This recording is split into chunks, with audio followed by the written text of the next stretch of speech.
Greetings to everyone joining us across different time zones. It gives me immense pleasure to welcome you all to GAAD 2026, International Conference on Digital Accessibility, Inclusion and Innovation, organized by the Internet Society Accessibility Standing Group. Today we are gathered here not just for conference, but for a shared mission to build a digital world that is accessible, inclusive, and empowering to everyone. As Tim Berners-Lee rightly said, the power of the web is in its universality. Access by everyone, regardless of disability, is an essential aspect. These words remind us that technology achieves its true purpose only when it can be accessed by all. In today's rapidly evolving digital era, accessibility is no longer an additional feature, it is a necessity. From accessible websites and assistive technologies to inclusive innovation and universal design. Every step towards the accessibility creates opportunities for millions of people worldwide. This conference brings together inspiring speakers, researchers, innovators, educators, and accessibility advocates who are looking and working tirelessly to shape a more inclusive future. Over the next few hours, we will exchange ideas, share knowledge, discuss challenges, and explore innovative solutions that can make social technology more human centered and equitable.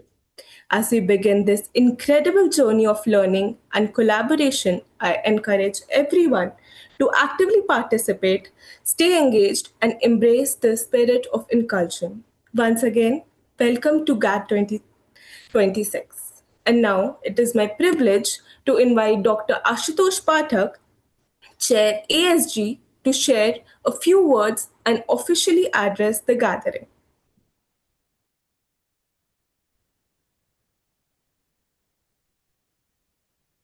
Yeah, thank you, Bhavya, for your kind introductions. I welcome to distinguished speaker, respected guests, colleagues, and participants joining us from across the globe. Good morning, good afternoon, and good evening.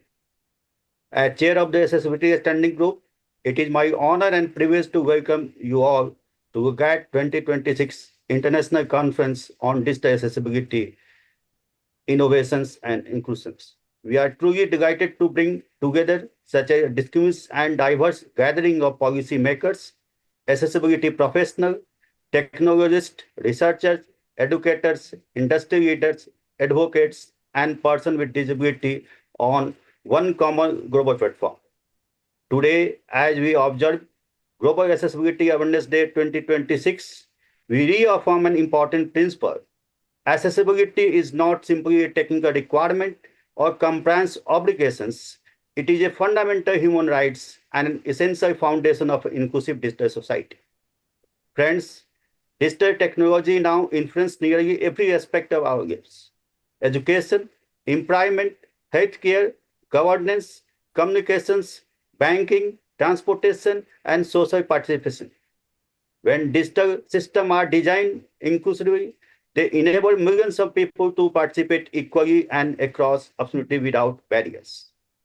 This conference, therefore, represents much more than a technical discussion. It reflects our collective commitment to ensuring that technology empowers everyone, regardless of ability, age, language, geography, or circumstances. As a digital transformation accelerates globally, it is essential that no one is left behind. I'm especially pleased to see participation from multiple countries and sectors, more than 300, which reflect the growing global recognition that accessibility must be integrated into policy development, innovation, standards, research, and digital transformation initiative from the very beginning as a core design principle. I extend my sincere gratitude to all distinguished guests and participants. My special thanks to President and CEO Internet Society, Ms. Shri Wentworth, for sparing valuable time to provide the address, and the Senior Director, Mr. Dan York, and Community Engagement Manager, Kai Sulman, for the continued encouragement and support. I also extend my heartfelt appreciation to Dr. Sambhavi Chandrasekharan, Chair IAP Global Leadership Council, and Mr. S. Govindaraj, Commissioner, DEPwD, Government of India, for kindly accepting our invitation to participate at such short notice. My sincere thanks also go to all speakers, panelists, participants, volunteers, and entire ASG leadership team for their dedication and efforts in making this international conference possible.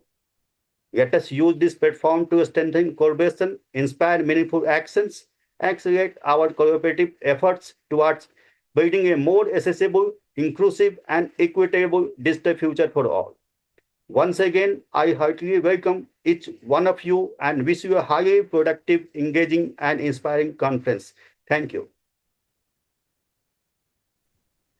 Thank you so much, sir, for your inspiring and thoughtful words. Your insights truly set the tone for today's conference and remind us of the importance of building a more inclusive and accessible digital world. Now, moving ahead with the inaugural session, it is an honor to welcome Ms. Sally Wentworth, President and CEO of Internet Society. Although she is unable to join us live today, she has graciously shared her message with us in the recorded format. Let us now watch the video of the inaugural address by Ms. Sally.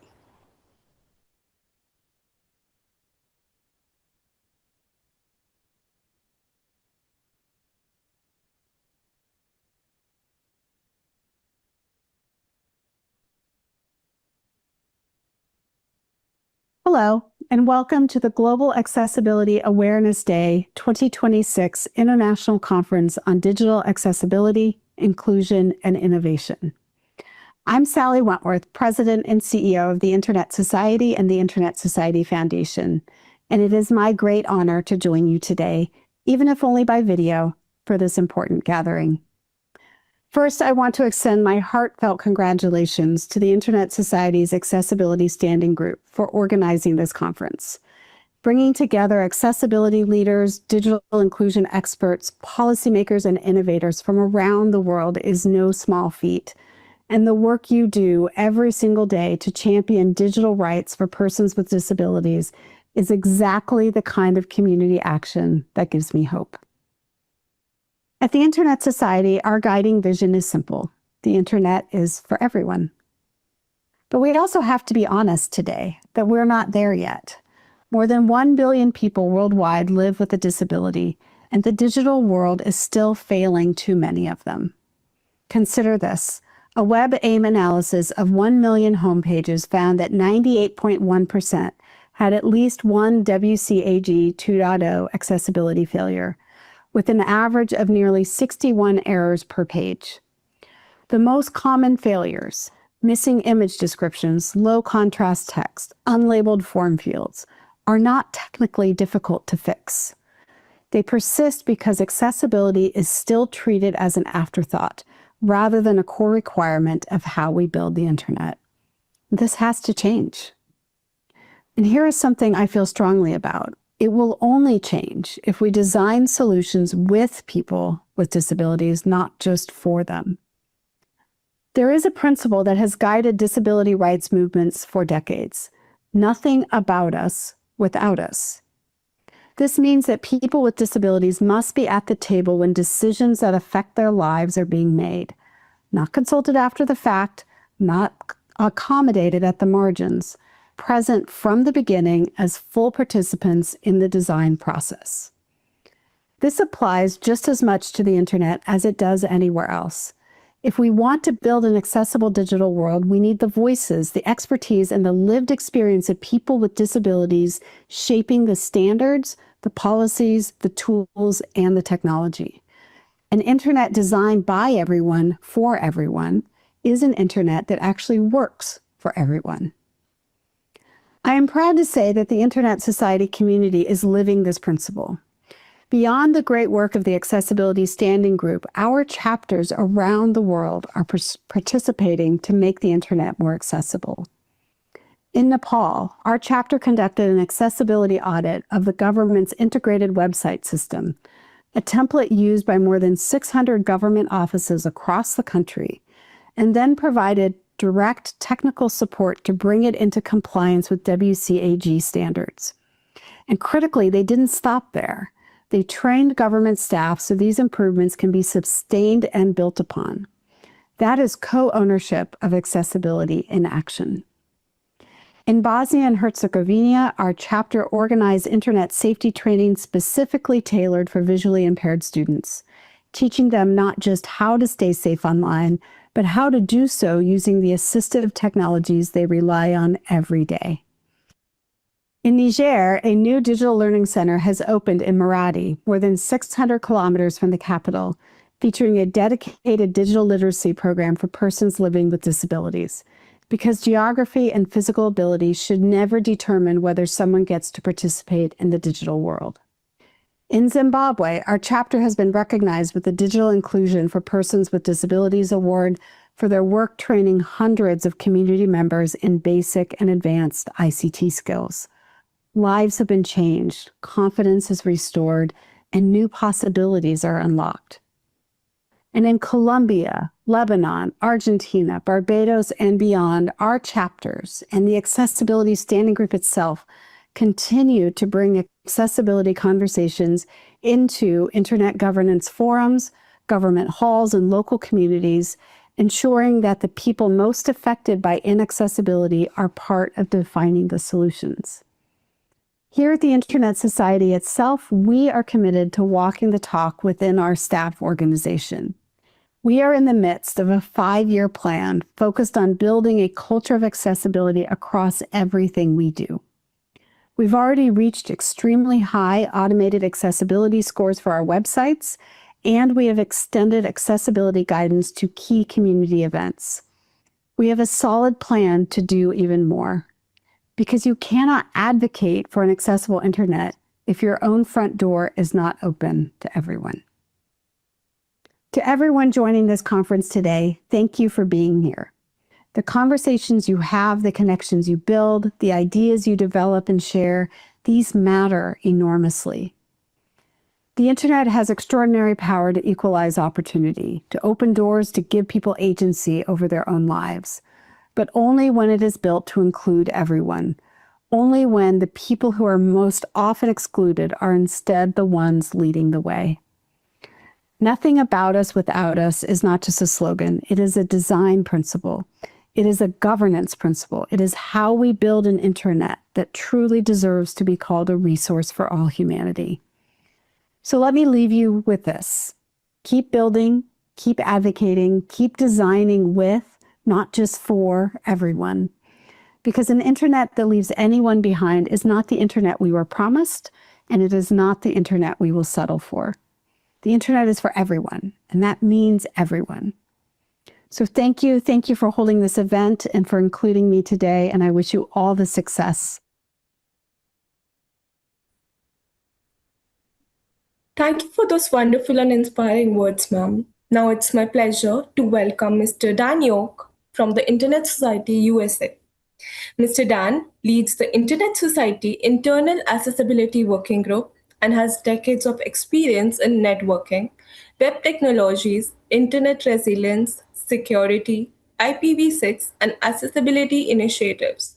He has played a significant role in ensuring accessibility remains a core part of the Internet Society's digital transformation and organizational framework. Today, he has joined us to share his insights on building of culture of accessibility within the Internet Society. Please join me in warmly welcoming Mr. Dan. Thank you very much. It's a pleasure to be here. The Accessibility Standing Group has been a vital partner in the work that we've been doing over so many years. So it's my pleasure to be here and speak with you a bit. Dr. Ashutosh asked me to speak about what are we doing within the Internet Society to build a culture of accessibility. So I want to talk a bit about how we got there and what's going on there. You know, as you just heard Sally Wentworth speak about, the internet is for everyone. It's our vision. It's what drives us every day is to look at how do we bring that out there. And as she said, that means everyone. You know, it's not just part of the internet. It's not just part of the web. It's not just part of things. It means everyone, everywhere. We have a view. We've said right now our main mission is to connect the unconnected and protect those who are connected. That means for everyone. We also certainly recognize that accessibility is not just for people with disabilities. All of us at some point in time may at least have a temporary disability. We may fall down and break our arm and not be able to use our hands. We may have some issue that causes us to have low vision for a period of time. We may damage our ears and lose some of our audio capabilities for some time. It is something that is true that accessibility is really for everyone. So I want to talk a little bit about the Internet Society's journey in accessibility. Back in the Internet Society's been around since 1992, and in the early stages of the web, we were blessed in many ways to have one of our main people involved with our websites. Henry has been a strong advocate for accessibility in his own personal passion.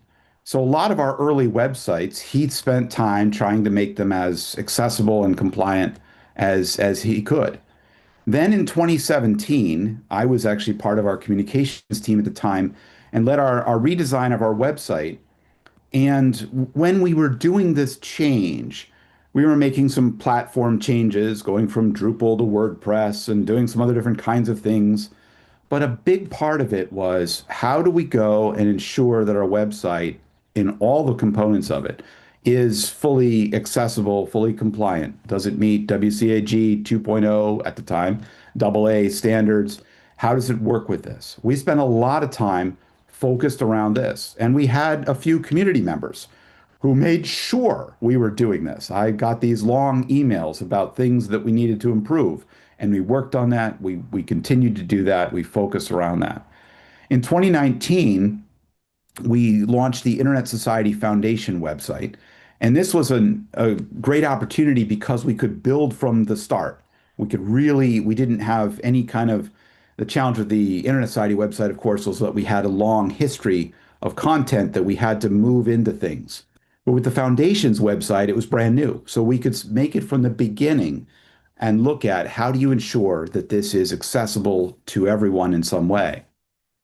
In 2020, the Accessibility Standing Group, or SIG at that time, helped create an accessibility toolkit. And that was something that we started to circulate, work with, and do, and go for that. Then in 2023, Dr. Mohammed Shabir, a member of the Accessibility Standing Group, a past chair, at the time, was on the board of trustees of the Internet Society. And the board passed a resolution that basically said that encouraged the president and CEO to, as it says here on this slide, to take steps to build a culture of accessibility within the Internet Society, work toward eliminate barriers. It called upon the president and CEO to develop a plan for websites, to create what we called an accessibility operational framework, and to provide regular reports. We have been doing this. Everything you'll hear me talk about today are things you can find on our website. We are entirely open about what we're doing. So after this was passed and worked through, a question, of course, was how do you build a culture of accessibility? How do you create that within an organization? And it's a really good question. But part of this was what comes back to what Sally Wentworth just mentioned, that saying, nothing about us without us. We worked with the Accessibility Standing Group, Dr. Shabir, Gunela Astbrink, who you'll hear later, Jolly, who's running our live streams today, a number of other people who've been involved to look at what does it take? How do you get there? What do you do to create a culture of accessibility within an organization? Just this past week, as part of our work internally, we invited a speaker in to talk to our staff. And I loved this saying that he had, which was that success is when teams make accessibility a habit, not something you do once or after the fact. You know, when I get in my car, I buckle my seatbelt. That's just what I do. I feel weird if I don't do that, right? It's my habit. When I park my car somewhere, I lock the car when I leave it. When I ride my bicycle, I put my helmet on. You know, these are habits that are just ingrained. When I eat the last banana in my kitchen, I write bananas on our shopping list. These are habits. These are things that we do in some way. And now, for me personally, when I go and post a message to Mastodon, the social network that I like to use, I just automatically add alt text to my images. It's just something I do. That's what I do. When I upload an image to WordPress, I just automatically add alt text. That's what I do. It's the thing. Those are the kind of habits that we are looking to go and build and work through. So when the Accessibility Standing Group and our staff were developing sort of this plan and things, a lot of these efforts wound up being around awareness raising. The conversation we just had this week, the speaker was someone who was blind and spoke about his lived experience using websites, interacting with services. Those kind of things helped people say, oh, I haven't thought about this. This is not my experience, but hearing somebody else's experience helped people understand these are issues that people out in our community are confronting. The plan talks about education, training, recognition, tools, testing, doing all of these things. When Sally Wentworth became our president and CEO in September 2024, this was a priority for her, was to make these plans, get them set, make them happen, to begin this work. And so in November 2024, the Internet Society Board of Trustees approved two different plans, a website plan and a accessibility operational framework. I'll talk a bit about those. The easy one, of course, is the website accessibility plan. This is work that on how to make our websites, WCAG 2. Now we say 2.x because we're continuing to follow 2.1, 2.2, et cetera. But how do we make those accessible? Again, we've been working on this for a long time. Henry, another person, Ivana within our web team, they've been doing a lot of work on our websites over time, including with our redesign, but even before that and afterwards to work with that. So, when we started to do some automated testing, we were thrilled because we wound up with some very high scores on what the automated testing showed. The picture, for those who are not here, shows some scores that are 91, 99, some very high scores that were there as part of the automated testing. And I'll come back to that. The other part of what we did as well was we redesigned our Pulse website. Pulse.internetsociety.org is our measurement website in pieces. We have a developer, Garrett, who, again, actually in his own personal passion, is very focused around this and helped to rebuild this site and make it even, dramatically more accessible than it was before. But, websites have that challenge. I mean, the automated testing can only show you so much. So what we're doing right now is that we're actually doing accessibility testing by humans with disabilities. We've identified various different user experience, user flows through the sites, and are having it tested by people who are using their assistive technology to go through the site, identify issues, and help us make this flow even better. We're continuing to work with our staff so that they are able to go and be able to upload content. Of course, the ongoing auditing of sites, you have to be careful because, of course, the minute you don't include an alt tag, right, it's no longer compliant with standards. You have to, there's a diligence there. But there's also challenges with sites in general, too. They are more complex. We don't just write a bunch of pages in HTML and put them on a web server anymore. We're using content management systems like WordPress or Django or any Drupal or any of these systems that are out there. They're large, complex systems. They have new plugins, software upgrades. Just yesterday, WordPress 7.0 was released.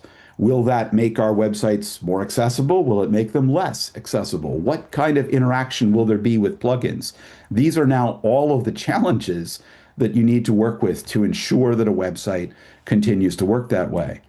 As I've talked about with folks in the past, it's easy to put out a request for proposals for a website and specify that there must be WCAG 2.2 or 2.0 or whatever, and you must say it that. It's easy to have a design with the appropriate contrast. It's, you can develop it, test it, but then it's that operation. It's continuing to make sure that it is part of that. It's again, it's a habit, it's a process, it's part of what you need to keep on doing in some way. Now, that accessibility operational framework that I talked about was part of, accessibility is more than just websites. It's also our messaging. It's our video conferencing like we're doing now.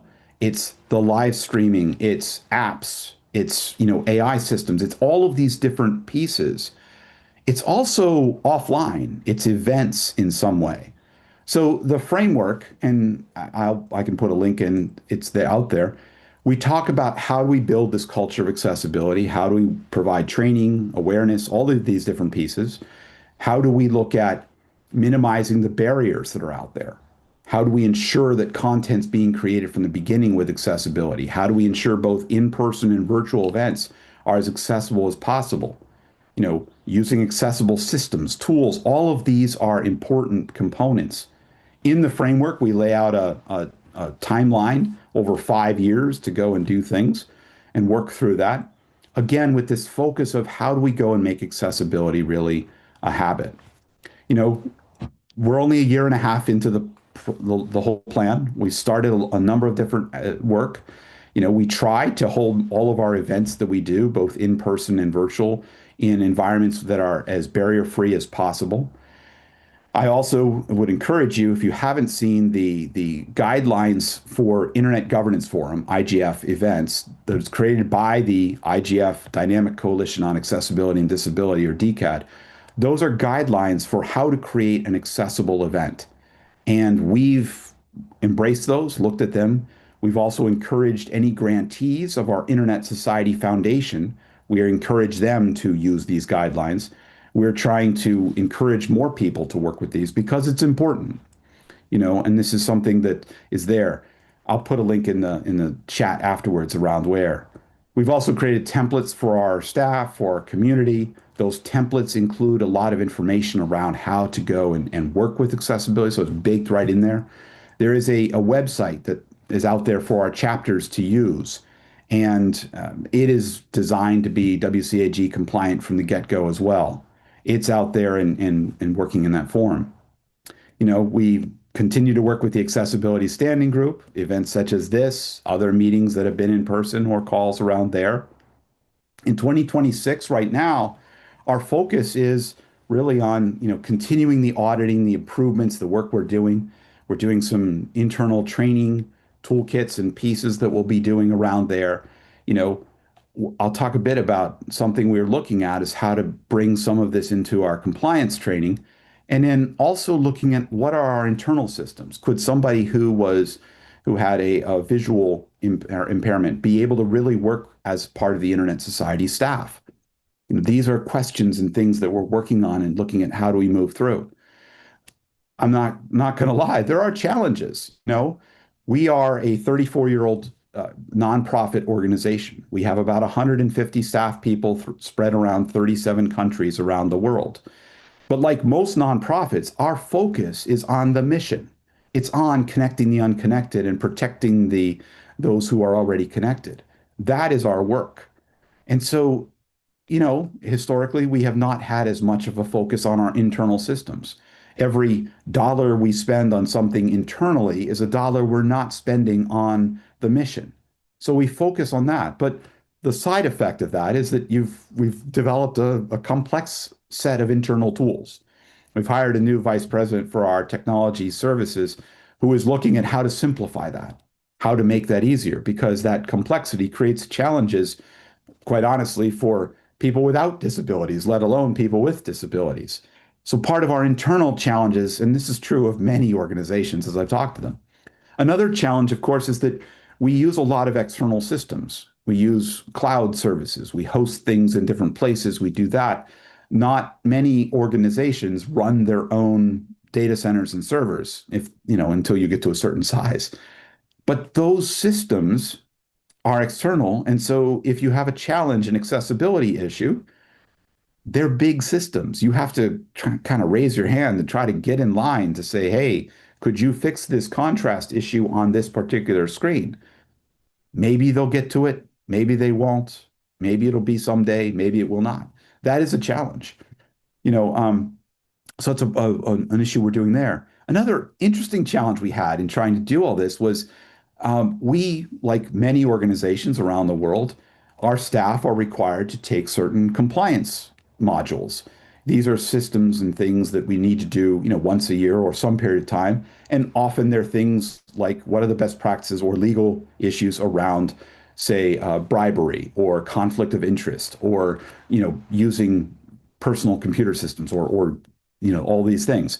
They're often 15, 20 minutes long type of thing, and sometimes they have conversations. Bob and Henry get into an elevator, and Bob tells him that I've got this situation where I might have to pay some government official to get something done, and Henry might ask, should we really do that?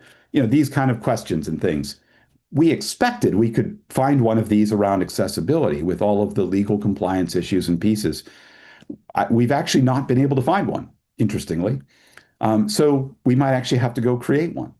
So if anyone in the community is aware of something, I'd love to learn more about that. But the other part comes back to accessibility is always this process, right? It's never done. There's always more that you can do in some form. It all, of course, goes back to that whole piece of that new saying I'm coming to love around looking at how do we make accessibility a habit. I'll end with two more things that we've been doing that are related to this. One is that in 2023, we worked with the Accessibility Standing Group. We funded the Accessibility Standing Group to develop an e-learning course entitled Disability Leadership Training in Internet Governance and Digital Rights. This course became live. It's in our learning management system. You can go to internetsociety.org/learning, and you can find out when the course will next be offered.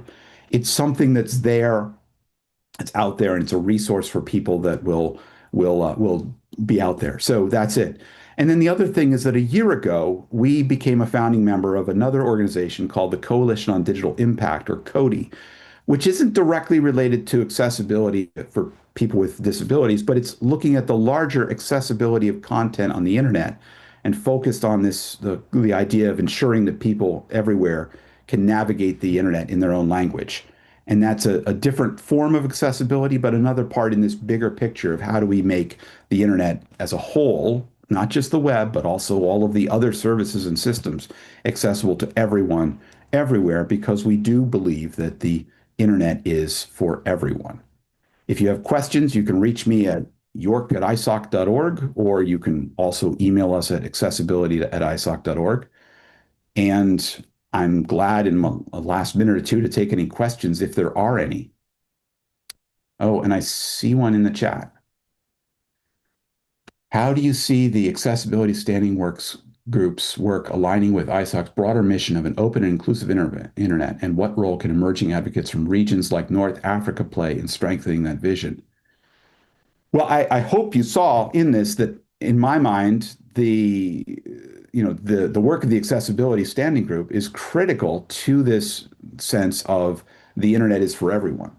Because if we don't, it can't be, the internet isn't for everyone if we're 15% of the population is not able to actually use the services and sites and things that are on the internet. So I think this work is critical. We need to ensure all of that, and like I said at the beginning, the critical piece is all of us can make use of, making things accessible works for all of us. It's a critical piece for all of that. So I think emerging advocates, if you look at what some of the other chapters have done, I'll share a link. We've listed out what some of our chapters have been doing recently. There are programs and pieces that are there. You can join the Accessibility Standing Group as a member. You can go into our community portal and be able to add yourself to that. You could connect there with other people to look at what are these programs that you can be doing in your region. I think I am at my time, but I remain available if anyone would like to ask me any questions or send me anything. You can just use york@isoc.org, and I will be glad to get back to you. So thank you very much for having me, and thank you for all you're doing. Let's do our part to make sure the internet truly is for everyone. Thank you.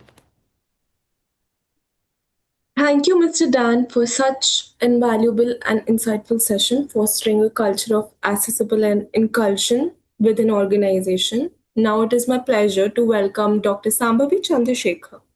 Ma'am is the Global Accessibility Lead at D2L Corporation, where she works towards ensuring accessible learning experiences for over 21 million users across 40 countries.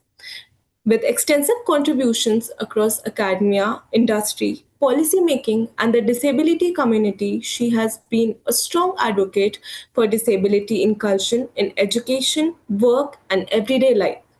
An award-winning educator and researcher, Dr. Sambhavi also contributes to accessibility standards, policy development, and mentorship initiatives globally through various international organizations and networks. Today, she joins us to share her insights on from compliance to competitive advantage, how Shift Up Accessibility promotes effective accessibility governance. Please join me in warmly welcoming her. Ma'am, the virtual stage is yours.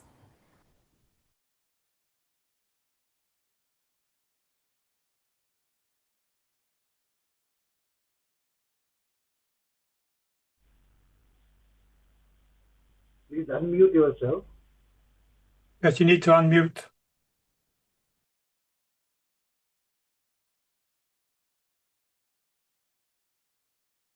I'm so sorry. Yeah, okay, sorry. Thank you, Bhavya. So I just want to know if you can see the slide. Yes, ma'am, it's visible. Okay. So hello and very warm welcome to GAAD 2026. Like Bhavya said, I'm Sambhavi Chandrasekhar. I'm from Toronto in Canada. And I thank the Internet Society Accessibility Standing Group for this opportunity to participate.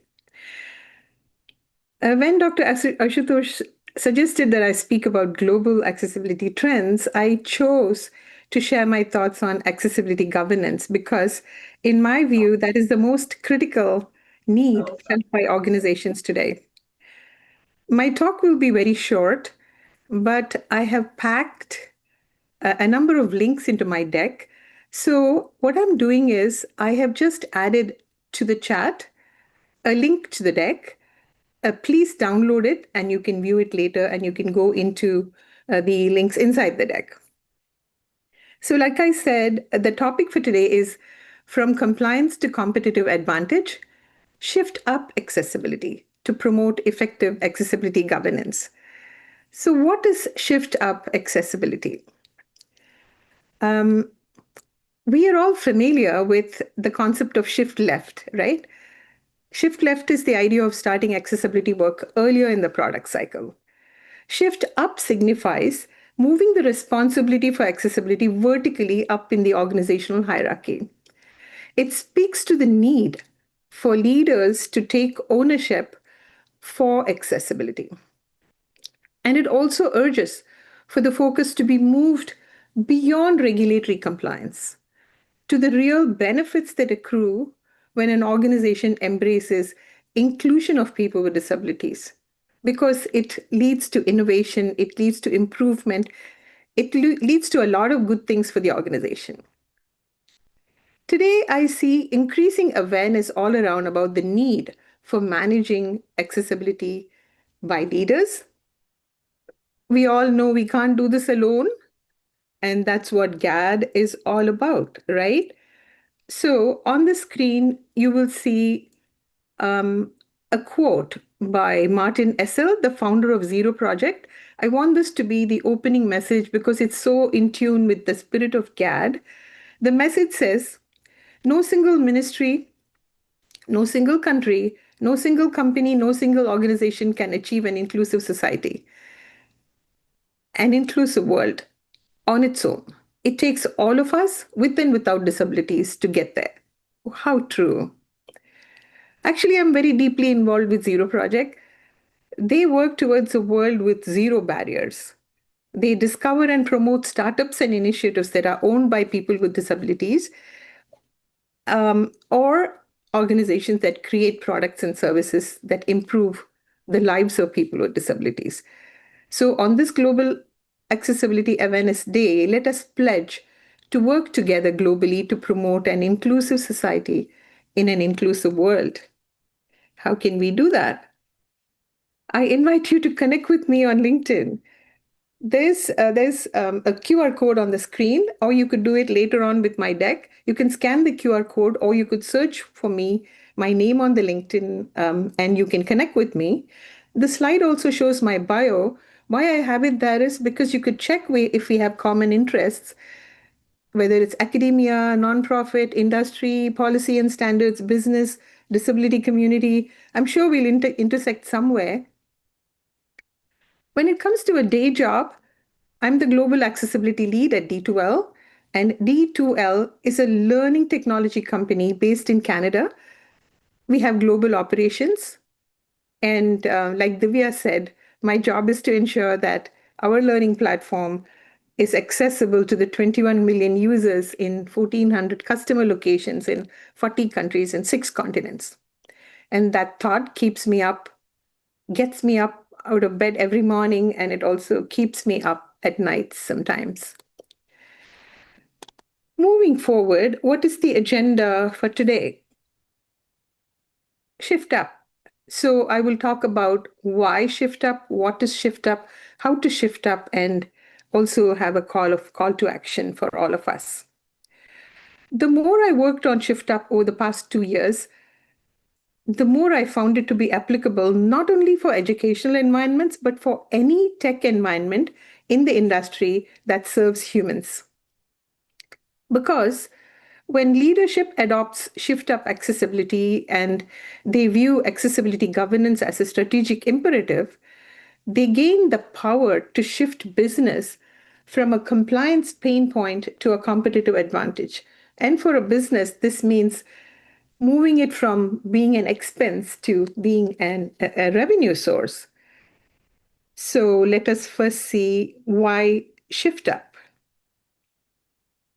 As accessibility professionals, we are all doing our work. You're doing your work. But very often you hit a ceiling. When it comes to budget or resources or key procurement decisions, you might not get what you want. You can't do anything about the ceiling because it is structural. Repeatedly, you keep firefighting. Your teams could be fixing the same issues release after release, or your teams could be fixing content issues forever because the root cause lives above you and it's never addressed. When it comes to audit and remediation, again, you could always be on the remediation hamster wheel, spinning faster and faster, but you don't get anywhere. Constantly new content is produced, constantly you keep doing remediation, but it never gets done. What you deserve is an accessibility flywheel. A flywheel can store energy and it can keep moving by itself. Your leadership must invest to get that flywheel. Again, you might experience budget cuts when you least expect it. And this happens because accessibility might be living in a project or a program and not as part of the infrastructure. When priorities shift, accessibility disappears because it was never a part of the structure. There's another thing about accessibility not being on the scorecard of leaders. Leadership might say they support accessibility orally, but is it there on their KPIs, key performance indicators, the budgets, the board reporting? That's the questioning we have to do. There could be so many other problems. Shift Up, in my opinion, is the answer to the question we all have been asking throughout our careers. How do we get leadership to own this, to own accessibility? Because accessibility culture must start at the top. And it must be reinforced by the systems all the way down. We all know prevention costs less than retrofit. With good governance led from the top, we can prevent reactive chaos.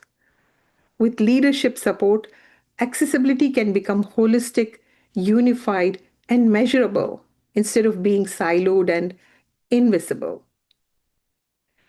Because when accessibility shifts up, there is larger impact. The impact expands workforce participation. The more accessible the environment in the organization, the more productive employees can be. And when you produce more, there's economic contribution. Accessibility can unlock, I think there are different figures. One of the reports says 18 trillion disability market. It strengthens brand trust and consumer loyalty. It drives inclusion across products, and it contributes to sustainable economic growth. When leadership understands these business benefits, then their mindset shifts from minimum compliance to long-term strategic investment and commitment. And then comes greater support for all accessibility activities. But then what exactly is Shift Up? The essence of Shift Up is that leadership must take charge. I've been telling it again and again and again on every slide. When leaders govern accessibility top down, they create policies, they create plans, programs, processes, they create resources and budgets. Then accessibility initiatives can be executed smoothly. When leaders model a culture of inclusion top down, it becomes an organizational culture. And by doing this, leaders also feel justified in promoting accessibility because they know that it's not only good for all humans, but it's also good for business. And sustained accessibility practice leads to compliance. We don't ignore compliance. It is the floor. It leads to compliance, but that compliance is grounded in equity, and it's backed up by positive business outcomes. What have I done by way of developing a framework? Let us see. On the screen, you see a model of the conceptual framework that I have developed.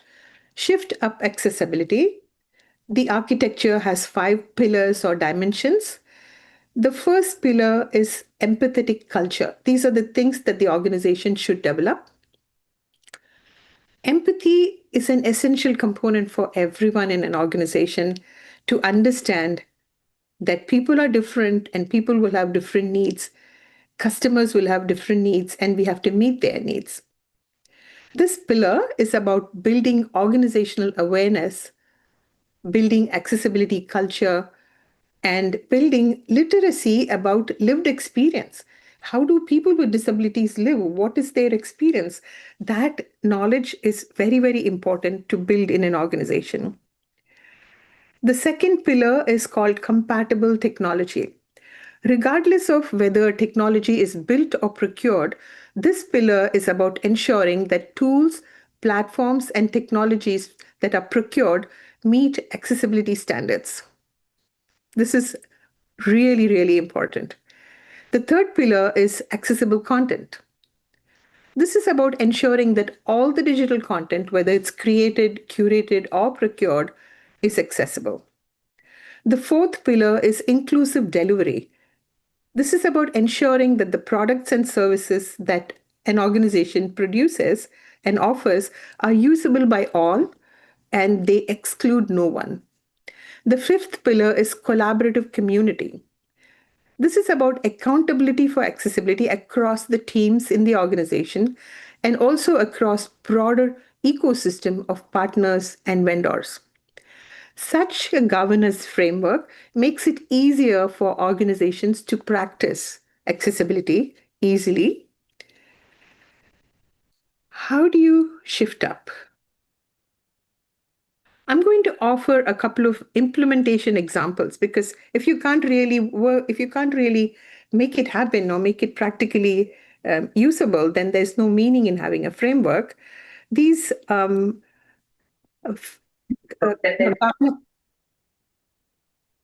governance framework and operational framework that I'm going to share are not mine. They were developed by some other people, but they work with my framework. So the first one is a high-level governance model that was done by Dr. Angela Jackson. She's from the University of South Dakota. Dr. Angela Jackson's doctoral research created a pioneering framework. It's called the J4P framework. It has 4 components: people, policies, practices, and planning.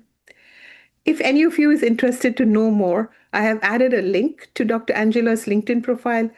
I've also linked to her presentation that she did at the D2L's Accessibility Interest Group meeting. Dr. Angela also teaches an EDUCAUSE Learning Lab. It's a workshop that EDUCAUSE does. So all the links are on the slide. Another way in which the Shift Up Accessibility is implemented is through the Champions framework. This is created by Dr. Sarah Stevens. She's from the Delaware Technical Community College. And she used the J4P as the foundation for her doctoral research, and she created another one called Champions Framework.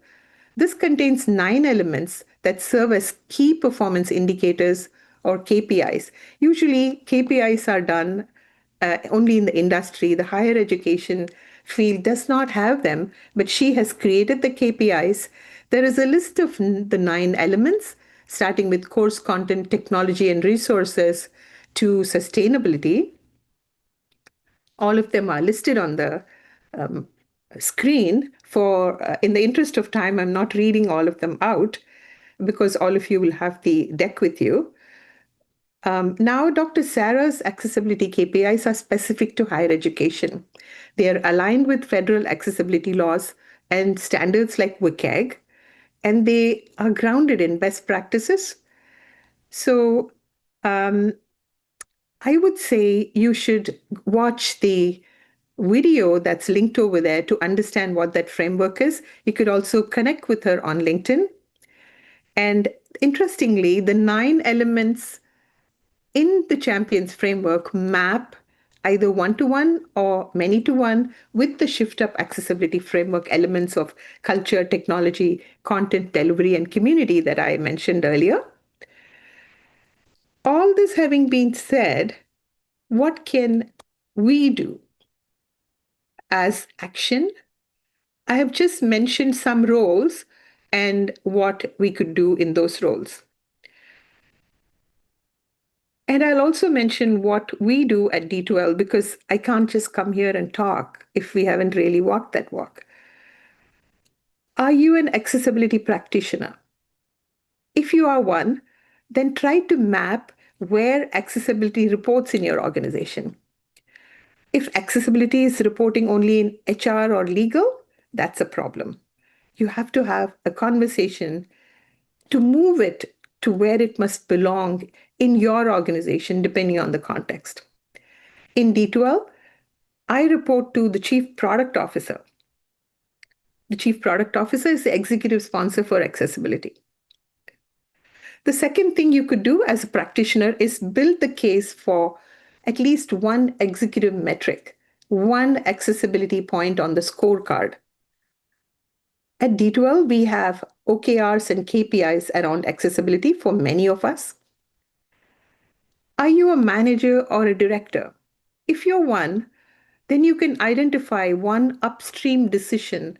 It could be procurement, a product launch, hiring, and check whether there is an accessibility gate. In D2L, for technology procurement, we have an accessibility assessment process that it has to pass. Our partnership certification process also applies the same accessibility assessment process to certify vendors if they want to integrate with our learning management system. You can also propose accessibility as a standing agenda item in your next leadership meeting. In D2L, accessibility is on the recurring agenda in many contexts in leaders' meetings. And as a third option, are you an executive? If you're an executive, ask your team, where does accessibility report and does it have the authority it needs? You have to give them the authority. And like I earlier said, I report to the C-suite.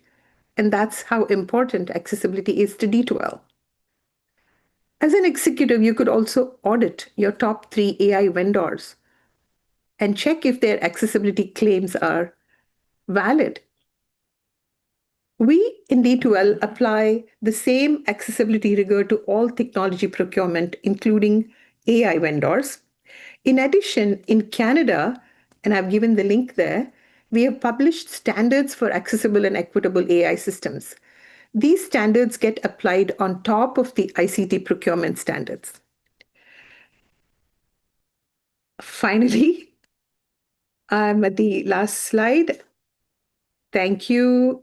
Thank you again for all of your participation. Helen Keller said, alone we can do so little, together we can do so much. So please let us connect and collaborate. Thank you. We are now open for questions if anyone might want to ask any questions to ma'am.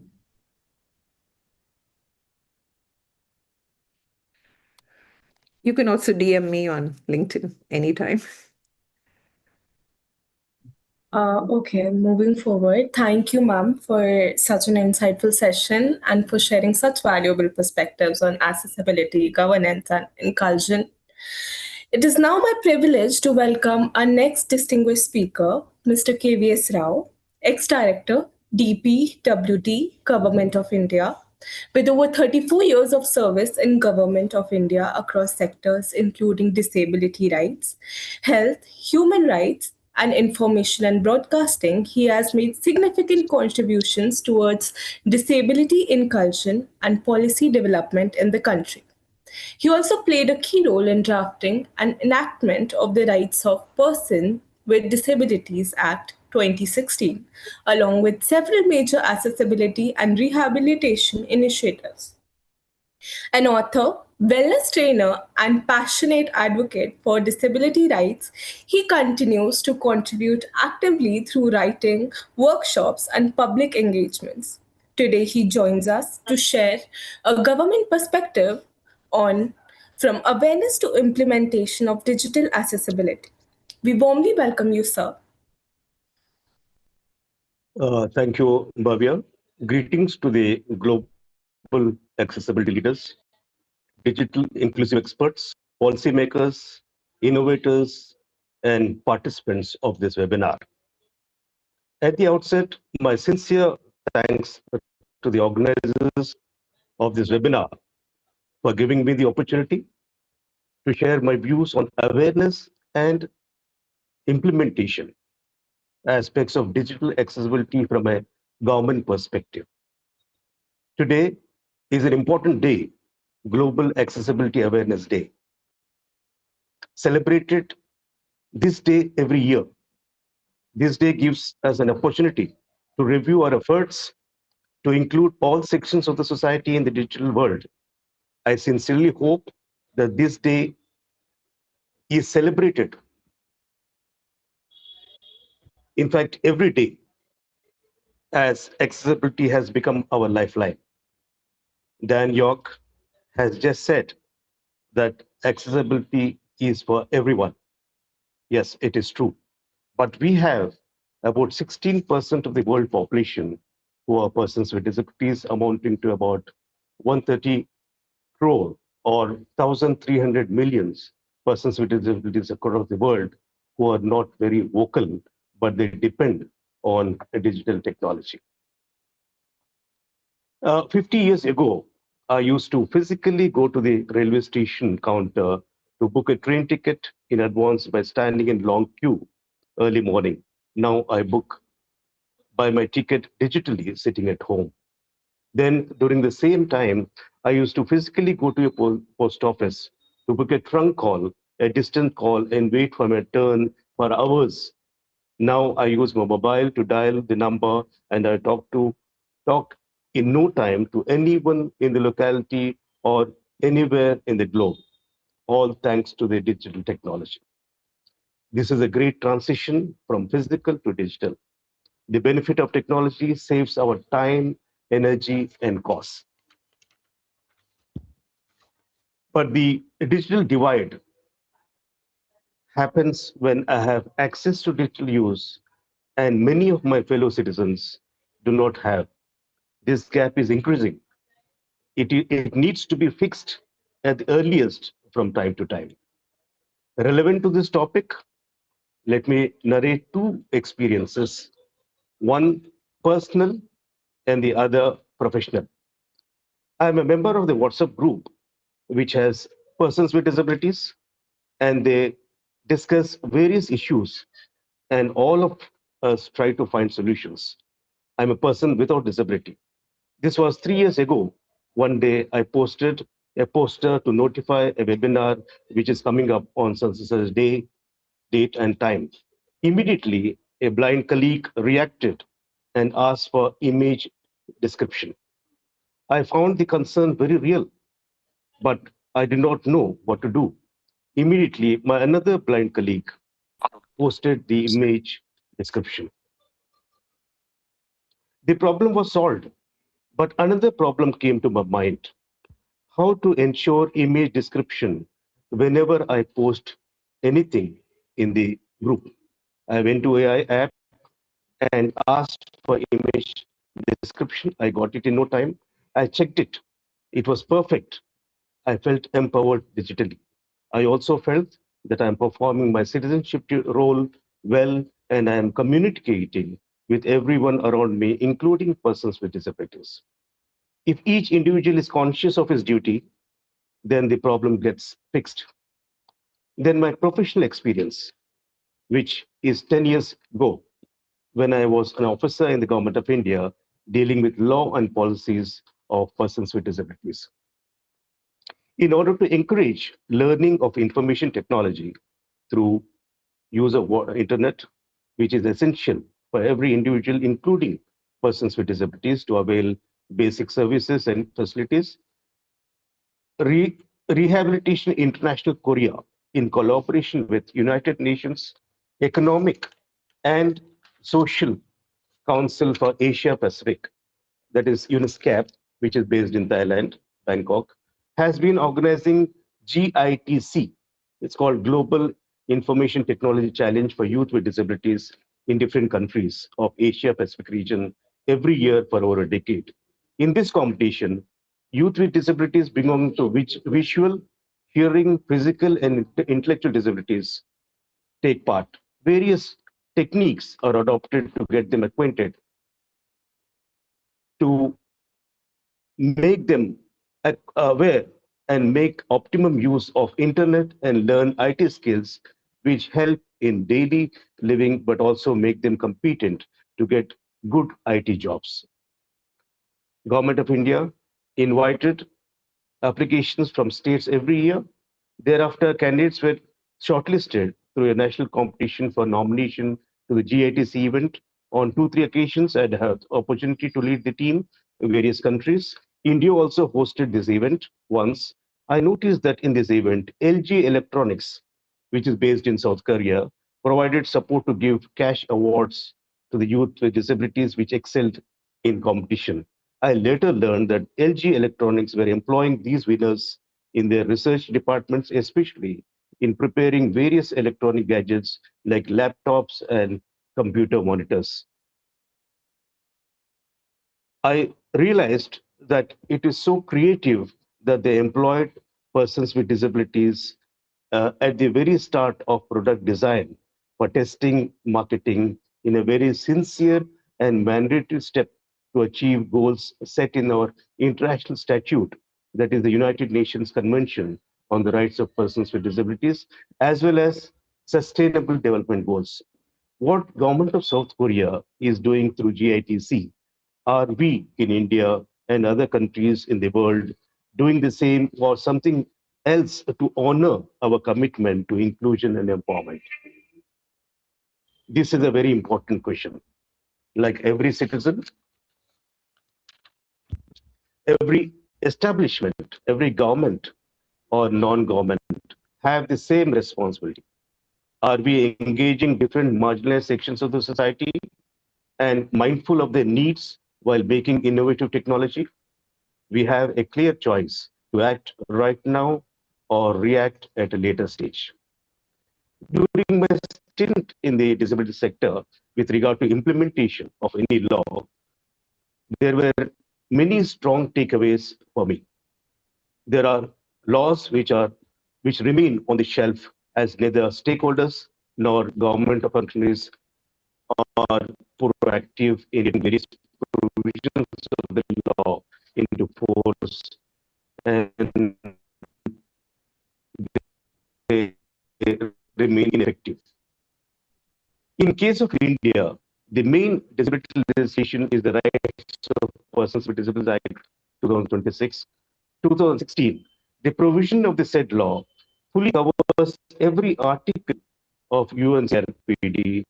Rules have been framed in various sectors were notified. For example, standards for digital accessibility were also notified. Time limit for implementation of accessibility, redressal bodies like that, but the improvement on the ground. So my first takeaway is that no stakeholders work hard to ensure its implementation properly by making sufficient noise, I mean a constructive noise. All have to be woken up. This is creating awareness, which should be continuously done across generations for a time till it becomes culture, becomes our genes. As my former speaker, Sambhavi, has said, that all organizations should go beyond compliance and also own the ownership of the responsibility so that we create an inclusive and society as well as inclusive world. The second takeaway that I found is that sensitizing government functionaries alone is not sufficient. For instance, the Nodal Department administrating the law of 2016 regularly engaged with national and provincial level officers across the sectors, but they in turn did not go do the groundwork to carry to the last mile.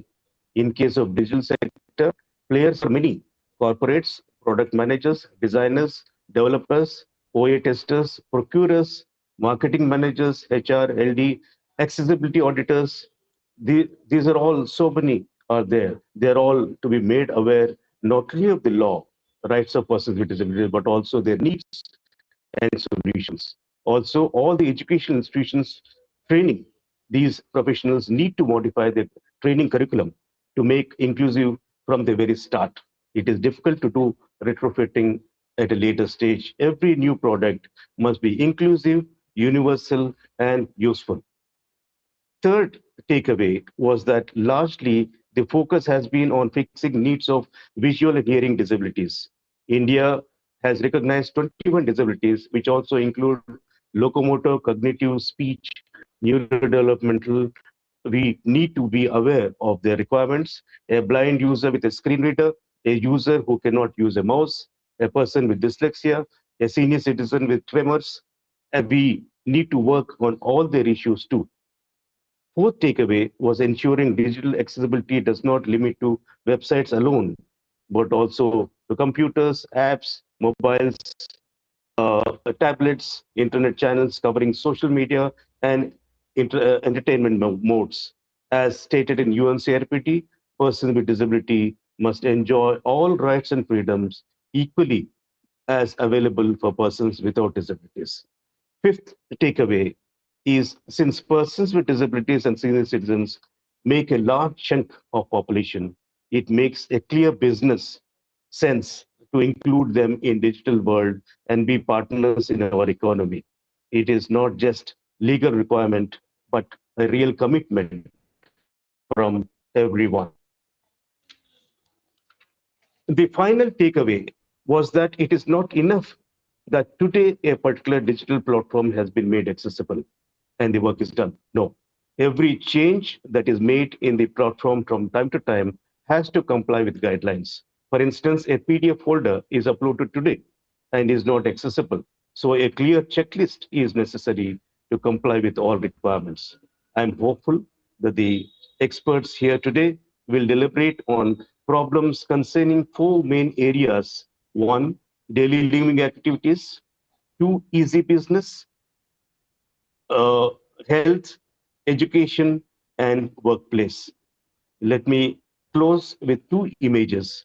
One image, a woman in the city of Varanasi in India. She is blind. She wants to apply for a scholarship online. Your website stops her at the login. She calls her brother. He is busy.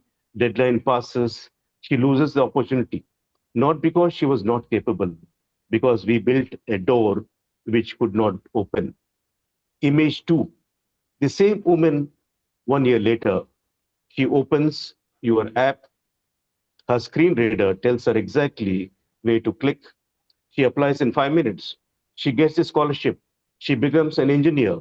She joins your company. She improves your product. Today, our society is digital. Our public square is the internet, and access to that square is a civil right under Indian law and in all countries as well. Whether it is India or any developing country, the digital platform is have the same problem, and we need to fix it. I will end with my quote from Mahatma Gandhi, who said, "The true measure of any society is how it treats its most vulnerable members." I acknowledge good work being done by the sign language interpreters here on the webinar today. Thank you for your patient hearing. Wish you all the best. Thank you, sir, for sharing such valuable insights and perspectives on advancing digital accessibility from a governance and policy standpoint.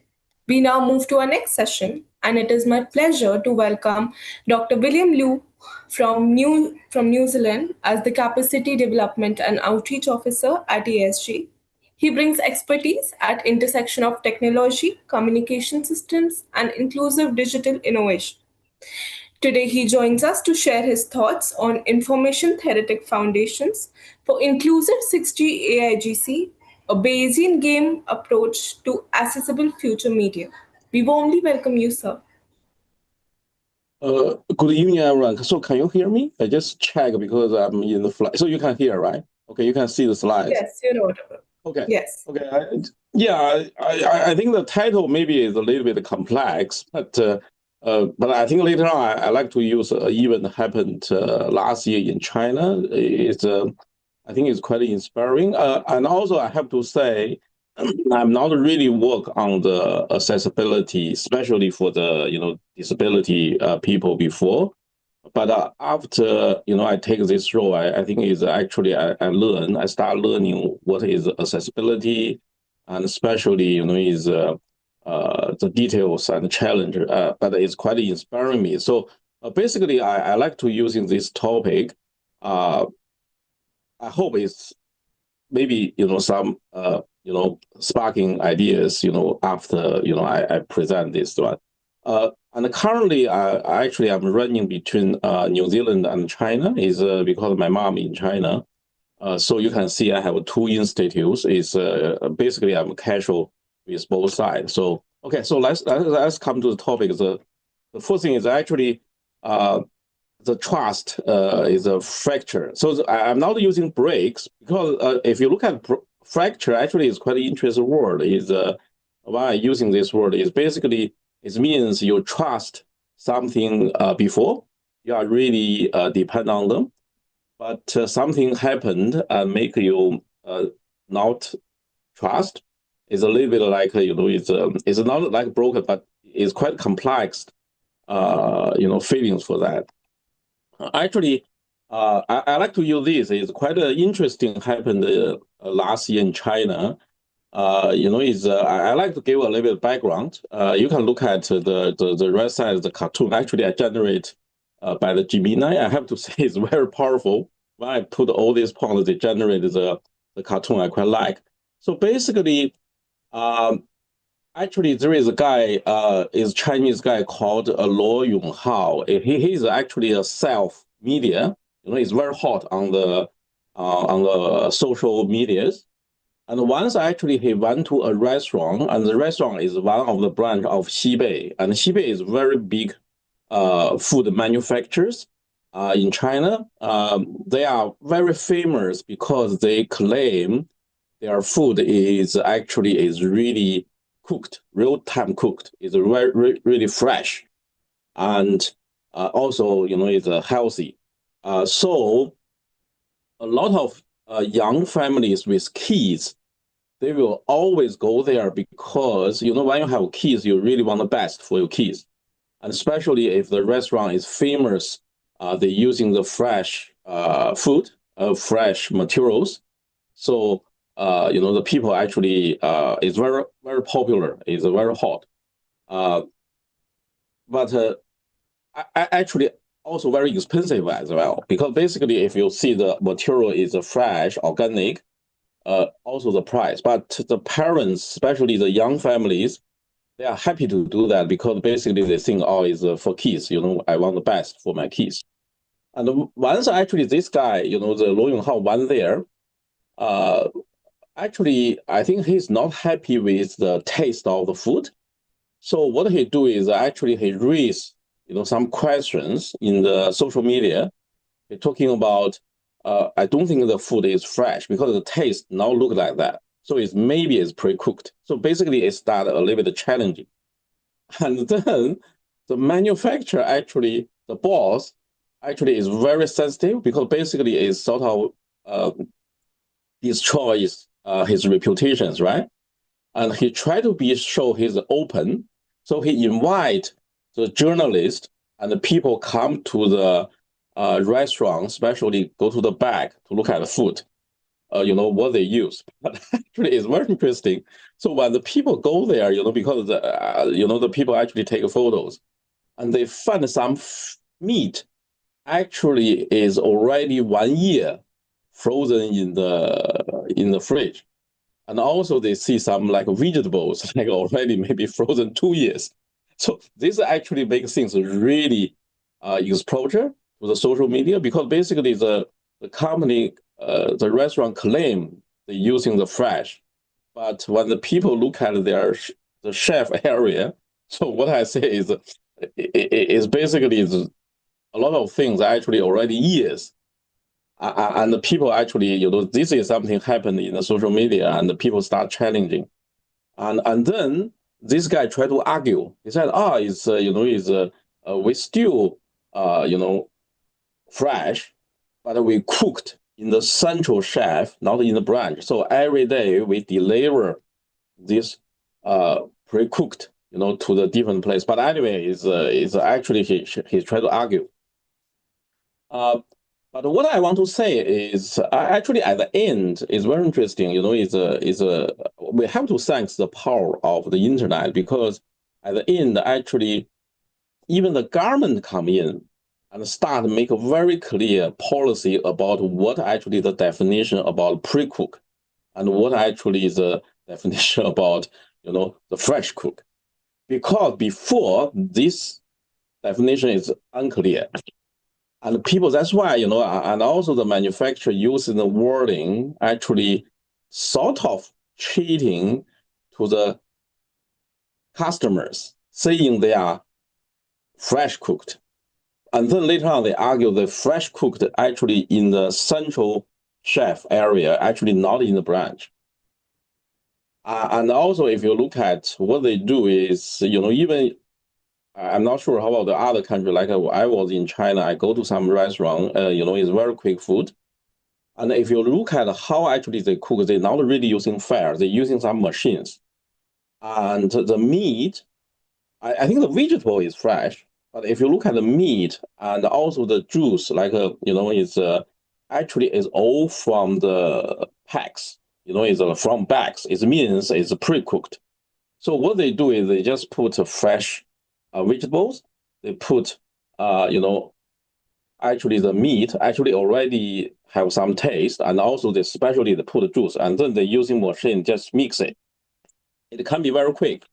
If you taste it, if you're not very sensitive on food, you feel, it's okay because they are very tasty.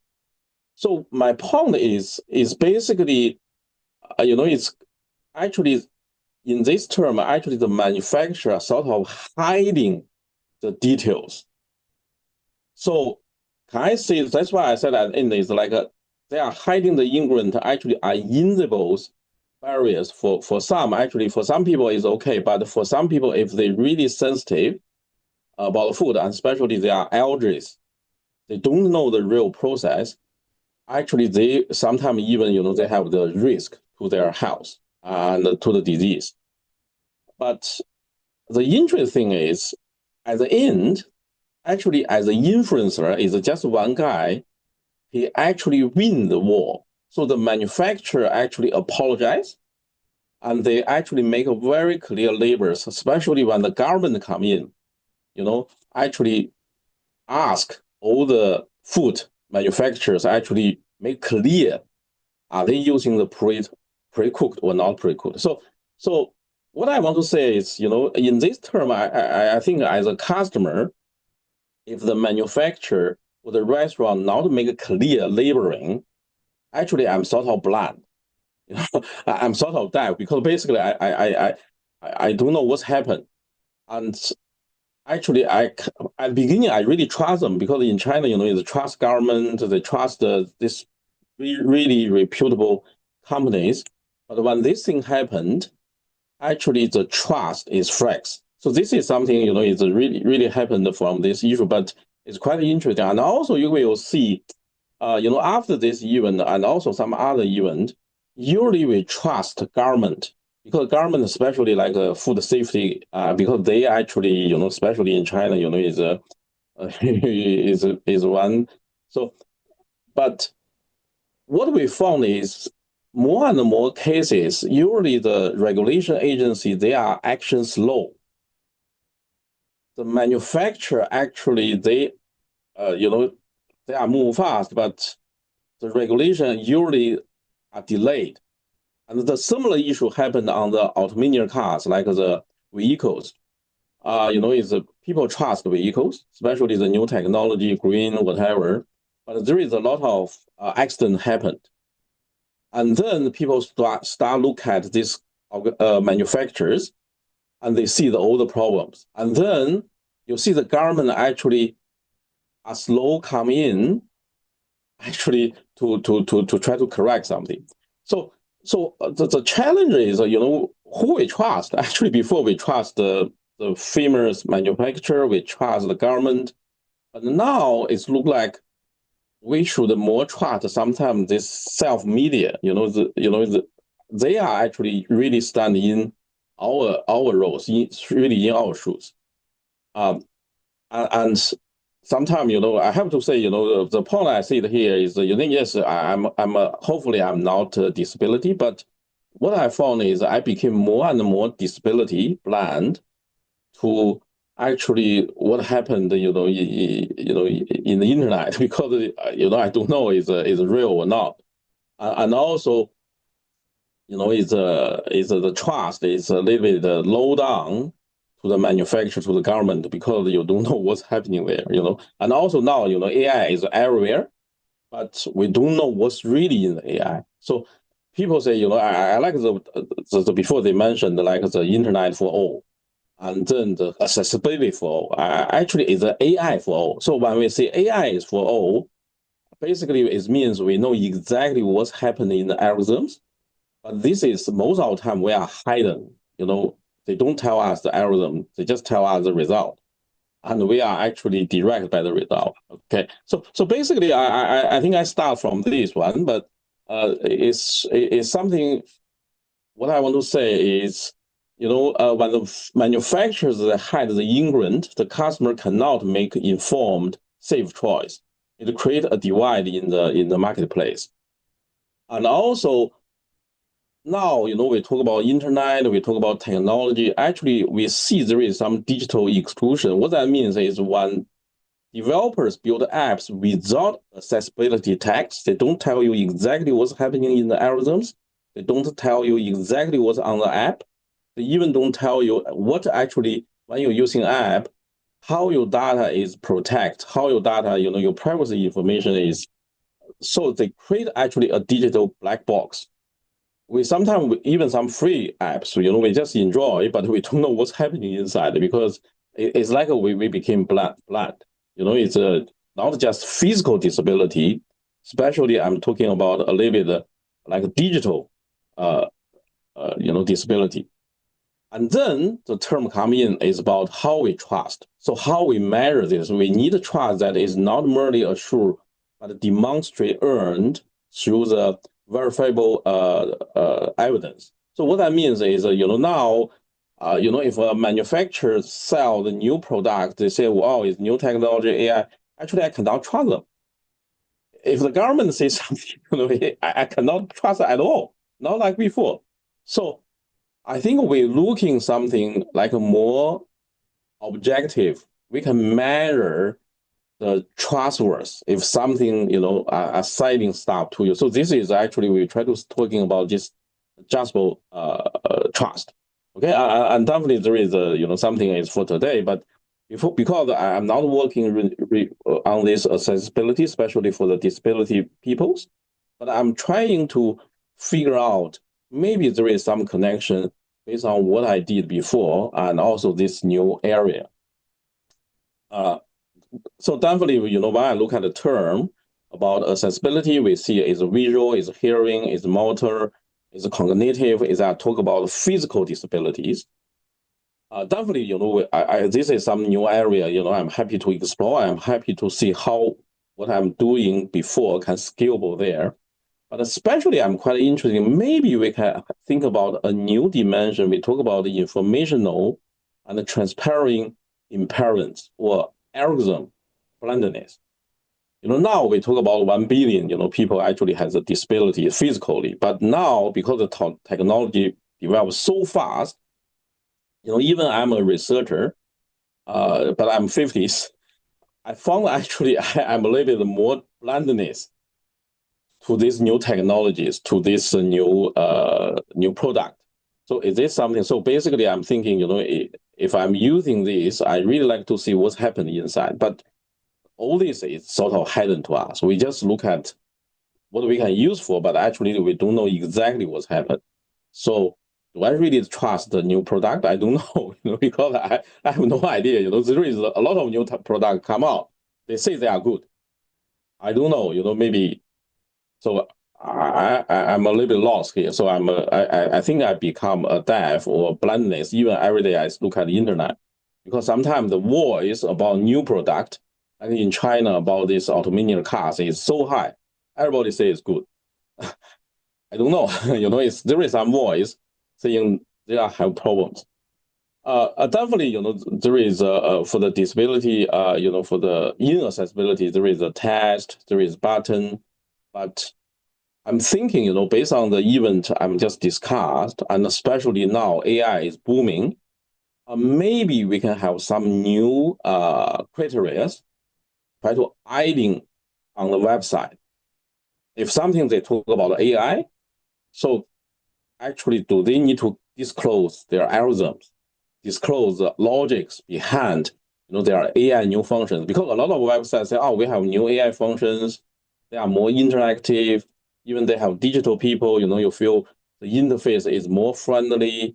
But the problem is what actually behind it. We don't know. Sometimes we only enjoy the comfortableness and the usability. I feel good. But is it any side effect? If they don't tell us, we don't know. But actually, how we know that? And also, if you look at 6G, when we talk about 5G, it's all about connect everything. But now the 6G new concept come in. Definitely, there is a lot of technical details because I'm a computer guy. But the key thing is actually is not just connect everything. This is what 5G proclaimed. 6G actually is talking about connect everything intelligently, like smartly. But then the problem come back, is what actually behind the intelligent, what behind the smart. It's maybe from the user side, everything is easy, everything is convenient. But what actually really happened, because we became more blind. The technology is just so fast. So this is something I'm quite interested, and especially we can find a metric to measure this. It's because basically we see, it's like a game. We have manufacturers, they try to promote a new product, especially like AI, whatever. And also we have the auditor, is like the government, like a regulation, right? But what we found is in the recent year, technology became so fast, the government always slow. It's because basically, I don't know how about other countries, but the government, in one hand, they really want to encourage this new product because they really bring a lot of benefit to the people, to the government, for the tax, whatever. But on the other hand, there is a lot of issues until, this technology are really used, and then people start complaining, like the electric cars, right? The government is really happy. Oh, it's good, it's green, it's whatever.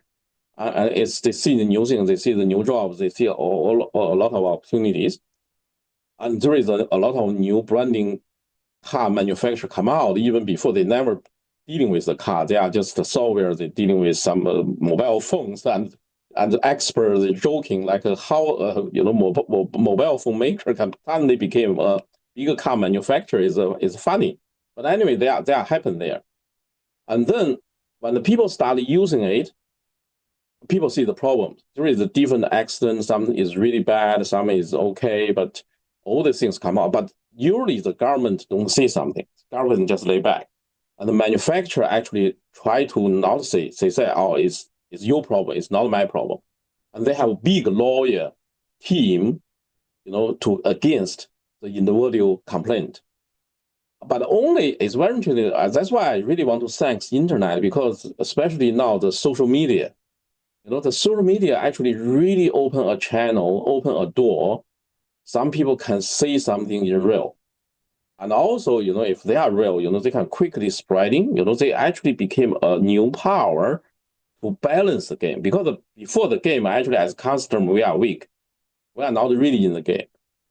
But now, because the beautiful of the internet, the social media, actually people in the world, actually they actually have more and more power, and discourse actually can balance in the game. I think this is a good thing. But basically we need to know the detail. But I actually in our papers, because I'm telecommunication guy, usually we're using the signal to noise ratio to describe how the signal is sent. So now I'm just do a little bit of shifting. If we think about the signal is basically a verifiable accessibility data, like a test, camping, all these things, with the label is like the right signal actually we want people receive, like from the website. But also we have noise, is like, the text is unclear text, deceptive claims or missing data or content that is true, inaccessible, like the manufacturer, they tell you, what is good in the material, but they hiding how they process. They not really tell you, so this is a noise. So when you have signal to noise ratio, definitely the noise is less, you have more signals. And then from telecommunication perspective, from communication, we think, the signal is good. It's basically, but for in this term, it means we can trust this company, the manufacturer, because usually they sell the product for us. But if the noise become bigger, even they are stronger than the signals, we will see something wrong there. From telecommunication is basically, as a receiver, we cannot really get the right signal. We think the channel is something wrong. But here, if the noise, actually the noise can be some from the self-media, can be from the other perspective. So, but actually, at least we have a channels, people can see something real, because especially from individual perspective, because the government actually lay back, what do we see? The manufacturer always say their product is good. But we really see a new trend coming actually from the power of the internet, because from social media, some individual influencers, if they see these bad things, they can disclose, they can exploit, and this voice actually is the right noise, is rather the noise, actually we should happy to see this noise. But that actually from the customer, we can hear different voice, not from government, not from the regulator, from the the manufacturer. Some actually from the social media, and that actually help us to make a decision. If for example, now if I'm in China or I'm in New Zealand, if someone say, "Hey, William, do you want to buy an electricity car?" Before I think I will very sure because the government is really giving incentive. Everybody say it's good. But now, because I heard this different noise, it's good noise. Actually, I think I will probably to figure out more. Okay, to figure out. So that's something I think is a little bit about truth telling. Is basically we can identify some sampling frequency that make a non-compliance economic. But basically, what I want to say is. But in our research, actually, we want to find a metric actually can measure this trust. And actually, as a user, you can actually help user to make decisions. Basically, now, we cannot fully trust government. We cannot fully trust manufacturer. Sometimes we cannot fully trust the self-media, so the influencers, but actually who we can trust. So this is something actually in our research, we are interested, we try to figure out, can we find a metric actually for the customer, can figure out the internet, because all these things come from the internet, come from the media. How we measure it, how we can help the customer make decisions. So basically, by modeling the trust as a formal communication signals, because trust actually is like a subjective, it's like a feeling, but we want to actually formulate a metric. But here, because I'm from telecommunication background, so I like to using this signal to noise ratio. So definitely, if the signal is strong, like the government, everybody say good, no noise, then I will trust. But if the signal is very strong, noise is very strong, so from my perspective, I will wonder, I will wait and see. So this is something, is basically, I'm talking, actually, we have a full paper. If you're interested, you can look at details. I think they can scale on the accessibility, especially the physical accessibility, because all these like a test, like a tag, clear or not, it actually can be a factor we put on the signal or we put on the noise. Because at the end, we can using these more factors, like the accessibility they care, we put in the equation and then we can calculate, see what happened. Oh yeah. So I hope I'm on time. So this is what I like to share with you. So if you're interested, I share the slides. You can always find me, by emails. Oh, thank you. Sorry, I hope it's not too long. Okay, thank you.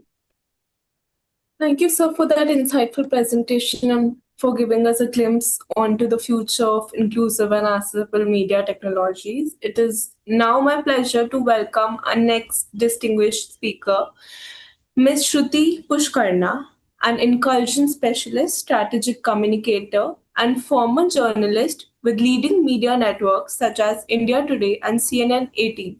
She has spent years working at intersection of inclusion, communication, policy, and advocacy. Today, she joins us to share her perspective of media's role in driving digital accessibility awareness. We welcome you, ma'am.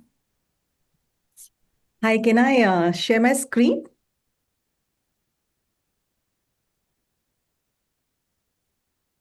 I need to share my presentation. You should be able to now. Yes, thank you.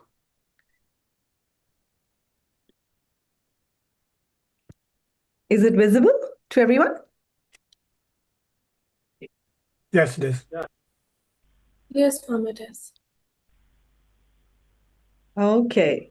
Hello, everyone. As the introduction said, I'm Shruti Pushkarna, and I have nearly 2 decades of experience in media, policy, and advocacy. I've worn many hats: journalist, columnist, nonprofit leader, caregiver. And today I want to talk to you about the institution I come from, the media, that is. And I want to ask honestly, has it done its job?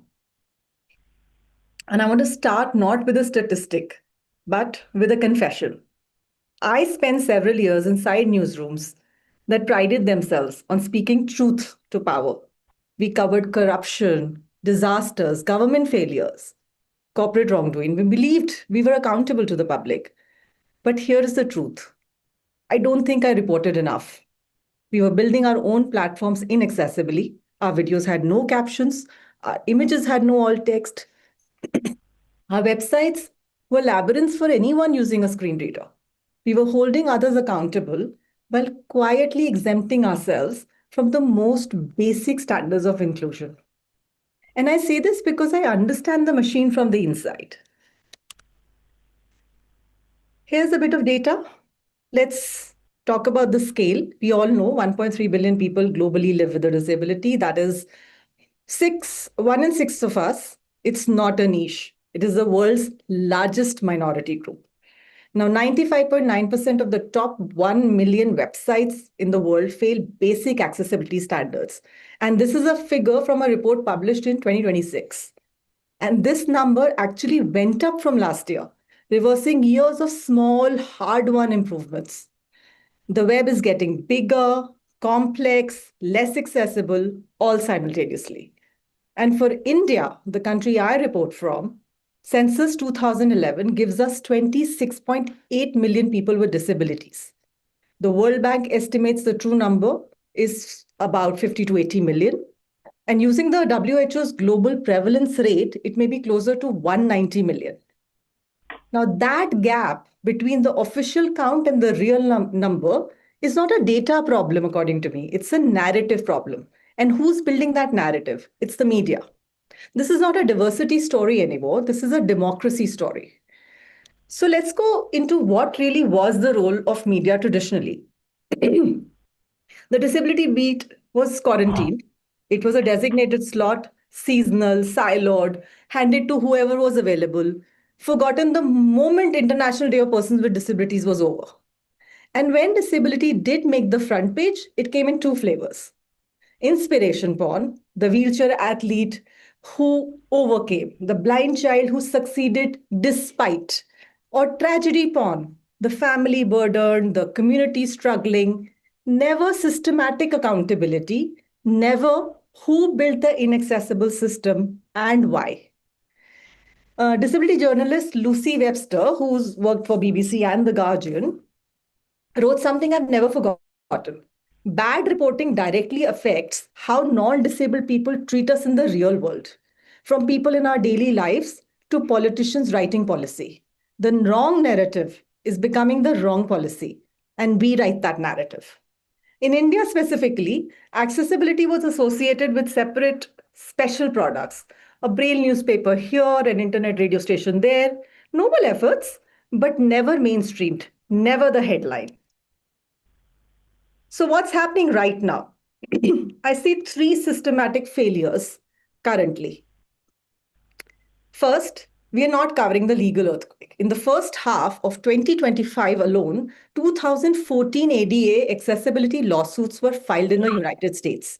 And this was a 37% jump year on year. In India, the Information and Broadcast Ministry issued formal OTT accessibility guidelines in October 2025, requiring captions, audio descriptions, and Indian Sign Language interpretation for streaming platforms. Now, how many primetime shows covered either of these stories? You can literally count them on one hand. Failure 2.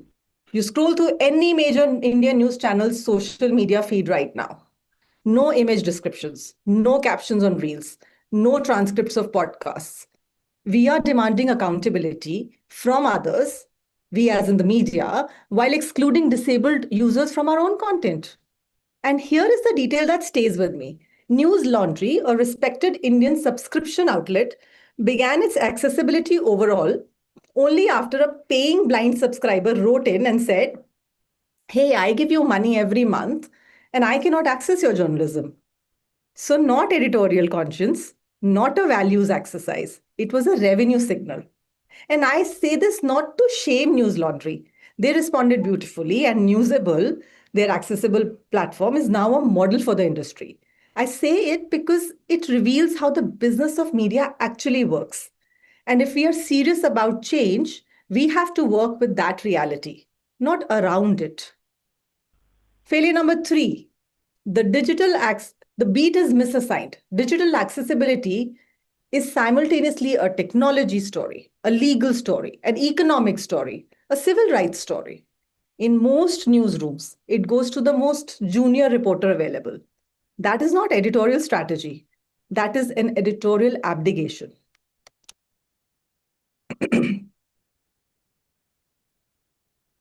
I want to stay on something most media has completely failed to cover, and it is the most important argument in this room. Digital inaccessibility is not just an inconvenience, it is a threat to citizenship itself. On 30th April 2025, the Supreme Court of India delivered a landmark ruling in Amar Jain versus Union of India case, declaring that the right to digital access is a fundamental right under Article 21 of the Constitution. The court ruled that where banking, healthcare, welfare, and government services are digital, inaccessible design is not inconvenience, it is discrimination, a violation of the right to life and dignity. This was a Supreme Court ruling. It made barely a ripple in mainstream media. And here is why that silence has real consequences. India's voter rolls, the documents that determine who can vote, were published in 2025 in image-only PDFs, a format completely impenetrable to blind voters using screen readers. The deadline for all government websites to comply with accessibility standards was June 2019. 6 years later, election bodies are still publishing inaccessible electoral rolls. This is not a technical glitch. I think it's a democratic failure. And it does not stop at voting. We talk about ration cards, pension applications, healthcare registration, the census, the current self-enumeration process going on for the latest census, all progressively moving towards digital platforms that fail basic WCAG standards. Exclusion from the digital platform is now increasingly exclusion from the state. When you cannot access the digital infrastructure of citizenship, you're not a second-class citizen, you're an invisible one. And media alone has the power to make that visible. But why? We are choosing still not to do that. So there are also other gaps beyond citizenship. 3 more gaps that I see. AI. It's being deployed at scale right now without accessibility audits, healthcare tools, in education platforms, public service delivery systems. Who is holding these companies accountable? Not enough journalists, and almost none in India doing it systematically. Second is purple economy. India's community of persons with disabilities could contribute $1 trillion to the economy by 2047. This is a Bloomberg investigation. It is a Forbes cover story, but nobody is writing it from inside the mainstream media. Third is the speed of exclusion. AI, OTT, UPI, e-governance, the architecture of who gets built in and who gets locked out is being decided in product roadmaps and policy rooms as we speak right now. Media should be in that room as a watchdog, but it is largely absent. But enough about the problem. I'm not here only to diagnose. Let me show you what works, and I want to spend a moment on a model that I think this is the most replicable for newsrooms globally. Let's take the case of UK. Channel 4's Paris 2024 Paralympics coverage reached 20 million people across the UK. 94% of viewers said it positively shifted their perception of disabled people. Not because they made a special show for a special audience, but because they reframed the entire editorial lens. And then there is BBC Ability. This is a disabled staff network run by disabled for disabled. This has been active since 2001. Its co-chair is John Cassidy, a blind journalist and a Reuters Institute fellow who works in BBC News digital special projects. Now, what makes BBC ability significant is that it does just not support the disabled staff, it actually shapes the output. Johnny developed all-text guidance that has now trained approximately 800 BBC staff members. Guidance that changed how the entire newsroom describes visual information, including COVID-19 health data that visually impaired audiences were completely missing during the pandemic. Let's take the case of Australia. They have institutionalized this through formal published guides. ABC's reporting handbook, Media Diversity, Australia's disability reporting resource. These are standard training tools, not optional reads. India, like I said, there is a model that exists. News Laundry is Newsable is proof that an Indian newsroom can also do this. Waves 2025 was the first national media forum to name accessibility as editorial strategy. So the conversation has started. The question is, who picks it up and scales it? So what's the action? I have 4 things. These are not aspirations. These are commitments we need to make from the media. 1, audit your own platform before you cover anyone else's. All text, captions, transcripts. Put it in your editorial standard document today and make it non-negotiable. 2nd, rename the beat, not the disability beat. Call it the accessibility beat. That one word signals infrastructure, law, technology, accountability. It changes what gets assigned and who assigns it. 3, hire disabled journalists as domain experts, not just diversity hires. Hire them as subject matter authorities who will not let the newsroom off the hook. If John Cassidy had not been in that newsroom, 800 BBC journalists would still be writing inadequate alt text. And then lastly, ask one question on every story involving an app, a health platform, a fintech product, an AI system. Has this been tested by users with disabilities? That question, asked consistently, creates a culture of accountability across the industry. And for those who need to make the case to skeptics in the boardroom, let me share some data. Forrester Research found accessibility delivers $100 in return for every $1 invested. The accessibility software market is projected to reach $15.68 billion by 2031. In India, if you are approaching 900 million internet users and systematically excluding 50 to 80 million of them, that is not just a rights failure. That is a circulation failure. An audience you have never reached, a subscriber base you have never built. The news laundry lesson, again, is not just ethical, it is a business model insight. Disabled users pay for subscriptions. They stay loyal when platforms work for them. And they leave and then do not come back if they do not work for them. So media moves when money moves. I have seen it from the inside. Let us make the financial argument as loud as the moral one.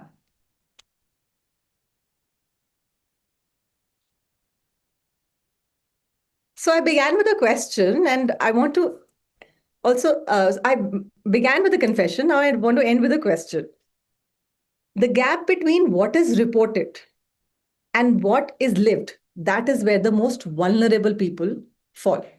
Media has the power to close that gap, but it also has the power to widen it through silence, through misframing, through self-exemption from the very standards we demand of others. Can we afford that cost of that silence? I don't think we can. Thank you. If you have any questions, please feel free to write to me. Here's my email ID. And if there are any questions now, I can take.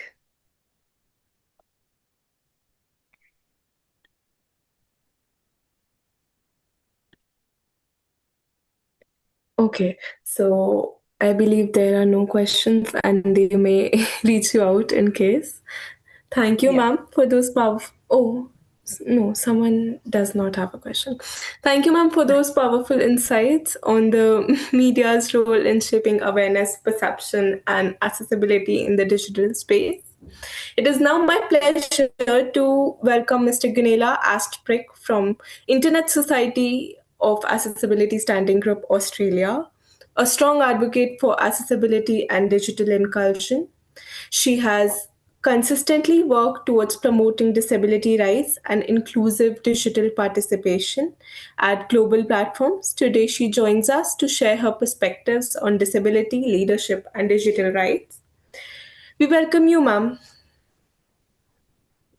Thank you. Thank you very much. Thank you for the invitation. And I'm delighted to speak to you this evening from Australia. And yes, I was on the board of the Australian chapter of the Internet Society for over 10 years and the founding chair of the Internet Society Accessibility Standing Group. So I'm very pleased to be here, and I've worked in this area for nearly 30 years. It's a bit scary, on disability advocacy, policy and research, and I've also been as a second-term member of the United Nations Internet Governance Forum multi-stakeholder advisory group. And I speak here as a person with a disability and from that user perspective. In other words, I'm speaking about us and not about them. I think that's important. So my presentation is entitled Disability Leadership for Digital Rights.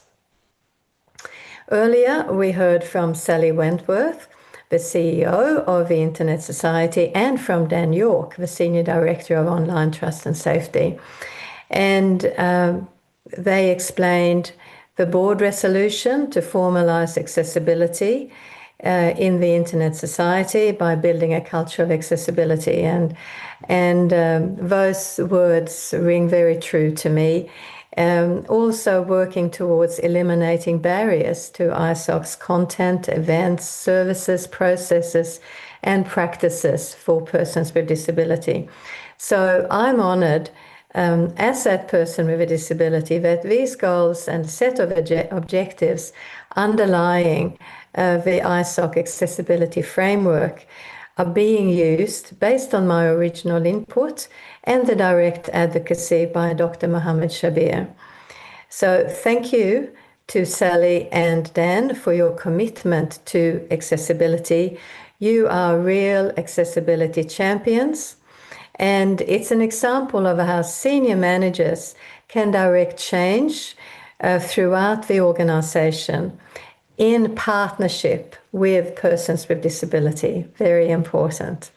So that is exemplified by the ongoing collaboration between ISOC staff and the ISOC Accessibility Standing Group to set targets and achieve milestones through that accessibility framework. And the key is, I'm emphasizing it again, is working with, not for or about persons with disability. And we have a motto that Sally emphasized, nothing about us without us.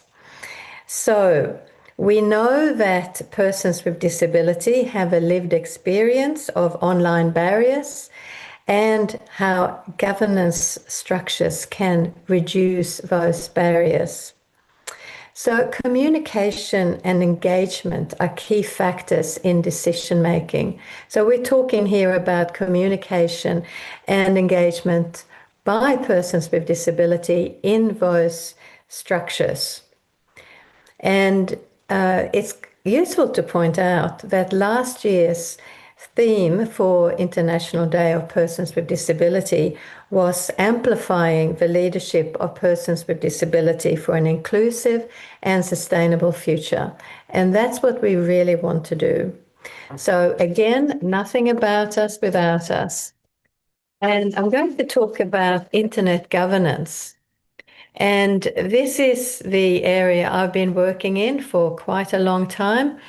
And it's a shared effort by governments, civil society, technical community, private sector, and academia to develop and maintain rules, policies, standards, and practices. Internet governance forums are held nationally, regionally, and globally to exchange information and ideas on policy and practice. In other words, Internet governance forums are an important and influential space in advocating for digital rights. And digital rights don't just happen for persons with disability. We need to make them happen. This is where the disability leadership training in Internet governance and digital rights comes in. It's about strengthening the disability voice. We want to see that disability voice throughout the conference, this conference, other conferences, and forums like the ones I've mentioned on Internet governance. While I was leading the Accessibility Standing Group, one of the key aims was to develop and deliver disability leadership training to strengthen that disability voice in Internet governance and digital rights. This was done in two ways. One was to develop and deliver face-to-face workshops for disability advocates, and it's like a train-the-trainer process. The second is an online course on disability leadership in this particular area. So initially, there was a partnership between the ASG, the Accessibility Standing Group, and the Asia Pacific School of Internet Governance. There was a pilot project in Dhaka, Bangladesh in June 2022. And as I mentioned, Train the Trainer was key part, highly interactive over those 2 days. And it's taking those skills and sharing them with national workshops in other countries. So I want to mention here 3 key people who played a significant role in those workshops. And I was a key part in developing the workshops and leading that initial workshop. Dr. Mohammed Shabir from Pakistan was on the Internet Society Board of Trustees from 21 to 2023, and is now the coordinator of the IGF, the Internet Governance Forum, Dynamic Coalition on Accessibility and Disability. Vashka Bhattacharjee from Bangladesh is a national consultant on accessibility with a program of the Bangladesh government. And Manik Gunaratne from Sri Lanka is a manager of a specialized training and disability resource center through the Employers Federation of Ceylon. So when we've finished that pilot workshop, there have been follow-up workshops in Sri Lanka, India, Pakistan, and Nepal to broaden that idea of strengthening the disability voice. And a prerequisite for that is an ISOC online course on, would you believe, disability leadership in Internet governance and digital rights. So this course was developed to be accessible from the ground up. And I worked very closely with the developers to incorporate captioning, international sign, and a range of other accessibility features.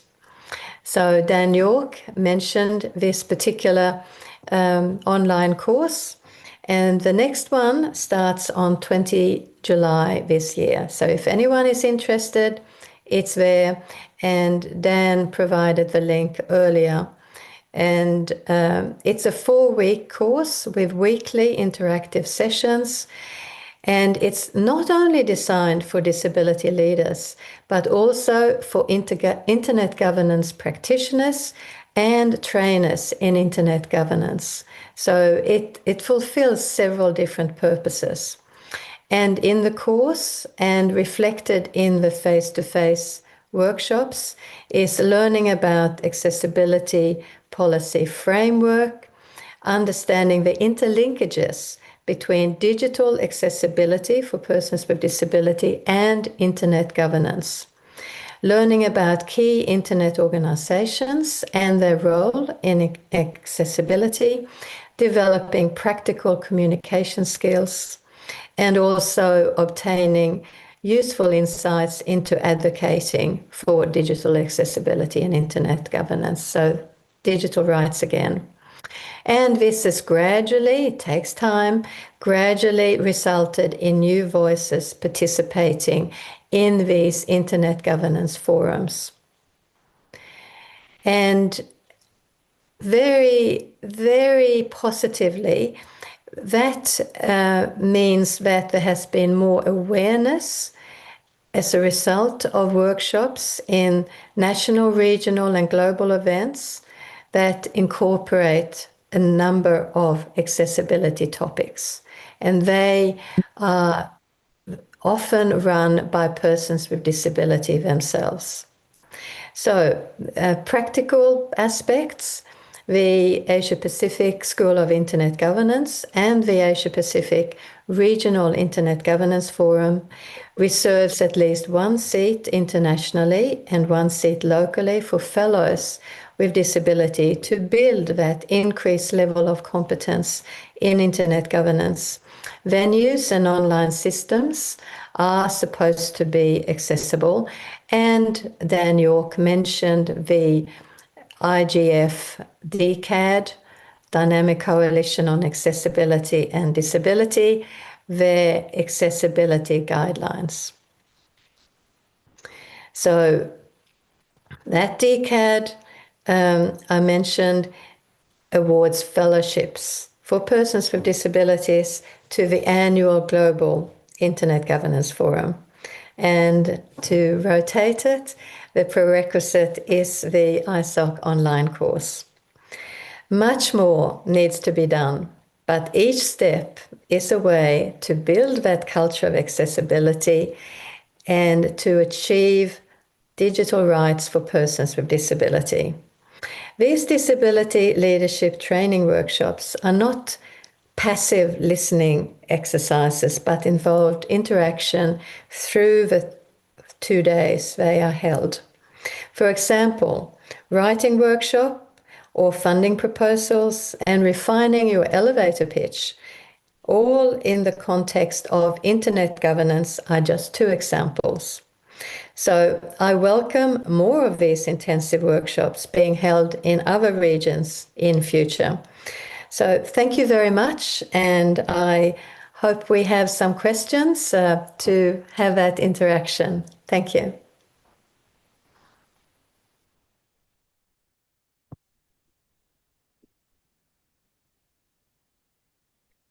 I believe there are no questions. Okay. Do you want to say anything?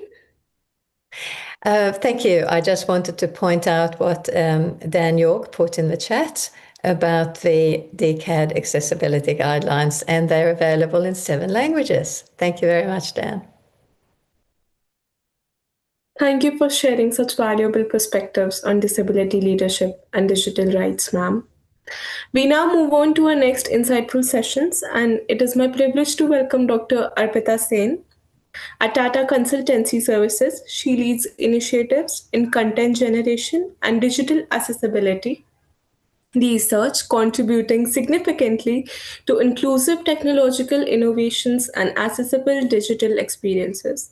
Today, she joins us to share her thoughts on vocal accessibility, the missing layer. We are delighted to have you, ma'am. Thank you so much, Bhavya. I'll like to share my screen.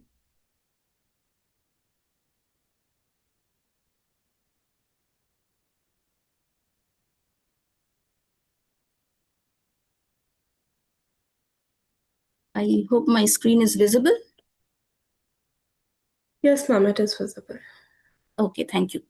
I would keep my mode of interaction basically vocal, because my topic for today is vocal accessibility. And we do have our sign language interpreters to help us. Thank you so much for that. So people who cannot hear me, I think they are helping with that. People who cannot see me, I think nobody can see me, but people with visual impairment, I'm wearing a black sari and with a tight bun on top of my head. So that is how I am dressed up today. My topic for today is vocal accessibility, which is a missing layer currently in our AI or Gen AI systems. So myself, Dr. Arpita Sen, I head the content strategy at TCS Accessibility Research. This team is headed by Dr. Charudhar Jadhav, who himself is a visually impaired person, not by birth, but at the age of 13, he lost his eyes. But he is the person behind who shows us the path on this accessibility journey. So let me start our today's discussion. To start with, a thought made us pause for a second and think about and realize about those millions of people, for the people for whom the digital world wasn't broken. I mean, it was broken for them. It's never built for them. So we tried to fix that. So we designed for limitations. We did not design for personas. We designed for limitations, as in sense for situational or like temporary or maybe permanent limitations. So for instance, a person might be visually impaired by birth or by an accident. I might be temporarily visually impaired because of maybe an eye operation. Somebody can be situationally visually impaired because he or she is in a dark room and he cannot see anything. So for various impairments, we definitely go through such situational or contextual or temporary or permanent impairments. So we thought on designing for those limitations. We do have a patent around as well. We develop with empathy and we deliver for all. That's our mission. And that is where this year's GAAD theme as well goes, with design, develop, and deliver. So I wanted to start with that. Where the AI systems fail today, right? If you see on the left side of the screen I have, there are various challenges that we go through in our daily lives. Visual challenges like we move out to the sunlight, there is a glare on our mobile screens and we are not able to see the mobile screen. It's similar to a situation where a visually impaired person is not able to see his mobile screen. Suppose we are listening to something on our Alexa or Siri regarding a food recipe, and we are also cutting vegetables. So we are listening and cutting, our hands are tight. We are not able to use our hands to operate that device. It's similar to a person who is mobile challenged, right? He or she cannot move. He is on a wheelchair.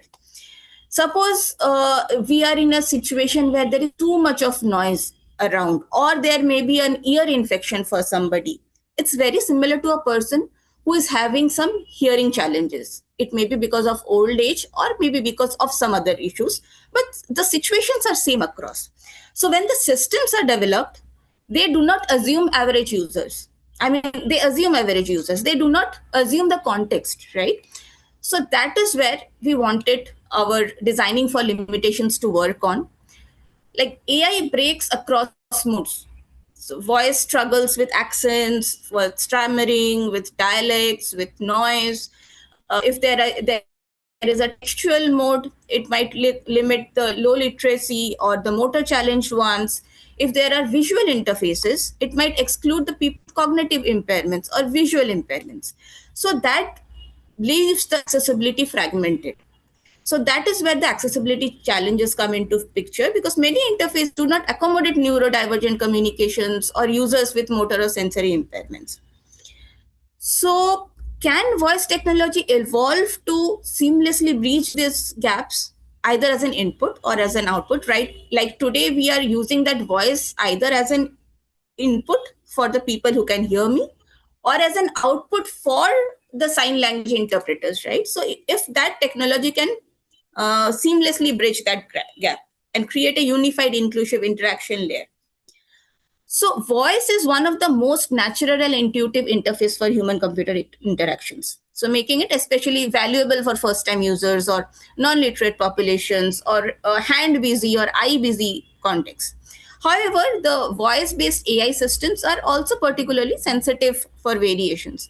So difference in dialects, accents, as I was talking, speech impairments, or pace of saying certain things, or environmental noise, it can significantly impact the system performances. But the voice technology works for each type of impairments. If it's a visual, the screen readers or the voice assistants we use, it uses the voice interfaces. If it's a hard of hearing situation, the captioning or transcription use the audio as the input. If it's a motor disability, we use our voice user interfaces because we cannot move our hands or legs. We use the VUIs. If it's a cognitive disability kind of scenarios, they also use the voice interfaces. So it's used across all the impairments, right? But in this agentic era, suppose we take some of the examples. A patient, suppose in the healthcare, a patient describes the symptoms via voice. There is an agent which captures the input. There would be another agent which checks the medical history. There would be third that runs on a diagnosis, and the fourth which recommends the next steps. Suppose in a customer support scenario, there is a query that enters a system. One agent will categorize it, the next will draft a response, the third will decide on what to do. Similarly, for a retail scenario, so there would be an agent that would work on the thing that the user is wanting. So if he says, find me a best deal, the one agent goes and searches the product, another goes and compares the prices, another would complete the checkout. So AI is no longer a single assistant. So if we think about a scenario where there is a physical companion with you, he has to do all the work, or there may be multiple companions with you at your home who is doing one thing, another is doing another thing. So our idea was to generate that accessibility companion which can be throughout your user journey and help you in almost all the situations. So it's a network of collaborating with agents that think, talk, and act. I'll just take you to a very short YouTube video. Maybe you will enjoy that video, and then I'll come back here.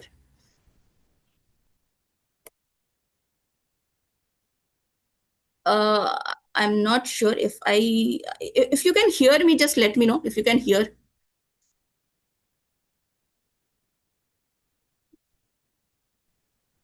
We don't hear Can it. you hear?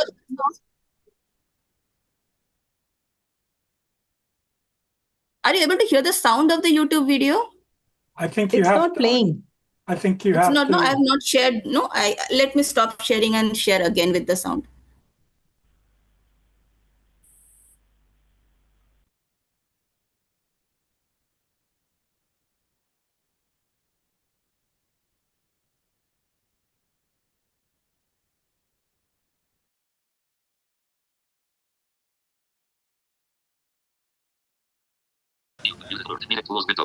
Eleven.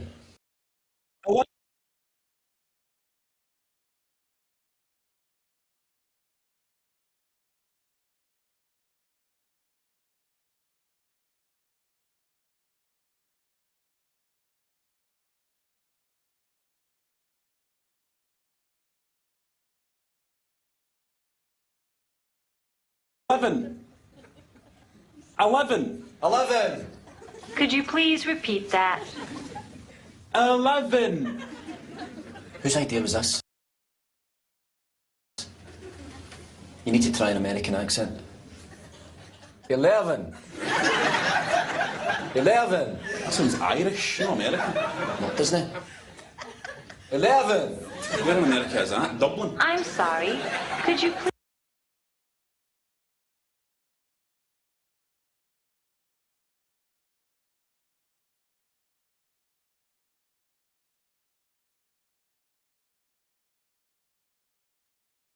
We did hear that, but we don't see the image.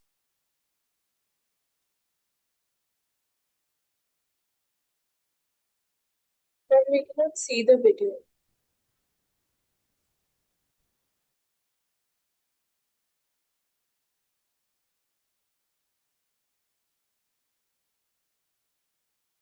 Hello.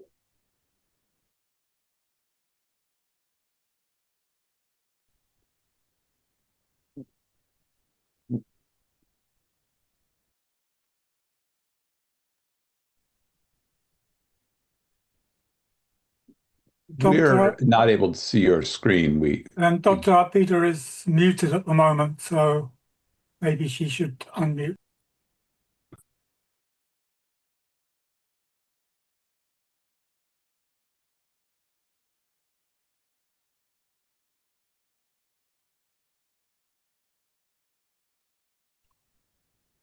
Dr. Arpita, you are muted.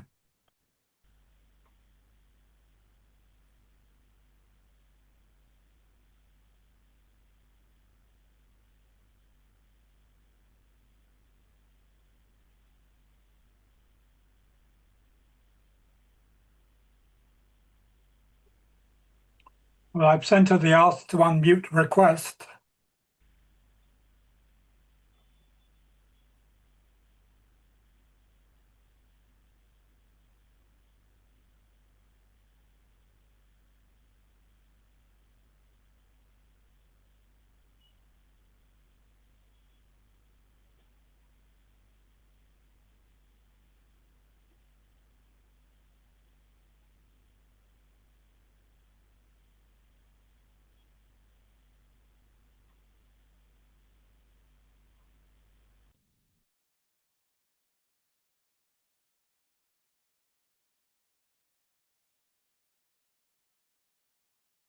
The only thing I can do is disable her screen sharing, which might sort something out.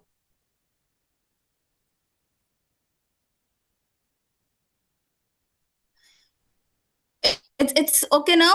You can hear me? Yes, we hear you now. We hear you now. When it was there? Before the second time sharing?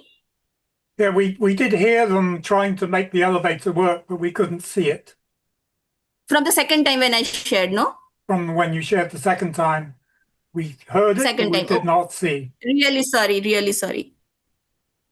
Okay. No, I was saying in that video, people were wanting to go to the 11th floor. The system, it was not identifying which floor that person wants to go to. So that was the issue. I'm going to stop your sharing. I'm going to stop your sharing, so try sharing again, okay? Okay, sure, I'll do that.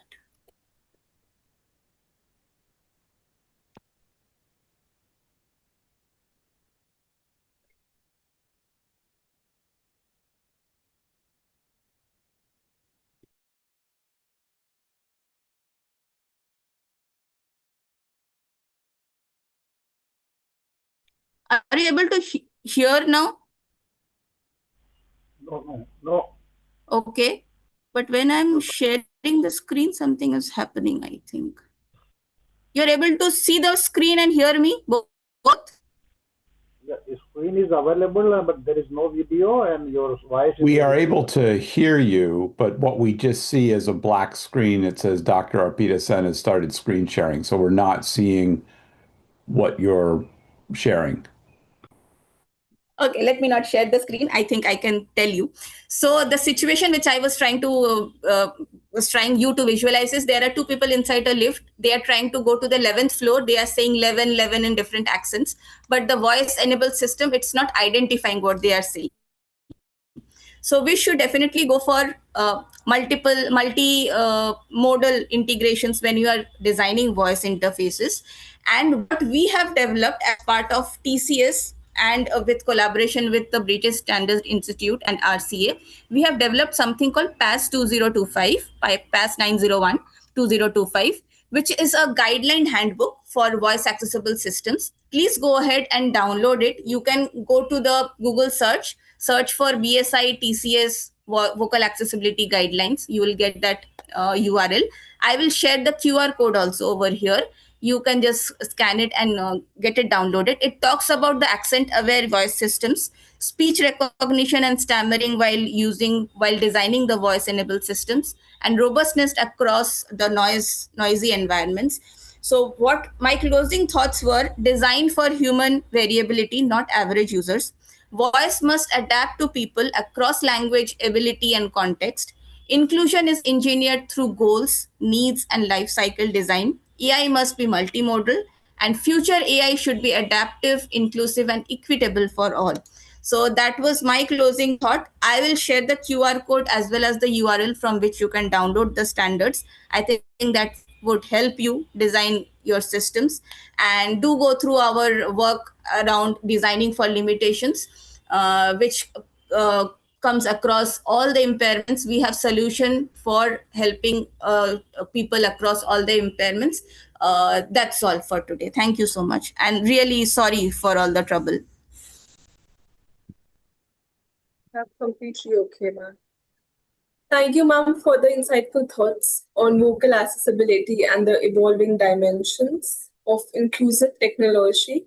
It is my real pleasure to now welcome Mr. Charles Donaldson Ogira from Uganda as regional lead for Africa at the Internet Society ASG. He has been actively engaged in advancing accessibility and inclusion within diverse and low-resource environments across the region. Today, he joins us to share his perspectives on from compliance to consequence when AI accessibility fails real people in low-resource contexts. Sir, we are honored to have you with us today.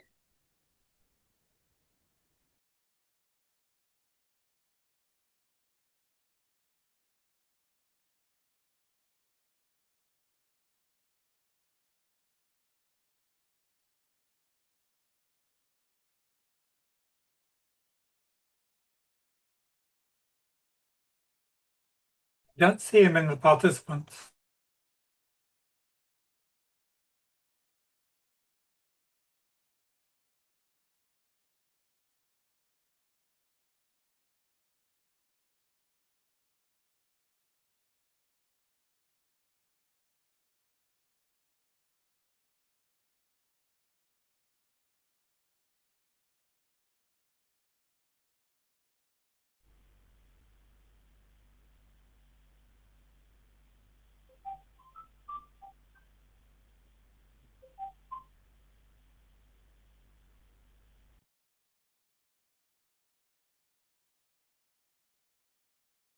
I do not see Dr. Ogira in the participant list.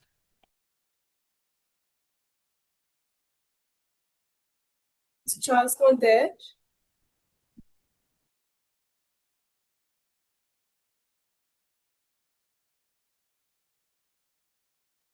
I don't see him in the participant list.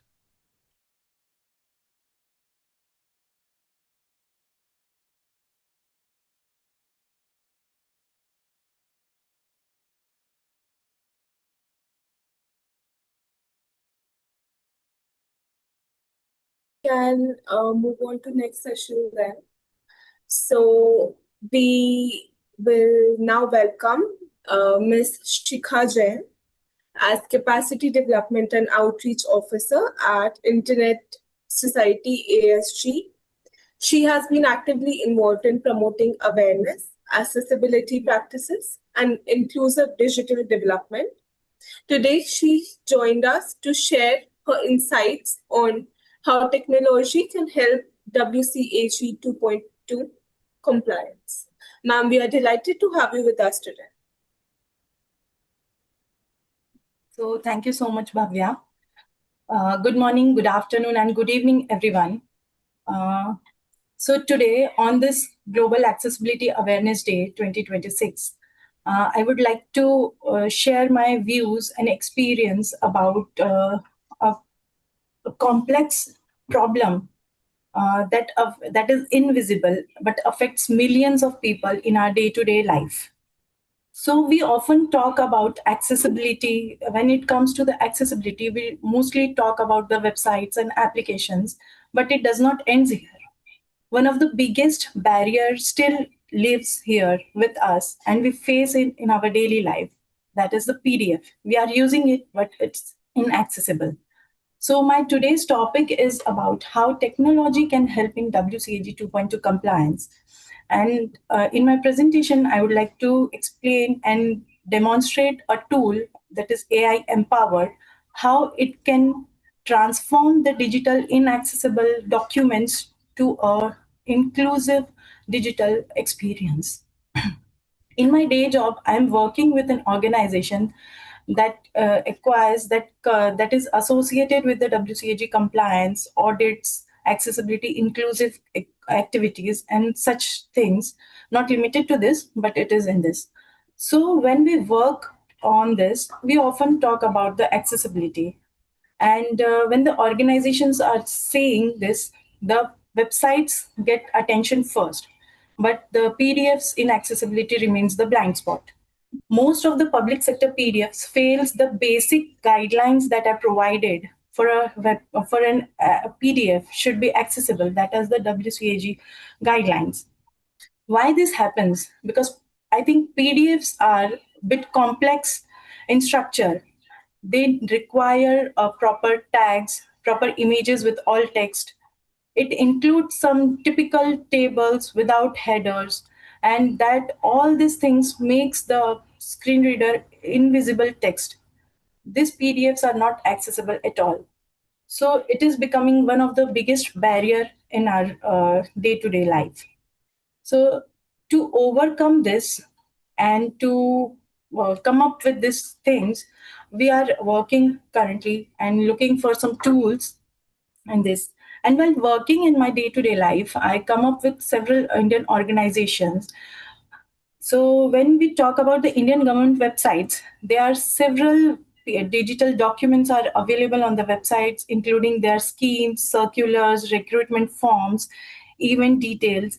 Everything are available in the PDF format. So for a sighted viewer, these may look perfectly fine, but when it comes to a screen reader user, it completely becomes the unreadable. So now the accessibility is not only a usability issue, it is becoming an issue of digital inclusiveness and equal access.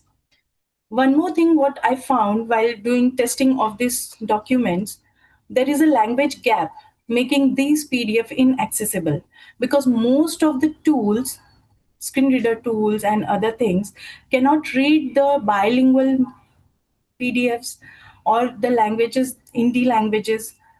All these are read as a invisible graphics for these tools. So when I was searching for something proper, how can we eliminate this issue, I come across several globally available tools. Most of the tools performs remarkably good when it is about the English PDF. But when tested with some multilingual or Indian language PDFs, their performance significantly drops. So I was researching and finding and looking for some particular tool or AI method that how can we resolve this problem completely. And just finding the issues is not like it is not only limited because we need some solution for this. It is not sufficient to just find out the things, the issues in the PDF and remediation it manually, because it takes a lot of time and it takes a costing that is impossible for an organization to spend, and it is an ongoing process. So while searching, I found a tool that is AI empowered, and it is, I think, India's only tool that just not only identify the issues in the PDF, also provides a particular proper remediation platform where you can see a proper detailed report that what was the issue in your PDF and how it has remediated it. So this tool is giving us a power to bring accessibility in a large scale. We can scale up the things. We can make the PDFs more accessible to the our all kind of users, including the screen reader users, and that too at very low cost. So this tool, what I found, is different from the other tools available globally, because it's like it's an innovative tool, I think, developed by the experts having years of experience in this field of accessibility. They know what is the root cause of inaccessible PDFs. It includes language aware OCR. It can correct Unicode mappings. It provides proper tagging to the PDFs, and it provides accurate language metadata to the PDFs. So when it comes to the multilingual PDFs, it reads it correctly, its pronunciations get proper, and it complies all the related WCAG standard guidelines that are associated for the PDF. So all these things I found in this particular tool that makes me understand that technology, if we use this kind of technologies, we can scale up the accessibility at faster rate. So I was comparing the manual process, how we were doing earlier, or many people are doing to make the PDF accessible. Like if we scan a document, we'll get a list of errors, and we need some trained specialist or accessibility trainers who can fix these things manually by page, or it may they can do it manually, but it takes a lot of time and it requires a lot of money to spend. It can hit on your pockets and it's an ongoing process, because PDFs are getting on the or different organizations, whether it's government, non-government, or public sectors, they are flooded with the PDFs day by day. So it becomes very difficult and an ongoing process, and the accessibility, we are working with a vision to include everything for everyone doesn't get achieved.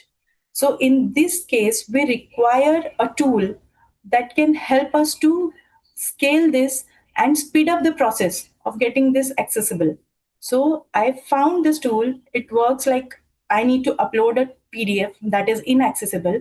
The AI will detect all the problems in the issues in the PDF. It just mention all the issues. It just remediate it and provide me a downloadable file with a proper report, what was the issue in this, what is rectified, that too within 1 minute and at very low cost. So I found this a very good, effective tool for achieving our goal to make inclusive awareness about the PDF accessibility. So accessibility is not about just a one-time audit process that you have achieved a compliance and you can just sit back. It's a activity that you have to perform in your daily day-to-day life. For organizations, government organizations or other organizations, they are providing their schemes and everything in the PDF format. If their information is not accessible to all the users, it becomes very difficult, because it is giving you a chance, you're losing a chance to reach the audience that are screen reader, dependencies on the screen readers. So for a continuous accessibility awareness and action, this tool can be said as an evidence-based accessibility platform. And I believe accessibility is not about just the technology. You need to have accountability, and like standards compliance should be achieved. You may think that why this tool is so having this, we can count on it or not. We can count it because it is an STQC empaneled certified tool that I found. And I think with the power of such kind of tools, automation tools, we can reach our goal of making internet for everyone, an inclusive digital world very well.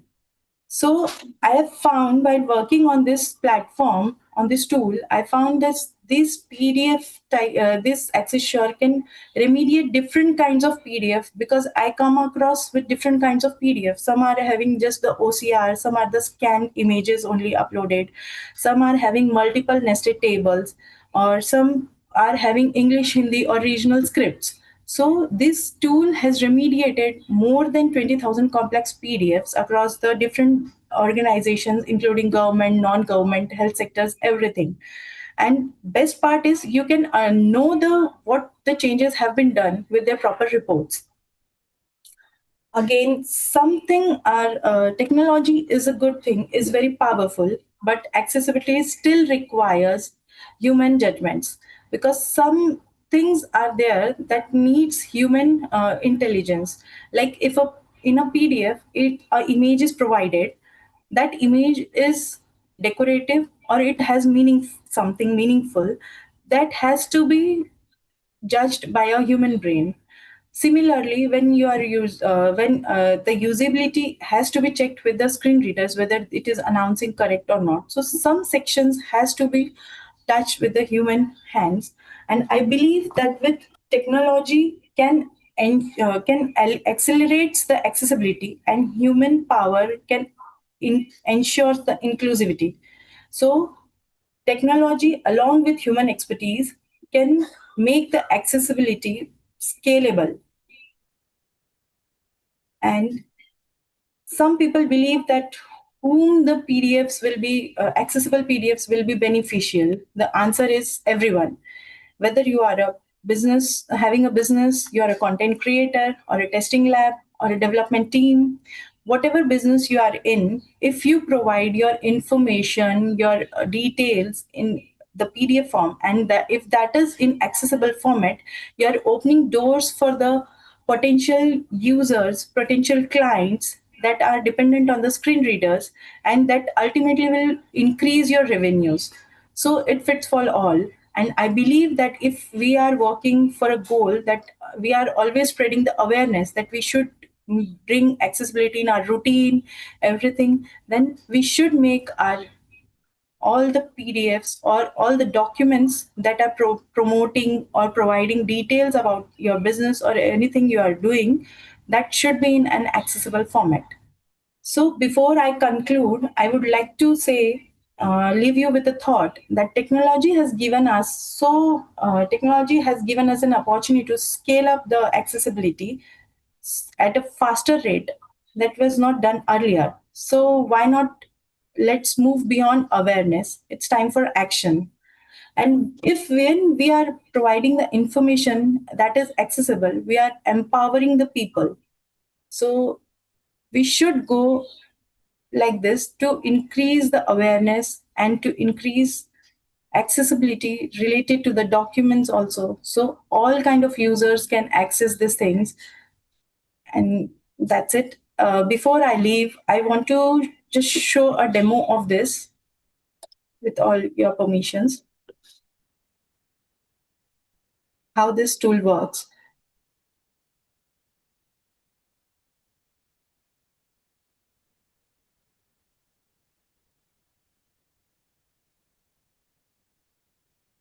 This is the thing. All you need to do is put a PDF here and you will get a report. So as we are running out of time, I can show you what I have already done. I have uploaded a PDF and within some seconds, it gave me a result. I can download the report. It comes with an HTML format and already remediated PDF. So this is the report what I got for my PDF. You can see it provides before and after comparison. Document structure was not proper, tagging was not done, title was not provided, all text were missing, heading hierarchy was not done properly. All these things have been corrected along with the WCAG compliance criteria. So I can understand as my work perspective that what was the issue and how it is corrected. You can see each and everything is provided here in this way.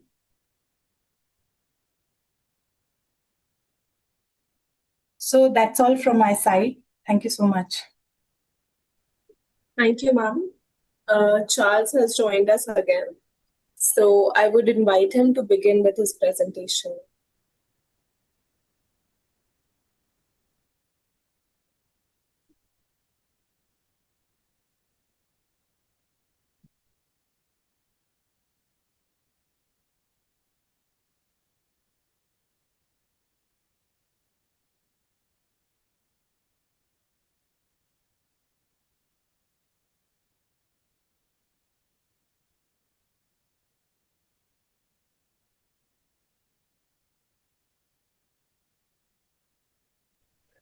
He's muted. Charles, you're muted.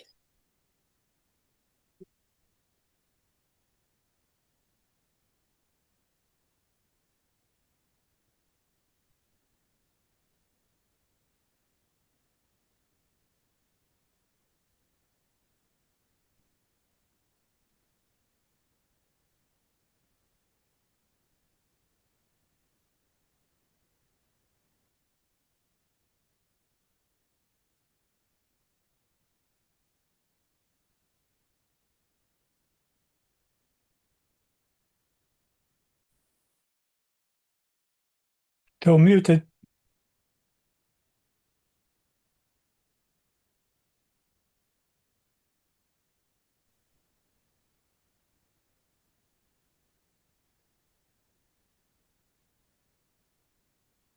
So I guess Charles is still not here. So now we'll move on to the panel discussions. So we now move on an engaging and insightful panel discussion, Accessible Platform Service Journey. To moderate this session, I would like to warmly welcome Mr. Ashutosh Singhal, Youth Ambassador ASG. Joining him as esteemed panelist, we have Mr. Sridhar, Mr. Sunil Chaudhary, Ms. Monisha Gandhi, Ms. Uma Bhadwe, Dr. Akshti Bansal, Ms. Vidhi Sharma, Dr. Dhananjay Bole. We are honored to have such accomplished panel with us today, and we look forward to an enriching discussion filled with diverse perspectives and meaningful insights on accessibility and inclusive platform.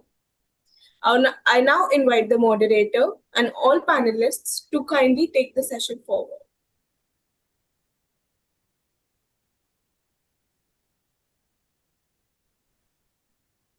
Am I audible? Yes, you are. Okay, who have joined yet? Could you please tell me the panelist name? Hi, this is Uma Badve. Okay. Hey, I'm joined Ashutosh. Sunil Chaudhary. Sridhar. Okay, Sridhar sir. And anyone else joined yet?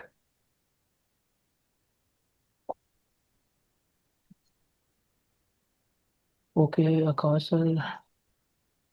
Ashutosh में join कर चुका हूँ. Okay, Akashdeep sir. Okay. Sir, one request to Dr. Ashutosh Pathak sir, please remove the form because panelists are facing issue while joining the meeting. That's why they have to fill the form and they are not able to join from the link. I'm also here, Ashutosh Sunil Chaudhary. Yes, thank you. Just a second. Okay. My first question to MS Uma. How your software is helping to students with disabilities?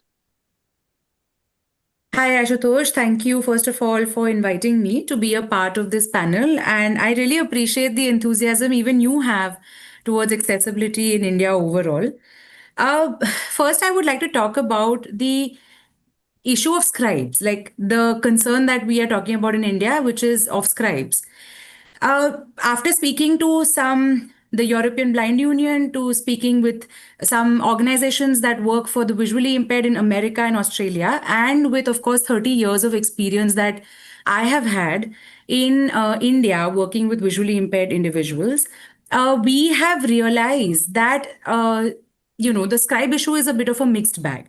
So if students are taught touch typing at an early age or are given entry into digital literacy at an early age, then they are giving their exams by typing independently. But if students are not giving their exams independently, it means that they've not been taught touch typing at an early age. In India, we have a pretty unique problem, which I'm sure you're also aware of, and that is that we have so many regional languages.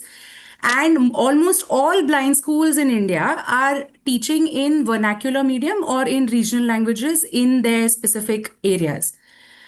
So what happens is that students are left without learning how to type because they are not able to learn typing in regional languages, and which is why 99% of Indian students are giving their exams using scribes, which is exactly why we built Swalekhan Typing Tutor. Swalekhan literally means writing on your own. Swalekhan Typing Tutor is basically India's only accessible multilingual typing tutor, built initially for regional languages, but now being expanded to multiple languages. Currently, it's available in Hindi, in Marathi, and in a very fun bilingual manner where we have English and Marathi instructions, but we teach them English typing, and Hindi instructions with English typing. Our aim is to make this software available across the country in as many regional languages as possible. Till date, we've taught 4,500 students how to type in regional languages across the country. This year, we will be launching Swalekhan typing tutor in Kannada, in Gujarati, and also in German, in lieu of making Swalekhan typing tutor available across the globe. We are very happy to partner with multiple organizations across the world to make Swalekhan typing tutor available in their languages, in their regional languages. This tool is completely free of cost because we at Nivant believe that we do not want to keep finance as a barrier in education for the visually impaired students. When these 4,500 students learned how to type, they came back to us and told us about another unique problem that they are facing, which is that the exam papers are coming printed for most of these students. So the question is, if you are able to type your answers, but you still need a reader to read out the questions from the question paper, they didn't want that. So we built Swalekhan Test, which is an exam platform, an accessible exam platform in which institutes, blind schools can upload question papers. Students can listen to these questions and type out their answers in an accessible manner in any language that they want. We also have a voice typing feature enabled in this exam platform. I'm very proud of the fact that this year, for the first time in the history of India, 255 students have given their exams without scribes using Swalekhan Test. And it's a very, very great achievement for us, especially because we made this platform specifically for our Indian visually impaired students. I also believe that typing is a life skill. Even if we say that voice typing is something that may become much bigger in the future, I feel like Swalekhan typing tutor is giving students a life skill of typing. And let me just end this with a small story of a student called Shubham Wagmare, who actually learned how to type in Marathi using Swalekhan typing tutor. And he has written an entire novel. He's typed out an entire novel and published it. And the story is about a blind protagonist who falls in love with a sighted girl. And it's from the point of view of a visually impaired student or person who is, of course, Shubham Wagmare. And this only shows that typing is not necessarily only for exams, but it is to be able to write your thoughts, cross your points, so that the whole world can know what you're thinking. And that's what Swalekhan typing tutor has achieved to do, and we call it a revolution. Thanks, Ashutosh. Okay, thank you. Mr. Siddha, what makes your app truly accessible for people with disabilities? Yeah, hi. Thanks for inviting me to this meeting. So first of all, I represent edqueries.com. I'm the founder. So this is focused more on the neurodivergent individuals. So what happens is there are invisible disabilities, what some would call. You can't make out when you look at the person, but the person may have autism, could have ADHD, dyslexia, Down syndrome, or intellectual disability. So this is a space which has not been looked into much. So there has been a challenge, and how do you teach those students, or the student want to learn something? So I have worked in the technology industry. Before that, I was working as a pediatrician. I moved into software technology around 20 years ago for healthcare related software. So around 8 years ago, I started this company called edqueries.com, EDQUERIES. Queries means questions, ed means education. So the idea was, how do we make learning fun, first of all? Because the student, whether a child or an adult, wants to enjoy education. If it is enjoyable, the student may even overcome the challenge. The challenge in this case was that they're finding it difficult to understand, difficult to perceive certain things. So we decided that maybe we should use the approach of gaming, means take that part of the gaming which brings fun, but remove that part which causes distractions. So simple gamified education, and then make a vast library and put it online so that it is available to everybody. The biggest challenge is these special educators who teach such children are there, but are mostly in the cities. And unfortunately, even in the cities, travel has become very difficult. So how does a parent or how does a student get useful educational material? So we started with that approach, then we kept on showing it to those students, those parents, and kept on improving. So over the last 8 years, we have got about 7,000 odd different educational content, mostly interactive content where the student has to go online and actually drag and drop or select and do things. So when you're doing things, then only you will know whether the student is understanding or not. Because here the major challenge is at the level of the mind. So unless we know whether the student is actually doing things, we don't know whether they get it. Now education, again, we are focused on functional education. Means the real purpose is to make that student ready for life. Can they go to a shop? Can they buy things, get things, ask for things? So our students are in the range from almost from 4 or 5 years to 35 years age. So we are also giving them pre-vocational and vocational content. And all this is online. So it's not an app that you download on a phone. It is more on a website. You go to Google Chrome or any other browser, you log in, create your account, and then there is free as well as paid content. So we call ourselves the Netflix of the e-learning space because we are like an online library where already a lot of content is there. And then we are continuously getting more content. So every day, based on request from somebody, or from the teachers or the users, we are going on making content. So the child or the adult is playing the games, and parallelly we are also tracking their usage so that you can personalize learning, because everybody has their strengths and weaknesses. So how do we figure out where are they struggling? Instead of saying that the student is 5th grade passed or is past 10th grade, we are saying what does the student actually know and where is they actually struggling, so that the teacher can then plan something useful. So that has been the approach, and we are present right from, we have users from organizations who are there in Uttarakhand to Kerala, even now Sri Lanka, and parents who join us abroad also, US and UK, and we are there in Nagaland to Gujarat. So across our country, major organizations, and we have a MOU signed with NIPMED of Chennai, National Institute for Empowerment of Persons with Multiple Disabilities.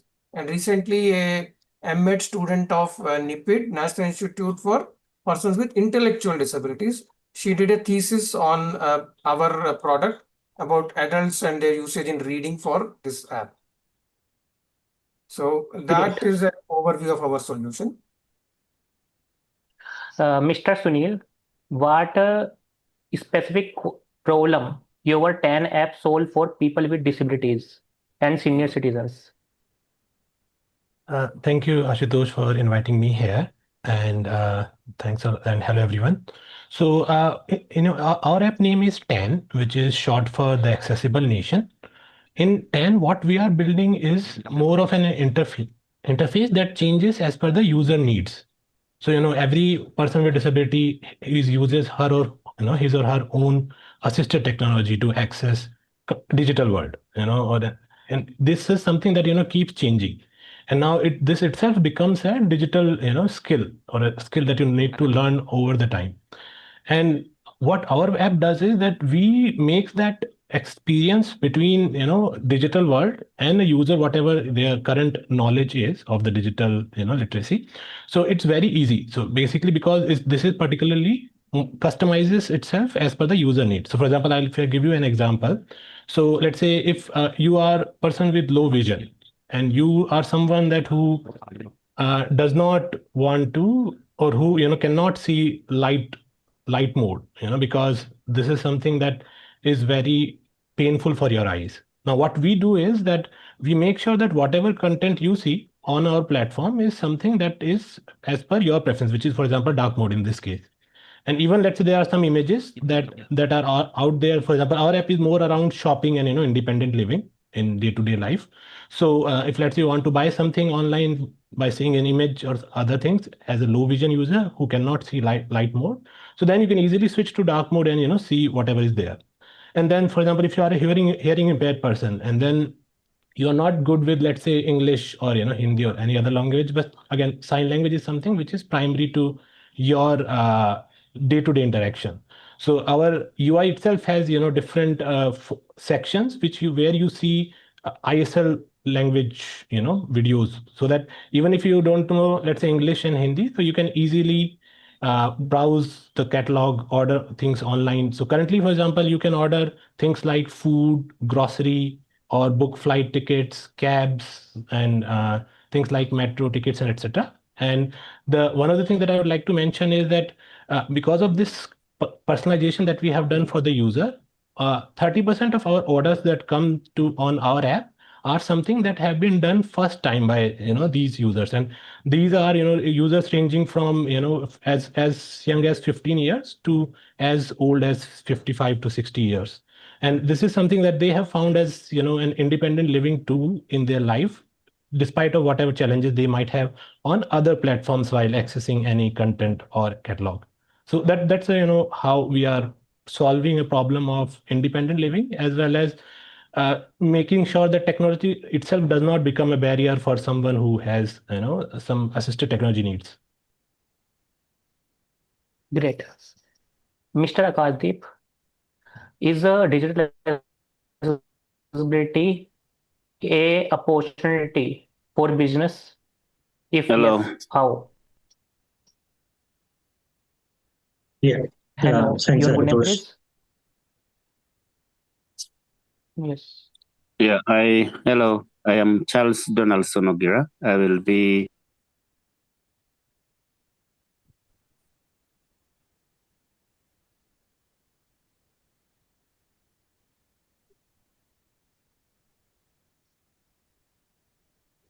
Should I continue, Ashutosh? Yes, please.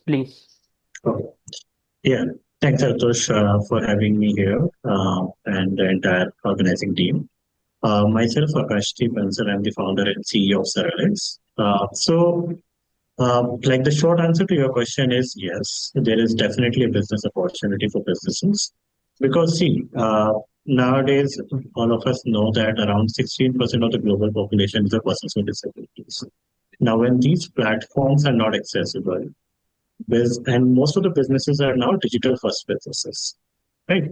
So now, if most of the platforms are not accessible, these consumers, which are the 16% of the global population, they cannot give business to these companies. So now, if the platforms, they are not making their platform accessible, they're losing out this business. And it's not like some of the people have this perception that the person with disability does not have the disposable income. So I would like to refer them to a report by WIPO, which says that the persons with disability, along with their family and friends, holds $8 to $13 trillion of disposable income. So definitely, if the platforms are not accessible, they are definitely losing out the business. Okay. Yeah, MS Uma, how is your software solving the accessibility issue of examination? Means I want to know more about your software test. Yes. So, Ashutosh, Swalekan test, basically you can upload an institute or a blind school or a teaching institution across the world can actually register themselves on Swalekan test. Once they do that, they get complete access to our admin panel where they're able to upload question papers. Currently, they are able to upload question papers via Excel, but now we are building a whole AI feature where they will be able to OCR question papers that have been printed or use any AI platform to create question types and question banks. Swalekan test has three kind of questions that students can solve. One is match the following. One is MCQ, multiple choice, and the other is long answers. So it can be any long or short answers depending on what the students wants to give the answers of. At the end of the exam, when the students have given their exam, then the teachers can either evaluate, analyze online, or they can download a PDF and print it as an answer sheet. The institutes are able to configure many things in this question paper. And one of the most amazing things is that they can schedule exams. So they can decide what time the exam needs to start and what time will it end, and even dates. So you can decide what date the exam will start and what date the exam will end. we are currently also building a lot of question banks for different classes from 5th standard to 12th standard for curricular material, where students will be able to maybe do a specific lesson or a specific like some homework that they have to do, and they will be able to solve these small quizzes that we are building in the question bank. So not only will that help them learn how to type and increase their speed and accuracy, but they'll also be able to cope up with their curricular work, and the teachers will be able to analyze how their responses are, furthering this cause of education. I hope that answers your question, Ashutosh. Yes. MS Bhavya, did anyone else join from my panel?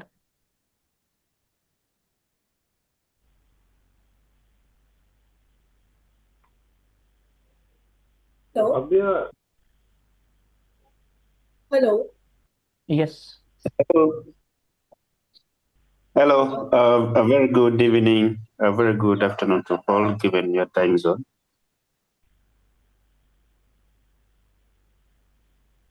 I'm so sorry. Hello. Can you just repeat that? Hello, can you hear me? Yes, you are audible. Did anyone else join from my panel, Bhavya ji? Hello. As of now, I don't know. No. Okay, only No 4 one. have been joined, right? Yes. Okay, Mr. Ashutosh, I have a question. Someone has a question, Ashutosh. How can we make sure, like, it can... Ashutosh? we will take a Q&A in the end. Mr. Akashdeep, how can we make sure the digital accessibility can become business opportunity? Okay, how we can make sure that it has become a business opportunity? Interesting question. Yes. See, for that, first of all, we need to solve the data gap. The biggest problem in the entire space is we don't have the data. We know today that 16% of the global population is a person with disability. But when it comes to the point that how many of them are actually facing the problem when the digital platform is not accessible, no one has answered it. Even like there is no, I can't find any numbers which has been published by like the platforms like Google or maybe Apple or Microsoft. Like even though they can maybe like even the Google can implement something in the Google Analytics where they can show that these many number of persons with disabilities are using your platform, are trying to use your website, but those kind of things are not yet been implemented.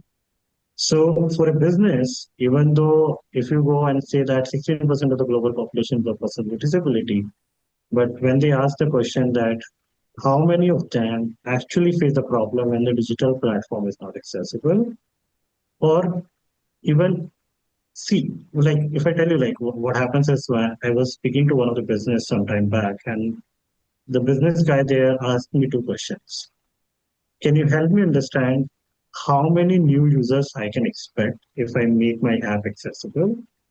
Or second question was, can I expect that the frequency of users will increase by the existing user? Like, can you give me some numbers, like how much I can expect on it? So I was not having any answer to both of these questions. Unless and until we have answer to these questions, for a business to understand that whether this is really a business case or not, it is not really something which they can complete because there are no proper case study which has been published, which can really give them an idea. Okay, these many like if they make the platform accessible, this is how like the number of users are going to increase.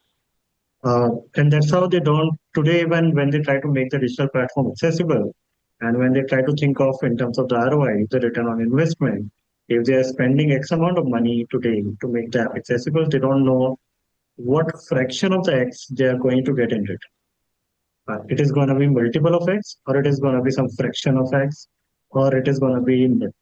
They don't know anything right now. And unless and until this data gap is solved, I don't think it is going to be a true business case. Let's hope that answers. Yes. Mr. Siddha, how does your app change a gaming experience to everyone? As I said, first of all, this is a huge online library. And as in any library, not everything will work for everybody.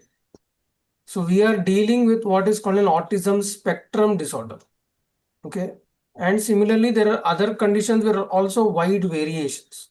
So first things first, not everything in our platform works with everybody. But what we try to do is at least make something useful for everyone. When you go to a library, do you like every book? No. But you always find something useful. So what we have decided is there is no book or solution on the planet which will work for everybody and teach them everything. So we are saying let us reach out to our users and ask them what are the problems they are facing or what we can do and what they want to learn and accordingly make it. So we keep going back to our user community, whoever wants to use it, and then keep trying to give them something which they like. So in a situation like autism, there could be a child who only likes cars and wants to play only with car toys.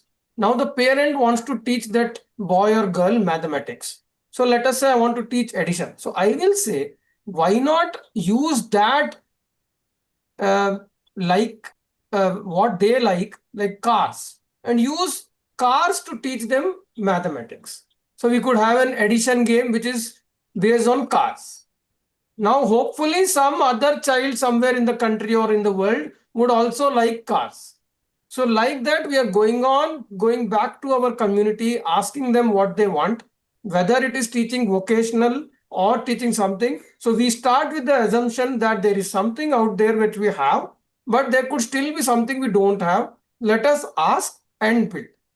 So that way we are going on making that set of things which is useful more and more useful. So that's the only way out. And luckily, thanks to AI, we can build things faster. It is easier to change our software than to change a child. And our main objective is to make learning fun, not just make something available. Right? So we are not saying that we have got one solution which works for all. We are saying we are going to make a solution every day for that person who is going to request us. So that's how we are addressing this. Okay. Mr. Sunil, why is the inaccessible platforms are a huge challenge across the world, like shopping and traveling? So what we are so this is a problem across globe, and it's more prevalent in some part of the world than, let's say, others. You always have variations, and this is happening because somewhere there is a lack of knowledge in terms of what an accessible thing means for a particular user. And this accessible itself is complex thing. So it's not that what is accessible for me could be same for another person who had, let's say, blindness or low vision. So each one of us has different needs, and that's what kind of causing this complexity or the problem in terms of how to make things accessible.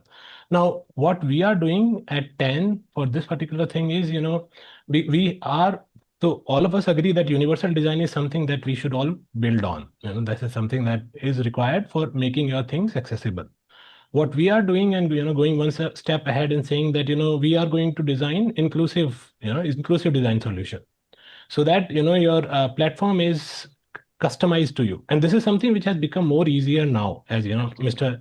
Shri was saying that now given AI and everything, it has become easier to change the software. So that's what we are also focusing on, building a platform that is customizing itself, and then platform itself is connecting to different marketplaces out there. It could be Amazon, it could be ONDC in India, it could be travel platform like Ease My Trip and others. So we are connecting with all of these platforms through API integration, and make sure that whatever UI at least we are showing to our user is accessible. So that's what how we are solving. And in general, we think that if whatever we are building is something that is also a global solution. So if we integrate with different marketplaces, the users would have at least one platform there where the developers know what it means to make anything accessible. And this basically gives you a consistent experiences across time, across releases, and that's what we are focused on. Thank you. Okay, thank you so much. And now we are ready for Q&A. Please ask any question whichever you want to ask.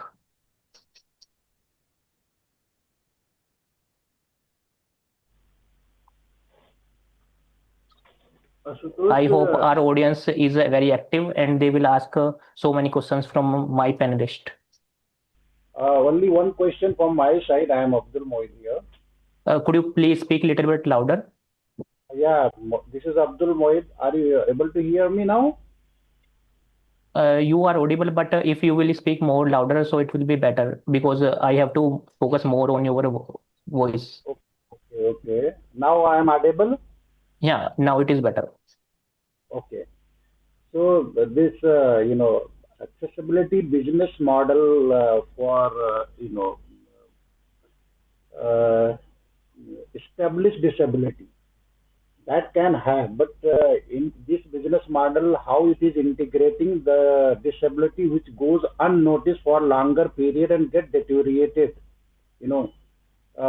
for that matter. So the business model is able to integrate with the healthcare system in India so that it can be early detected and support can be provided for accessibility requirement of the person who has got, beginning of the disability criteria. Basically, conclusion of the question is that business model is inclusive to the healthcare system as well as, getting the input from the healthcare area for integrating into the business model. Yes. Does anyone wants to comment? This is for every panelist. I can take. Okay, so you're right. Like there are a lot of disabilities which get increased with time, and the requirement may change with the time. And the system, if we can integrate with the healthcare, that can also help. But ideally, what we require right now is, see, when your disability is increasing, ultimately you are either switching to some other assisted technology or some other accommodation which you require. Right now, when we are talking about the business case, what we are talking about is, do we know how many persons with disability use TalkBack today when they access any of the Android mobile applications? Doesn't matter which disability it is. Now, even if you were not using earlier, but now you have the disability to which you have to use the TalkBack today, and as soon as you start using the TalkBack, can the system interpret that and feed the data into some analytics system which can show to the businesses that now there are these many number of users who are trying to use the application with the help of the talk. So ultimately what matters is how many persons with different disabilities require what kind of different accommodations. That is ultimately going to drive the business case. Hope that answers. Yes, thank you so much, everyone. And I hope you will send your questions in the chat box, and our panelist will give answer in the chat box. Thank you so much. Please, you can go to the next speaker.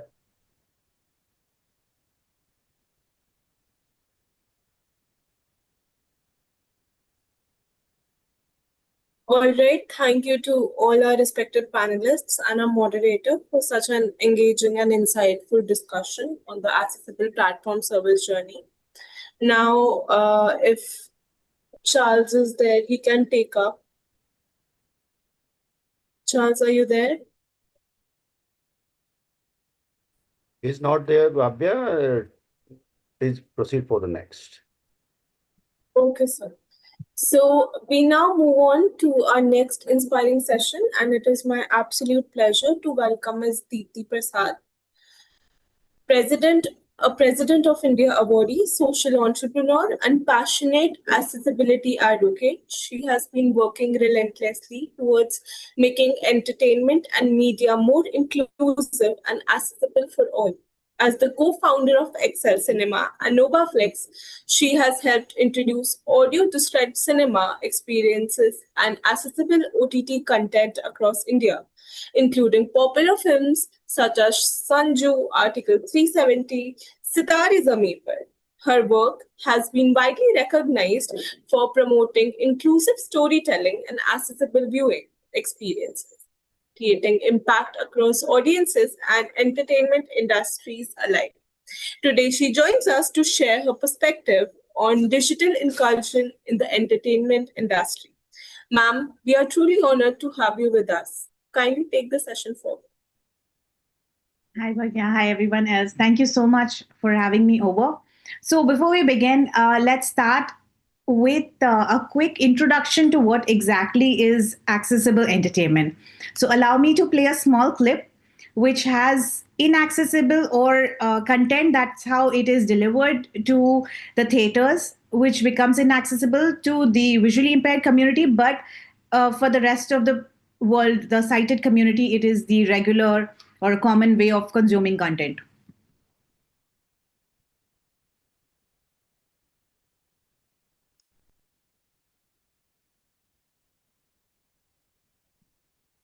Is the screen visible? Yes, Yes. ma'am, it is.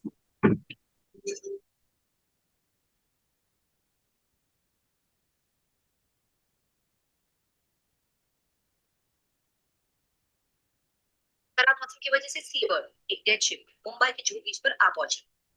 हैरानी की बात तो यह है कि इस ship पर एक भी आदमी मौजूद नहीं।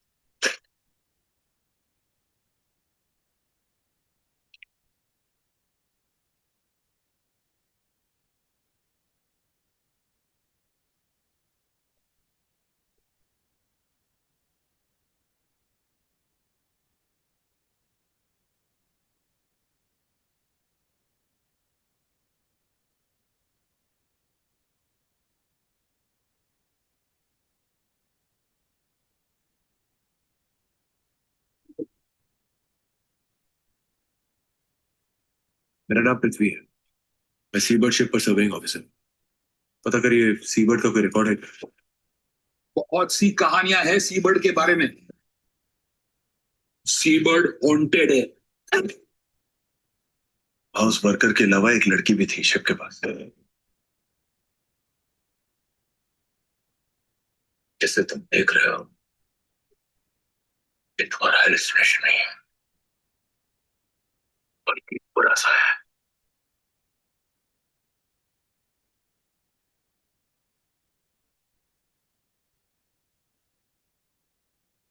इस पर क्या हुआ?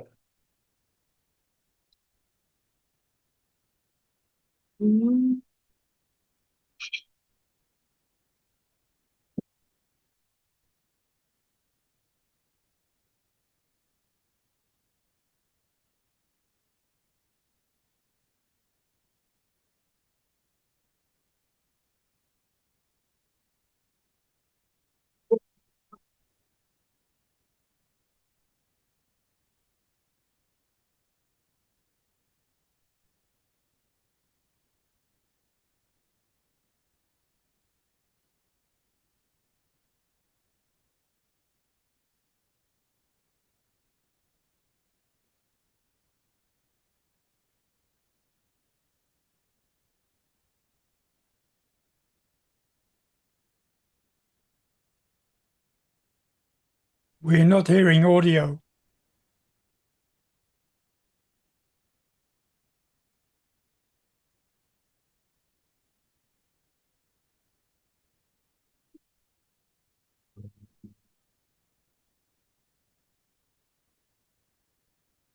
Now the same clip made accessible with audio description. Official trailer. एक विशाल समुद्री जहाज किनारे पे और उसके सामने पृथ्वी। धर्मा प्रोडक्शन, जी स्टूडियोज। एक डेड शिप मुंबई के जुहू बीच पर आ पहुंची। हैरानी की बात तो यह है कि इस शिप पर एक भी आदमी मौजूद नहीं। विकी कौशल एज पृथ्वी अपर डेक का दरवाजा खोल के अंदर घुसता है। चारों तरफ अंधेरा। टॉर्च हाथ में लिए पृथ्वी धीरे धीरे गलियारे में आगे बढ़ रहा है। जमीन पे गिरी टॉल से आवाज आने लगती है, जिसे पैर से दबाकर पृथ्वी बंद करता है। अचानक एक आकृति पृथ्वी के पीछे से भागती है। पृथ्वी मुड़ के टॉर्च की रोशनी में उसे देखने की कोशिश करने लगता है। तभी उसके पीछे एक लड़की, जिसका सर पीठ की तरफ घुमा हुआ है, दीवार से रेंगती हुई। जी स्टूडियोज इन थर्मा प्रोडक्शन प्रेजेंट्स। मेरा नाम पृथ्वी है। मैं सीबर्ड शिप पर सर्वेइंग ऑफिसर हूँ। पता करिए सीबर्ड का कोई रिकॉर्ड है? बहुत सी कहानियां हैं सीबर्ड के बारे में। सीबर्ड हॉन्टेड है। हाउस वर्कर के अलावा एक लड़की भी थी शिप के पास। एक थर्मा प्रोडक्शन फिल्म्स। आशुतोष राणा। जिसे तुम देख रहे हो ये तुम्हारा हेलुसिनेशन नहीं है। पृथ्वी के सामने शीशे में दरार पड़ने लगती है। दरार बढ़ती जाती है। तभी एक लड़की शीशे के दूसरी तरफ से चीखता है। दो यंग कपल शिप में हाइड एंड सीक खेलने के लिए घुस जाते हैं। लड़की फोन पे आवाज निकाल के लड़के को डराने की कोशिश कर रही है। फोन नीचे गिर जाता है। फिर स्क्रीन पे दिखाई देता है भूत। फोन का वाइब्रेशन सुन के लड़का केबिन का दरवाजा खोलता है। वहां पे कोई नहीं है। लड़की चीखते हुए बाहर निकलने की कोशिश करती है। लड़की बाहर निकलने के लिए दरवाजा बंद हो जाता है। वो चेहरा क्लिक करके नीचे गिरता है।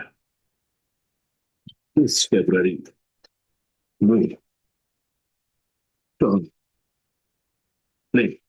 पृथ्वी हवा में फेंक जाता है।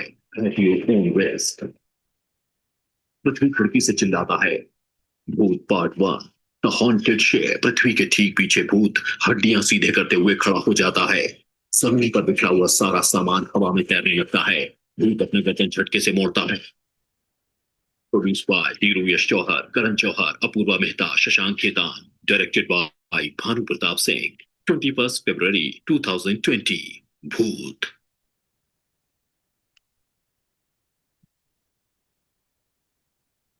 So now that everybody understands what exactly audio description is, allow me to introduce you to Excel Cinema. From 2018, Excel Cinema has been making Indian cinema theaters accessible.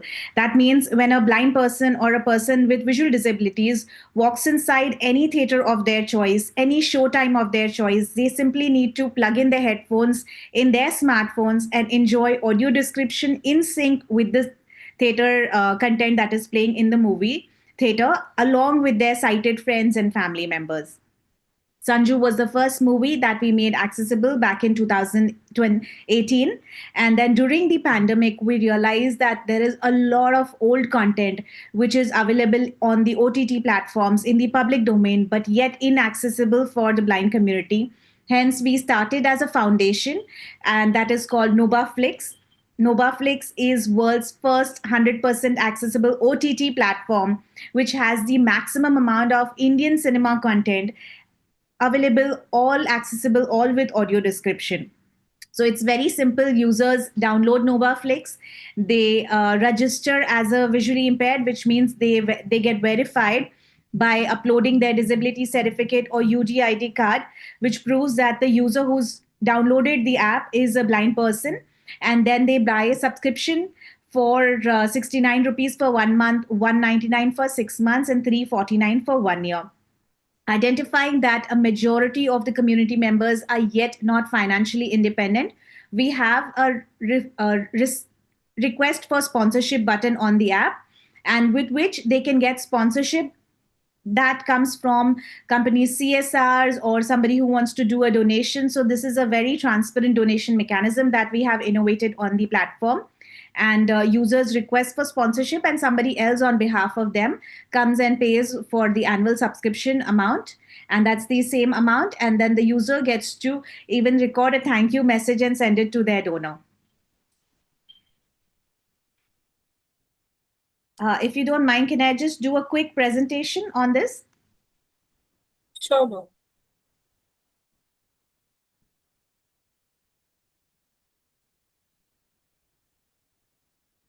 Screen visible? Yes, ma'am. So this is mainly focusing on NovaFlix. So that's the world's first OTT platform that we started in just the pandemic. And currently we are hosting over 500 movies, which are all accessible. This is a brief about my introduction and my line of work. Obviously, audio description is something that I did not innovate, but because of lack of content made accessible in Indian cinema, there was a huge demand, and I felt that technology can really bridge this gap. And through technology, I meant creating an OTT platform which is dedicated for the community, not just because it is going to be faster, but it is also going to be affordable. So we need to identify that the community majority of the members are not considered as paying capable customers. That's why the platform is made affordable for them.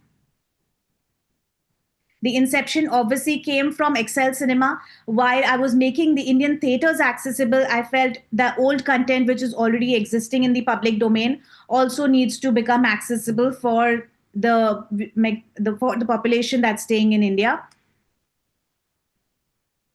Our pipeline, of course, has a huge line of work because Indian cinema has over 2 lakh movies that are available in the public domain and yet to be made accessible. We have just reached a very small number of 35,000 users in the last 2 years and 500 content.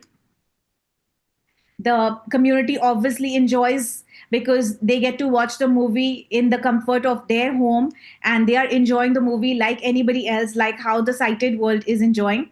And like I explained earlier, it is a verified visually impaired community members app only. It's a platform that is created for the blind community of India.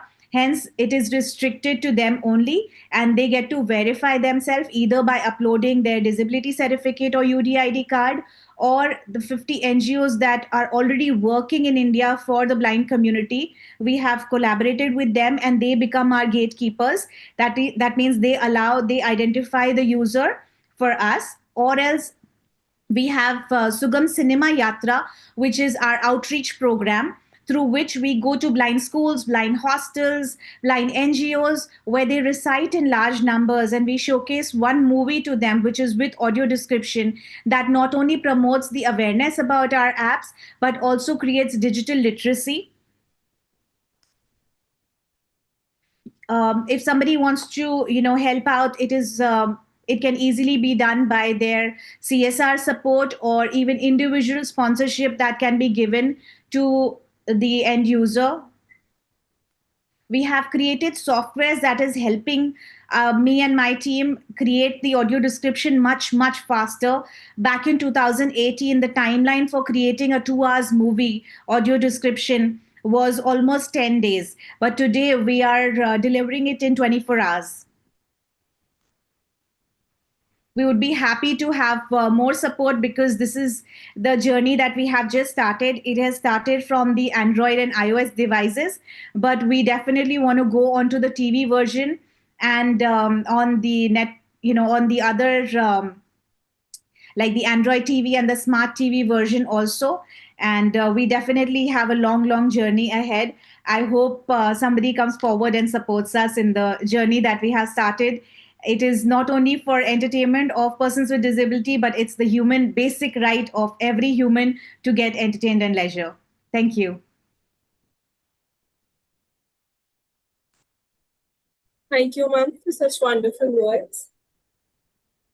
It's now my privilege to welcome Shri S. Govindaraj, Commissioner Persons with Disabilities under the Department of Empowerment of Persons with Disabilities, Ministry of Social Justice and Empowerment, Government of India. With over 30 years of experience in disability empowerment and inclusive education, he has contributed significantly to accessibility and rehabilitation initiatives at national and international levels. He is also a recipient of Lifetime Achievement Award and a Living Role Model Award. Today, he joins us to share his thoughts on Office of CCPD's role in transforming inaccessible digital platforms, powers, and responsibility. So we are honored to have you with us. Thank you. My God. Yeah. Very pleasant evening to everyone. I'm so glad and feel blessed for getting this opportunity to address on an auspicious occasion that is well known to all of us who have gathered or related to this field, that is Global Accessibility Awareness Day. It is a great moment to share our views, experience, and the progress which are in aligning the timeline and the requirement to empower the persons with the disabilities. See, digitalization has become a modern approach to empower the human, and the human rights also insist that everyone should be able to access all advancement, technology, or any development occurs to improve the lifestyle and the standard of the human being promotion. It is well mentioned that any advancement or development which is not reachable or is not accessible to any, whether it's a smaller or minor or vulnerable community, then the society cannot be called as an accessible or inclusive. Several legal frames and legal entities like high courts, supreme courts, and exclusively mentioned for Divyangjan like CCPD office keep insisting about the legal mandate or the accessibility as a fundamental right, rather considering as an obligatory or as a privilege or something to be given on a sympathetic way.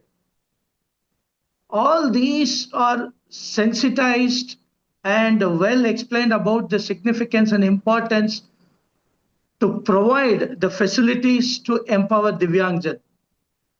Despite too many efforts are exercised and enormously taken forward, the realistic assessment is not encouraging.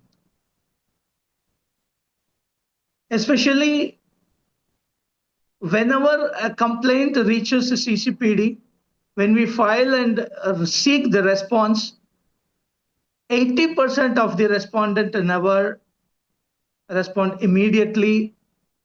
Though they respond, always they reply on their difficulties or their practical impossibilities. Once we insist and force them, then only they initiate the action. Having enacted and established RPD Act 2016, it is very disheartening. Still, we are in the stage of creating awareness and sensitizing the organizations or authorities. Right? As we all aware, many across the globe, many countries are performing better. And I don't want to be too negative on this issue.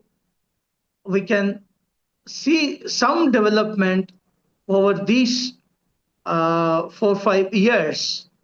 At least a conscious, at least the people or the authorities have started taking into their conscience and consciously started working towards the digital accessibility. As you are aware, CCPD has taken sumoto over several departments, several organizations, corporates, right, to ensure their digital accessibility. Right? But the output is gradually satisfying, but not accomplishing. Right? A long way to go. Really, I understand the NGOs and activists are doing wonderful job to raise this issue, to voice out this issue, to get something to be done for the future generation. The basic facility that is making their website accessible, the mobile app accessible, right? Through which they all entities are advertising and promoting themselves. I think those people are a little insensitive about the utility of their products and their services by persons with disabilities. I believe they are underestimating the utilitarian capacity of the Divyang community.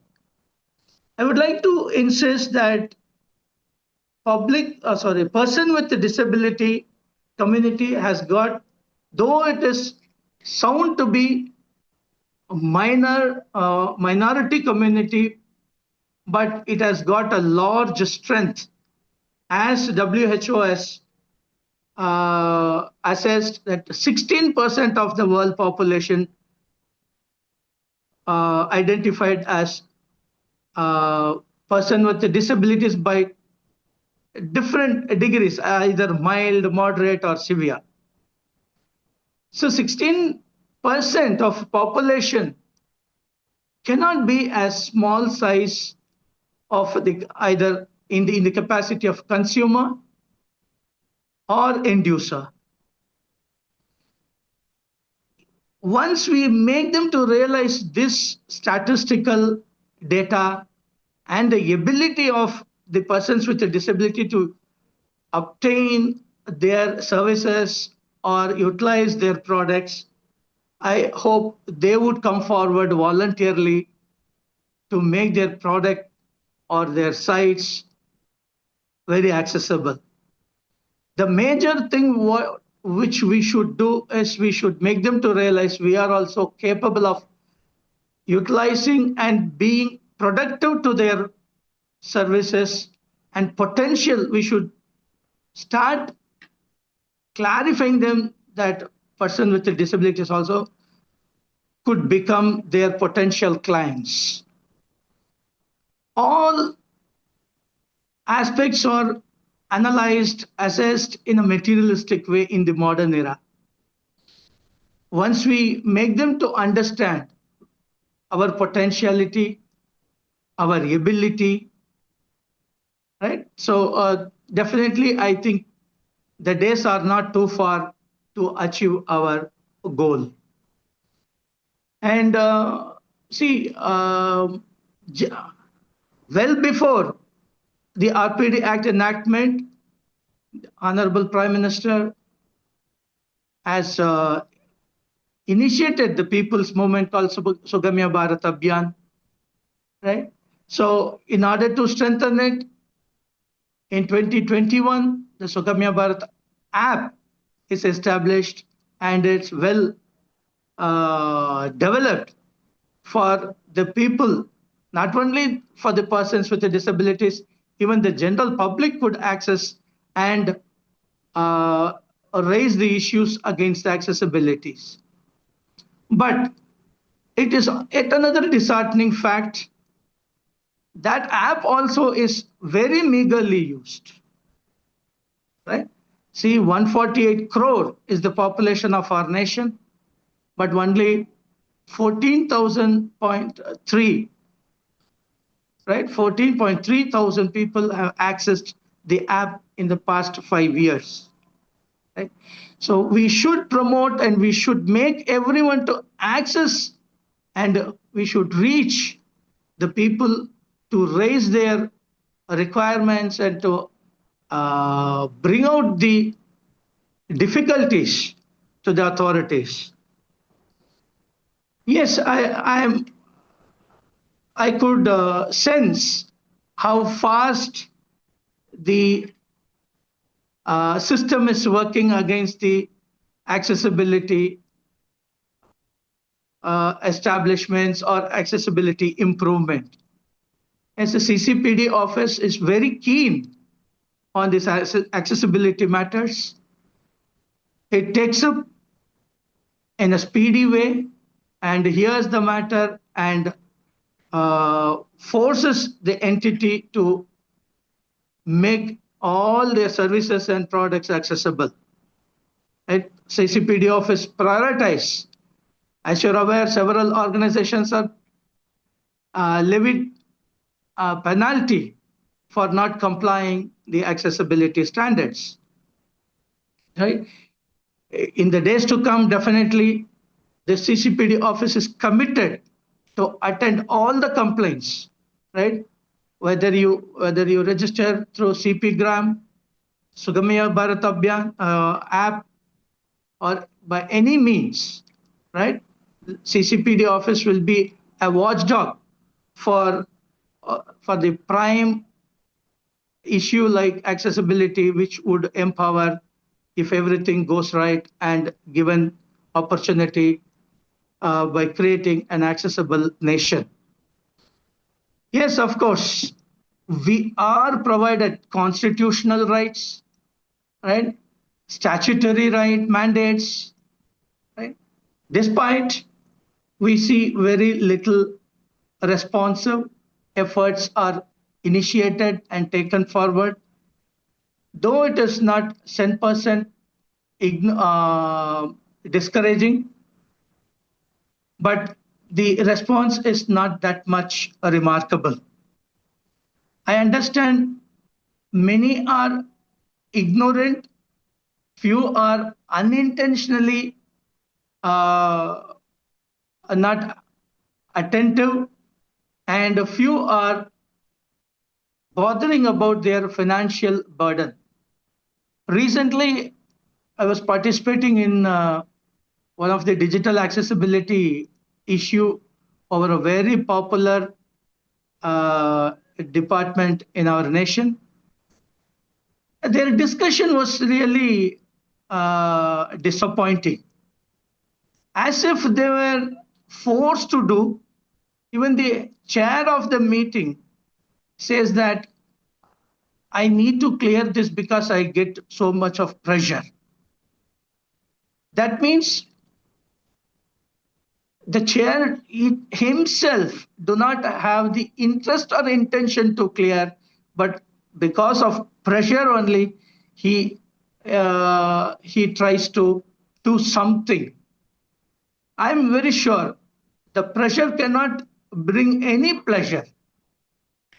Whatever comes out of a pressure cannot be pleasant to the end users, right?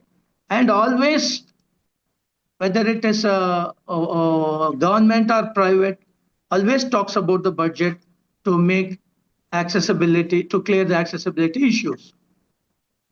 I'm sure our country is growing well, very much developed, not only developing, it is reaching the developed countries stage, right? We are into R&D in several areas. We are into we are into great heights in several segments and sectors. But I wonder, this is a very minor area. Once they turn their attention to in the interest of PWD, this is nothing for anyone by budget or by implementation. I'm very sure and honestly, I acknowledge that the laws, the policies, the mandates are very clear, but only we lack implementation, monitoring, and evaluation system. Definitely, I assure and I commit these things will be very much visible and very clear to our community in the days to come. And all these difficulties and barriers will be cleared very soon to empower our future generation and contemporaries. And it is really high time to accept that all movements, right, either from the education or employment, all depending on the digital accessibility. We are happy in that, but we need to educate the youngsters, that is at the school level. The digital education is very much important. So it is expected to provide more computer literacy and digital education from the school level and in a higher education level. As they reach the employment and their the stage of earning their livelihood, they would feel comfortable and they would feel the digital accessibility, compatible accessibility features without any difficulties. So it is very, very important that all categories of persons with disabilities, and it is very clear and clean that only the technology could equalize, can be the equalizer for this Divyang community to compete or to work on par with others. Right? And the DEPwD also has taken several steps towards availing assistive devices to empower the employees with disabilities, and it has given the guidelines that every employer should get the assistive devices according to their job description to empower the employees to work at ease on par with their colleagues and their co-employees. So as I understand, the policies are in papers, but we need to make it practical, pragmatically. That is possible only when the authorities are trained and well informed. But that needs to be done at large in the PPP model, that is public-private partnership, right? So which is very clear, which is an this event itself is the example for that, right? So really, I appreciate the effort taken by this organization, which is really working hard and doing many things towards accessibility, digital accessibility. And I'm very sure the days to come will be glorious and very convenient for all persons with disabilities, not only with the digital accessibility, with all other accessibility standards and norms, right? So keep working on this, and we are here to support you and to strengthen the accessibility norms and standards to be implemented, to be monitored, and to be evaluated and get rectified, and to make it compatible for everyone to have a smooth and clear understanding of the mandate of all organizations to provide accessibility facilities. Right? With this views, I conclude my address. I personally commit to support and to serve the needies and the needs. With this, I shall thank you for this opportunity as given to me as an honor. Thank you. Thank you, sir, for such insightful words. You are truly an inspiration for many. We now move on to our next session, and it is my pleasure to welcome Dr. Preeti Kamra from India, an associate professor and accessibility advocate. She has been actively working in the areas of AI, inclusive education, and digital participation. Today, she joins us to share her thoughts on AI-powered accessibility for visually impaired participants. Ma'am, we are honored to have you with us today. The stage is yours. Thank you so much. Is my screen visible? Yes, it is visible. All right. Thank you so much. Good afternoon, good evening, everyone. Myself, Dr. Preeti Kamra. I am an associate professor with a teaching experience of 16 years, and my research is focused on artificial intelligence for various behavioral disorders in students. Today, the topic of my presentation is AI-powered accessibility for visually impaired participants. So how we all know AI is transforming everywhere. It is transforming, it is there, it is existing now, and it is there for everyone. But what AI can do for the visually impaired individuals? How can they engage not only in online as well as offline platforms? How AI can help them to engage both online and offline platforms. So I would be discussing few AI tools which can be of great help to the visually impaired participants. We all know that there are screen readers which exists right from the beginning, wherein wherever there is an online meeting, these screen readers can help them read meeting chats, presentations, describe the layout of a presentation, describe a visual structure, or even prioritize relevant content during any live or online meeting. Now, which exactly AI tools are those which can help those screen readers? Are the most top-rated AI tools are Seeing AI, which is a Microsoft tool, which can be installed both on your iOS as well as Android platform. And it is there to define, it would narrate the surroundings of a person using his or her camera. And it can read. It has different modes like reading, describing, and telling the people around them using their phone camera. Similar to that, we have Apple has an inbuilt accessibility tool, which is the voiceover.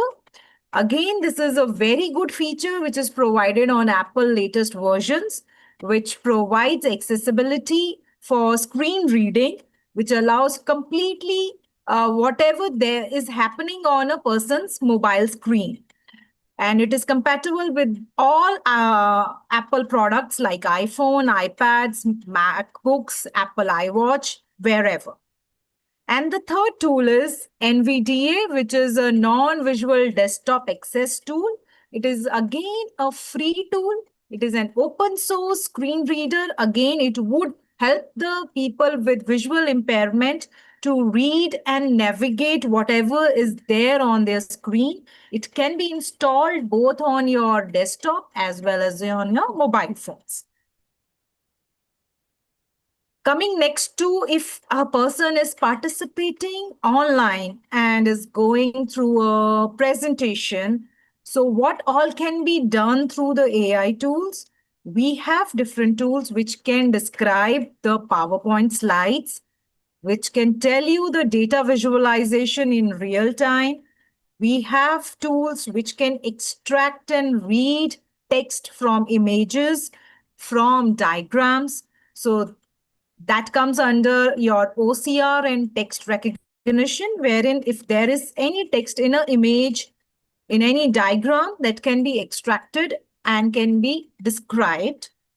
The third feature is any kind of scene understanding, which is giving a visual demonstration of an environment. So whatever is there on the screen, that description can be done through these AI tools.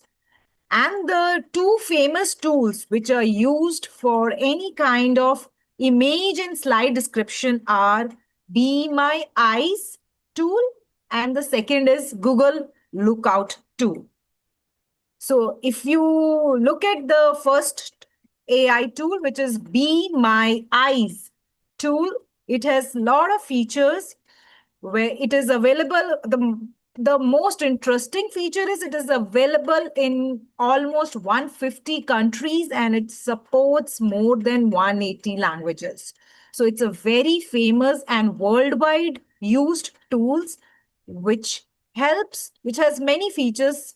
And the top features of this tool is, first, it can connect any user which is using this app. Now, it is an app. It has to be installed on a mobile phone. So if you install this Be My Eyes app on your mobile phone, it would help you to connect instantly via a live video or a two-way audio to any global network of sighted volunteers. You have another feature in it, which is an intelligent AI assistant, wherein if a person uploads a photo or if there is any picture on the screen, that tool would give you a complete description of its surroundings, translate the text in any language that you want. Of course, there is specialized help in this tool, wherein if you want directly to be connected to any customer support, there is help through this tool. And there is wide accessibility, which I have told in the beginning that it is available in 150 countries and it supports 180 languages. The second tool is Google Lookout, which is again an AI-powered Android app, which is designed for blind and visually impaired users. Again, it would use your device camera to read text, describe images, identify products, and in fact help you to navigate your surroundings using clear spoken audio cues. So these tools, if installed on a mobile phone, can really help visually impaired people while attending any kind of offline or online meeting. So if I talk about specifically online participation, if there is an online participation going on, we have various AI co-pilots.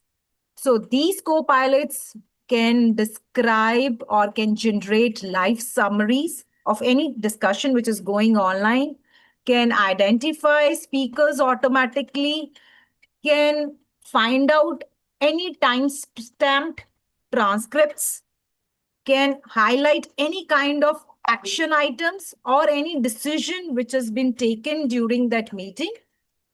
And the most common tools are, of course, because for online meetings, all of us either rely on Google Meet, Zoom, or Microsoft Teams. So these platforms have included their co-pilots, which is Microsoft Teams AI Recap. And for Zoom, it is Zoom AI Companion. So these tools helps in all kind of online meeting assistance. Along with that, we do have a voice-controlled interaction features, wherein we know that Google Assistant and Siri, these both can obviously help in any kind of voice-controlled interaction.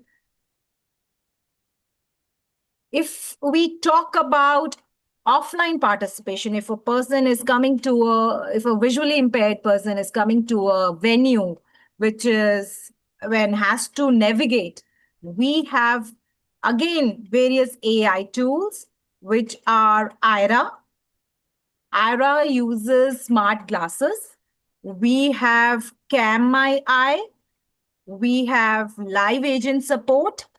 So these tools can help to locate any kind of conference hall, navigate real-time, helps in navigating real-time guidance. Of course, it would need your internet connection like GPS, Bluetooth, cameras, and indoor mapping, and obviously can avoid obstacles in crowded environments.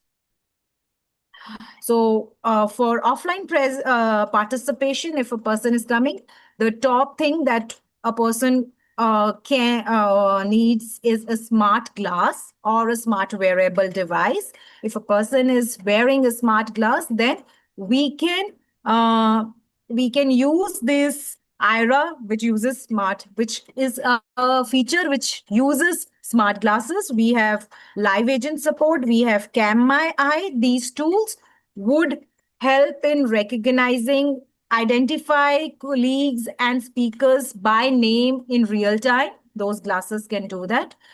If you have any printing material, those smart glasses can read those conference agendas, handouts, and can read it out loudly to the person. And third, it would help in obstacle detection. Again, then coming to the next feature of offline participation is your document accessibility. If a person is visually impaired, we need tools that can help in document accessibility, wherein AI can automatically detect and fix inaccessible content before it reaches the participants.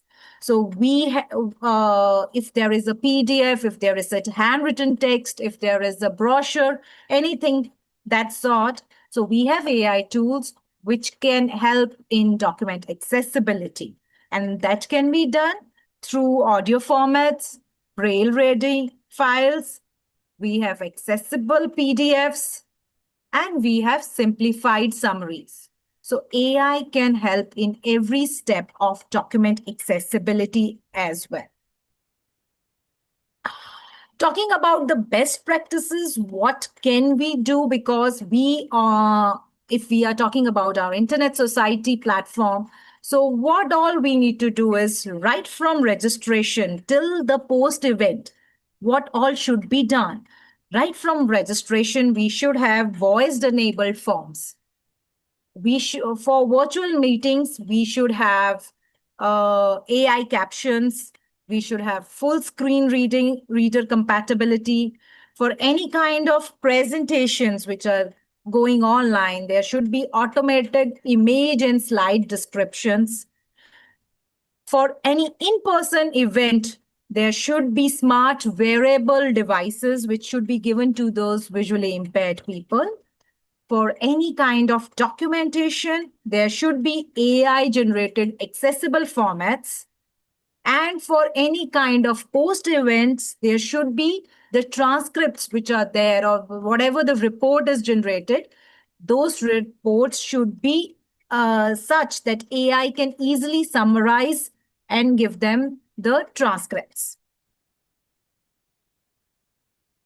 So the overall theme or overall point of putting up all these tools is that we always focus on special accommodation. We should move away from this narrative. We should not focus on special accommodation. Rather, we should focus on default design principle. Accessibility should focus on inclusion. So once our focus is towards inclusion, all these tools can be a default design principle. So it should not be reactive, it should be supportive. So we should enable equal participation, we should enable independent participation, on any kind of global platform. So at the end, I would say that artificial intelligence helps or breaks the silence of visual world, transforming unseen barriers into a clear pathway for connection and independence. The only thing is, we should include it. We should focus on inclusivity. Thank you, everyone.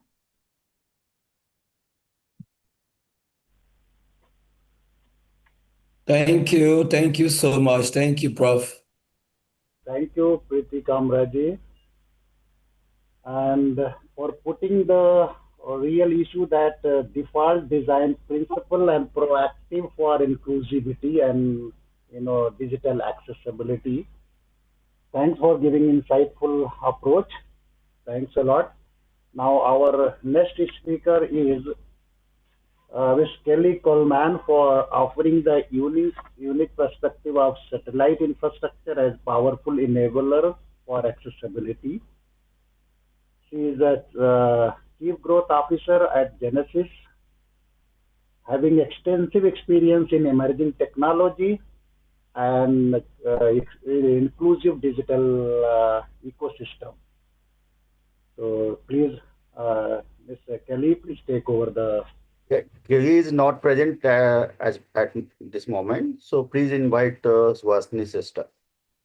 Okay, so then can we move further? Suhasini's sister.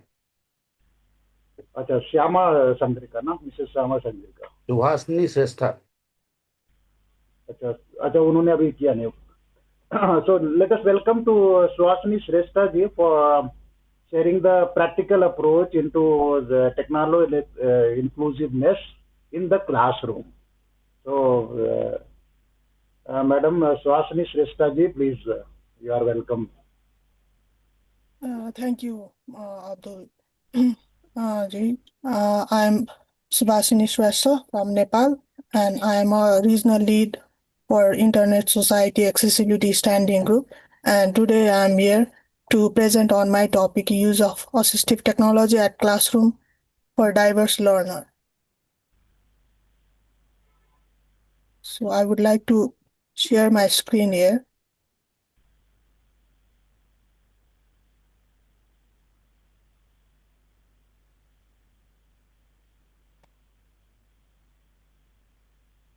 Is it visible? Yes. Please go Okay. So I would like to introduce my topic, use of assistive technology at classroom for diverse learning. It is the breaking barrier that how assistive technology is redefining.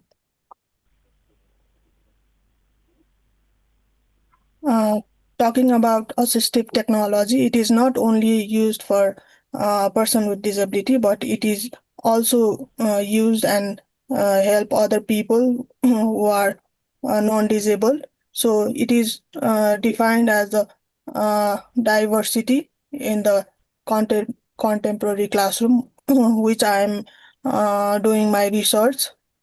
So it is the inclusive education platform for diverse learner requiring unique technical intervention to succeed. There are multiple kind of disabilities in Nepal. There are 10 types of disabilities, and they are divided into sensory learners, neurodivergent students, and physical disabilities, as well as language barrier in the disability. So while talking about sensory learners, students with visual impairment or hearing impairment will rely on screen reader and many more tools.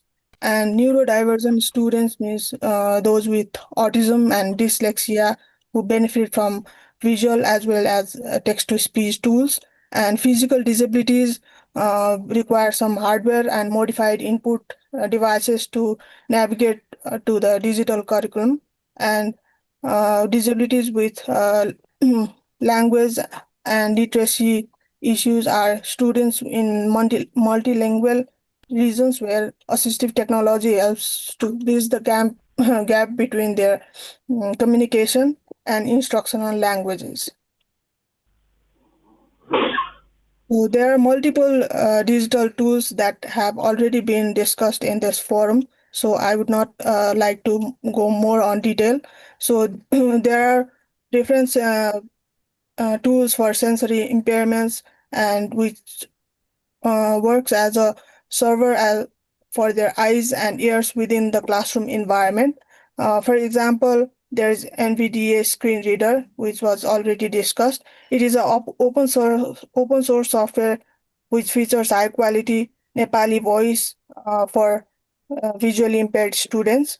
And there is a tactile graphics, which is a 3D printed maps and diagrams, which allows students to feel geography and science in their hands. And there are also captioning and sign languages available in the real-time speech-to-text tools that support uh, students with hearing impairment during live lectures. And other one is the frequency modulation, which is the direct-to-hearing ear audio that eliminates the background noise in the classroom for the learners. And talking about Nepal, it is the country where we cannot access internet on every region. So we have to think about low-tech solution for high-impact classroom inclusion. While digital tools are getting more prioritized, low-tech assistive devices also remain the backbone of accessibility, like in Nepal. So there, it can be classified as handheld magnifiers, which also is essential for students with low vision to access standard printed textbooks. And there is a slates and stylus, which is the fundamental tools for braille literacy that do not require power or software updates in the rural areas. And there are weighted vests and fidgets, that is a sensory regulation tools for neurodivergent students like children with autism and other disabilities to improve the focus and reduce anxiety in the classroom.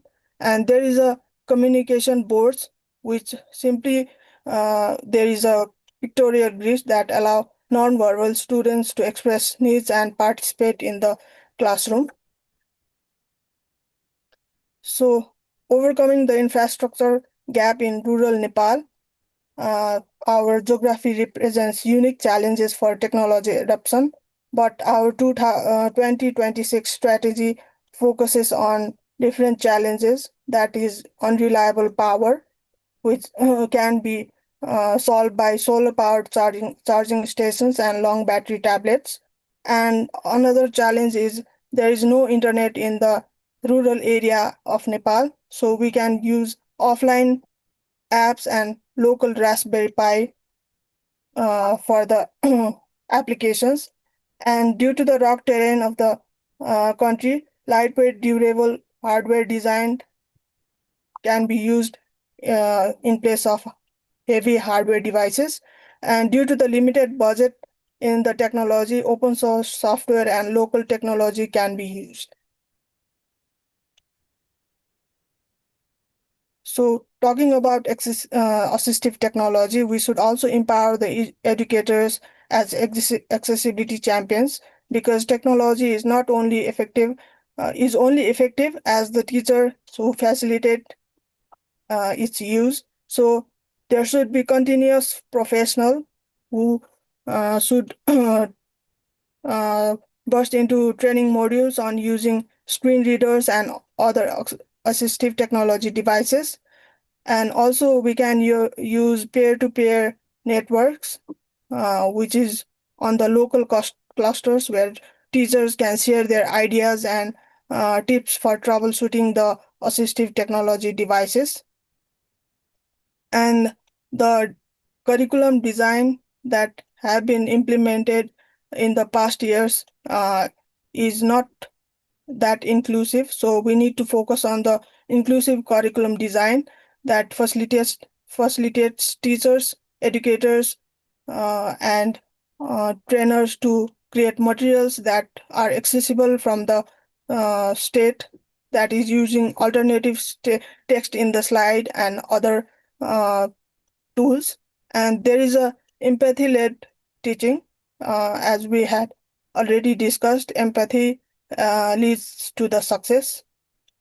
As we are moving ahead in technology, beyond the charity model to accessibility as a fundamental model, we can go with that. And the bridge from disability is that we can use multi-tiered support system, MTSS, which consists of tier 1, that is universal for inclusive classroom and accessibility in tools for the children with disabilities or diverse learners. It is used in the classroom to make accessible to all. And in the next tier, that is tier 2, that is for the targeted students who require scaffolding interventions. Scaffolding means that we can teach the children in short and simple instruction, which can be understood by the targeted group. So small group support can be fit into this tier 2. And tier 3 is the intensive support that is required by the person with children with diverse learners, and it is specialized for complex needs so that students can learn in the same classroom. So we are applying UDL, that is Universal Design Learning and Assistive Technology.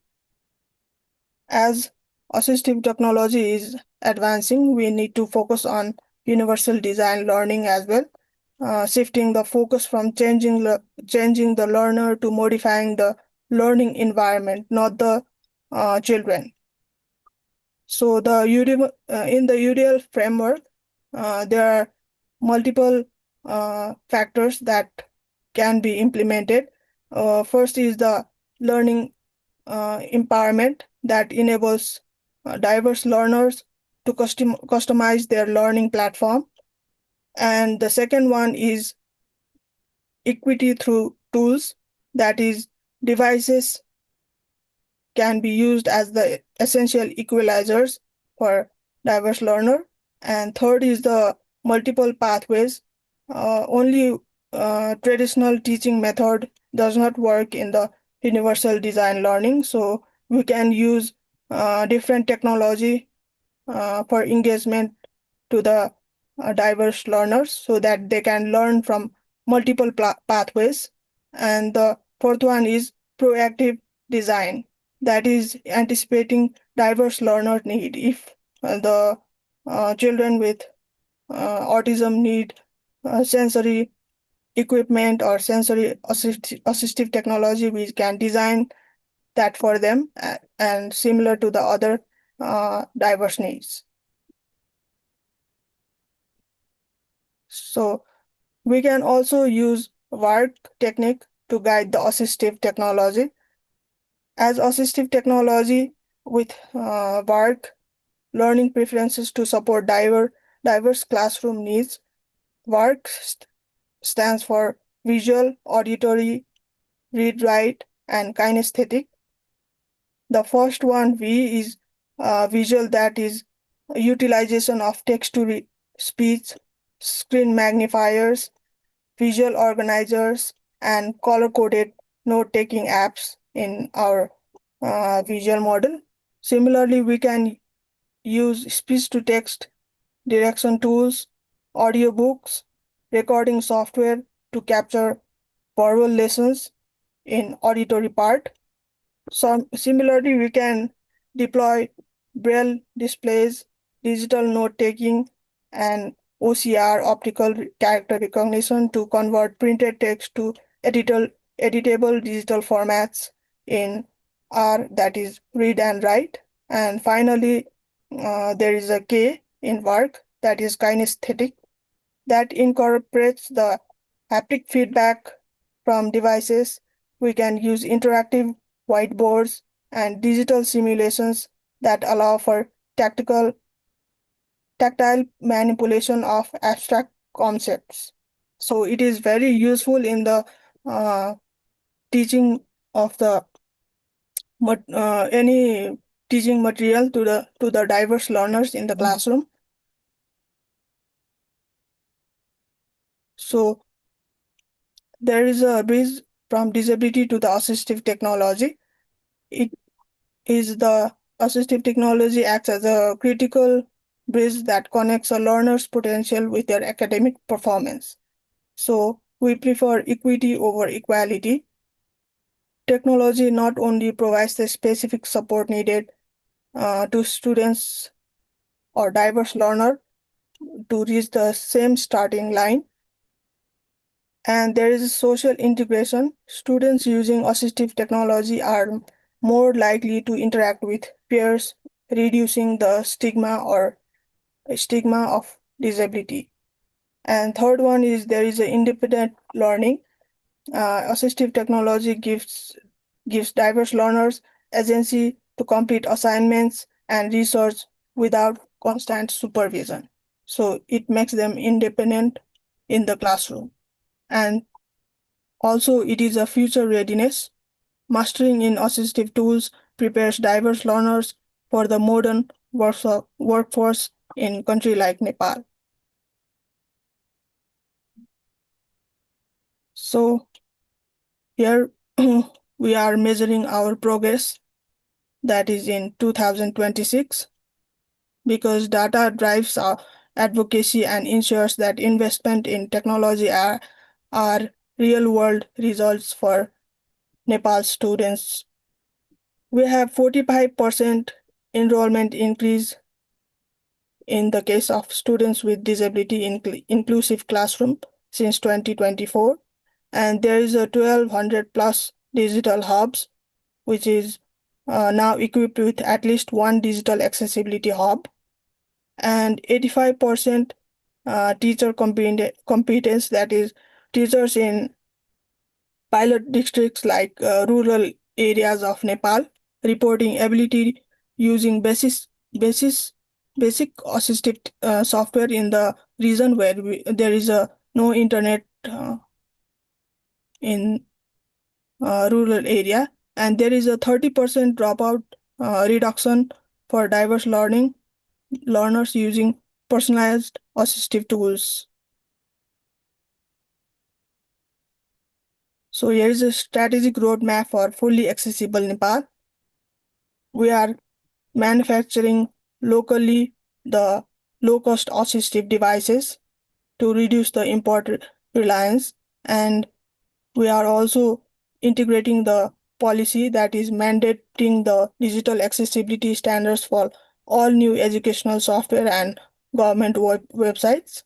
And also there will be a national resource hub for establishing regional centers for assistive technology assessment, repair, and teacher support. And there is a youth advocacy going on for training students to be self-advocates for their own accessibility needs in higher education.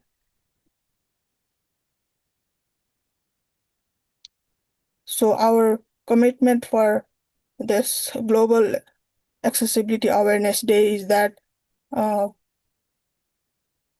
classroom where every child belongs, ensuring that no learner is left behind.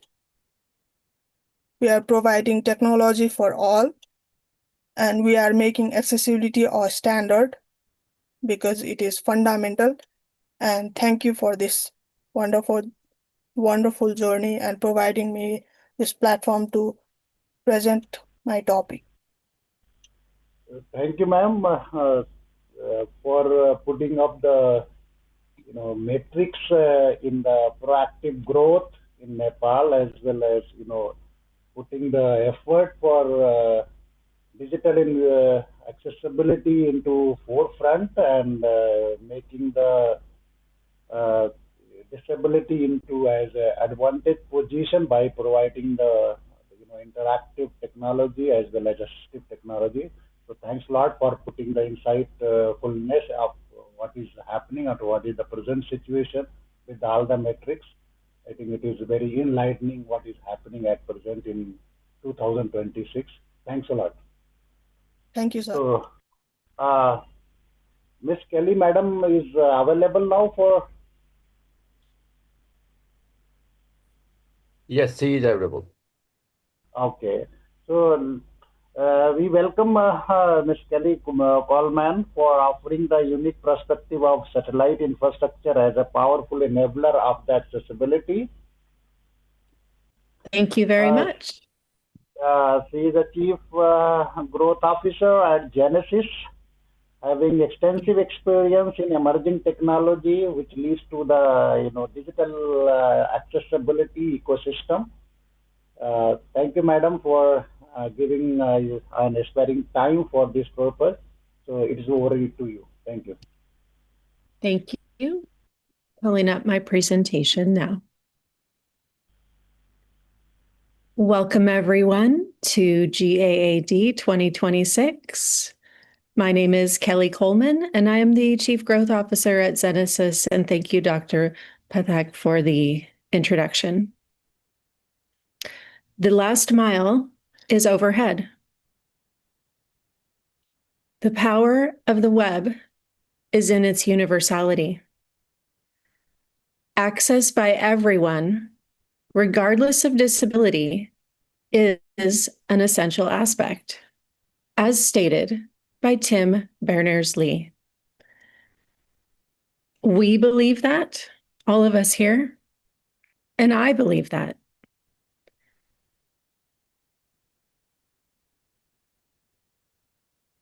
But universality assumes a connection. Let's talk about the connection. There are 2.6 billion people. 2.6 billion people in the world today that don't have a reliable connection. And disability and disconnection don't exist in separate populations. In fact, they exist together and they compound. We've spent over 30 years working on inclusivity and accessibility. Yet for billions of people, the door that anyone else could potentially walk through, the door remains inaccessible. It's on a street, if you will, that they cannot reach. Today, we are in a new generation of connectivity. We have Leo constellations flying above us from 500 to 1150 kilometers. They're connecting through satellites, all of us, in areas where those satellites reach. We have 5G non-terrestrial network integration, bridging those satellites to ground, no dish required. And we have direct to device, your phone, your watch, bringing that signal directly to you in theory.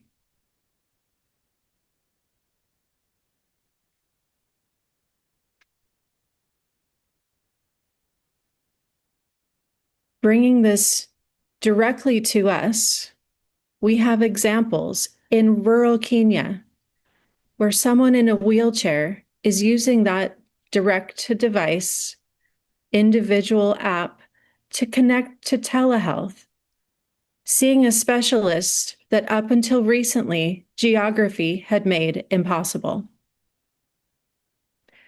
We have remote islanders in the Pacific and the Caribbean where we have deaf students attending universities with captioned lectures. Even today, we have captioning via satellite video call.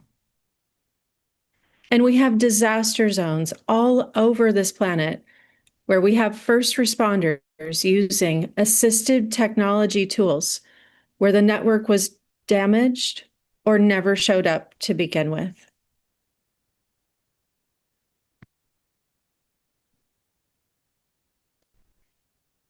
Imagine this infrastructure as a cake, if you will, where there are multiple layers of technology working together to bring the infrastructure forward as a layer or multiple layers of inclusion. At the top, we have the interface layer. That's what's bringing us all here today. We have a user interface, we have a user experience, we have audio-visual. Before that, we have the connection layer. The connection layer makes that interface layer possible. And before that, we have the signal layer. If we fix it at the signal layer, we fix it for everyone, all at once, and permanently.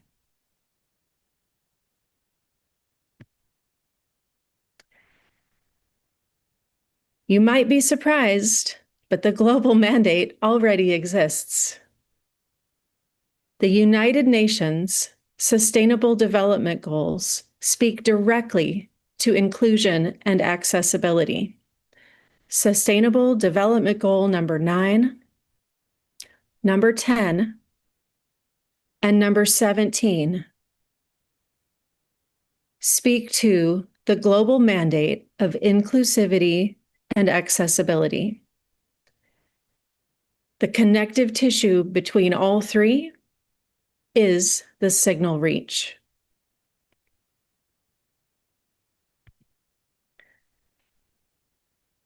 So I'd like to ask you, starting Monday or starting tomorrow, consider these three things.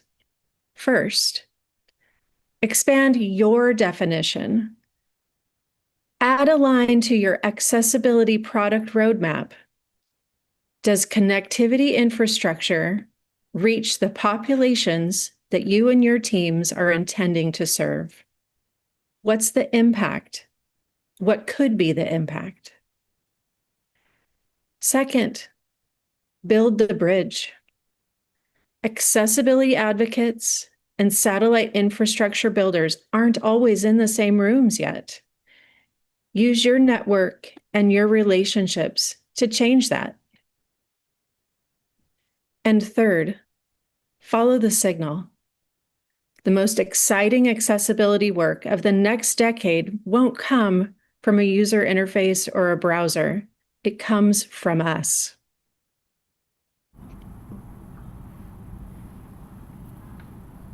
So again, as Tim Berners-Lee, the connection is the most important thing. Let's make that true. Not just for the people who can already reach the door, but for everyone. Find. Thank you. Thank you, madam. Bringing out the sustainable growth development, that is 9, 10 and 17. I think from there we can look at the importance of the digital accessibility, as well bringing insight and moving forward from tomorrow itself onward for making inclusive growth and digital accessibility. Putting insight. Thank you. Thanks a lot. Thank you. Our next speaker is Dr. Chandni Agrawal, who is a national ICT awardee and senior IT educator with over 26 years of experience in digital empowerment and inclusive education, having trained over 70,000 teachers across India. She is a strong advocate for accessible and inclusive AI. She will now speak on inclusive AI, building technology that works for every mind and every ability. Welcome, ma'am. That floor for you. Thank you. You have to unmute yourself, ma'am. Please unmute.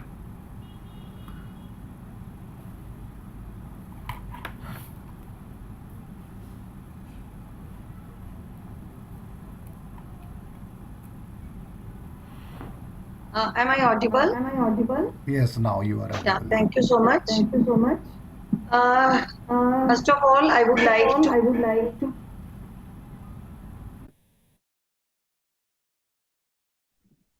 give me this opportunity to address this audience.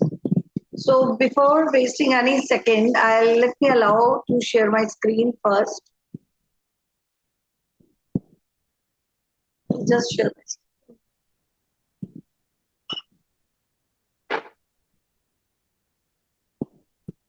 Just a second.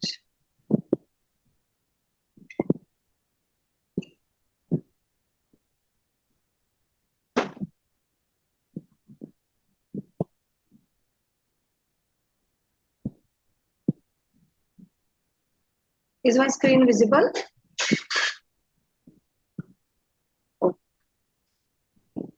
So imagine trying to attend any online class or this online conference where there is no caption, nothing is given. So this will become almost impossible to read without a screen reader or any kind of voice or any caption.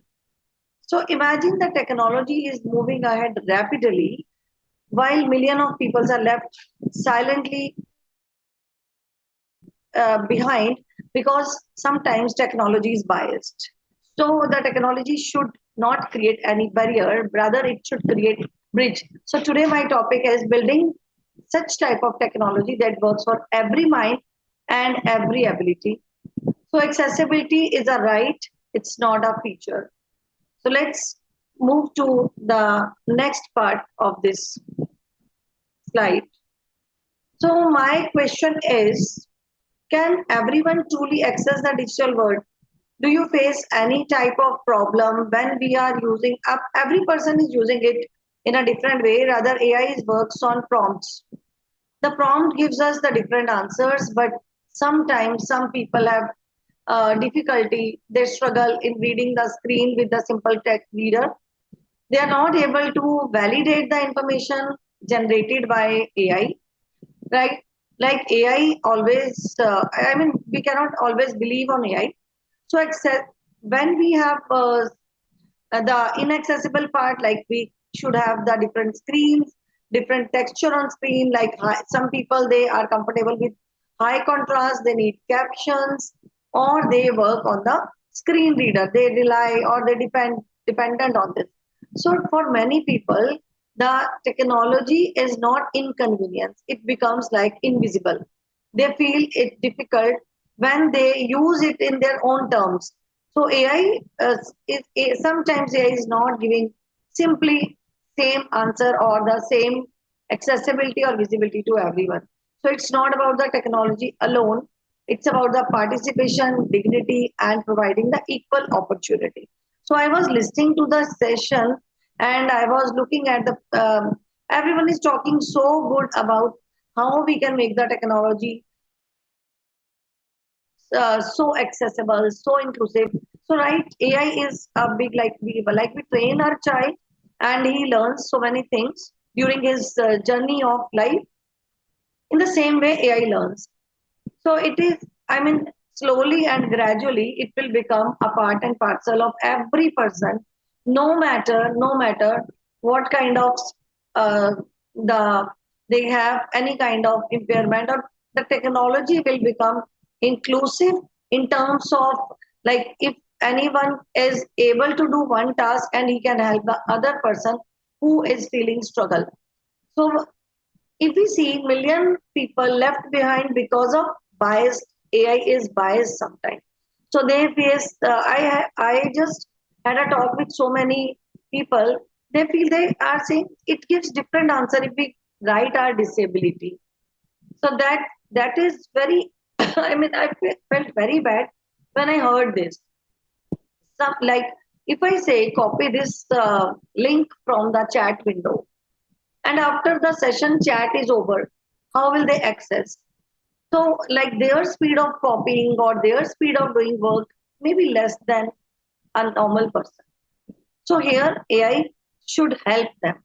So such kind of tools can be developed. And AI is shaping, right now AI is shaping every field.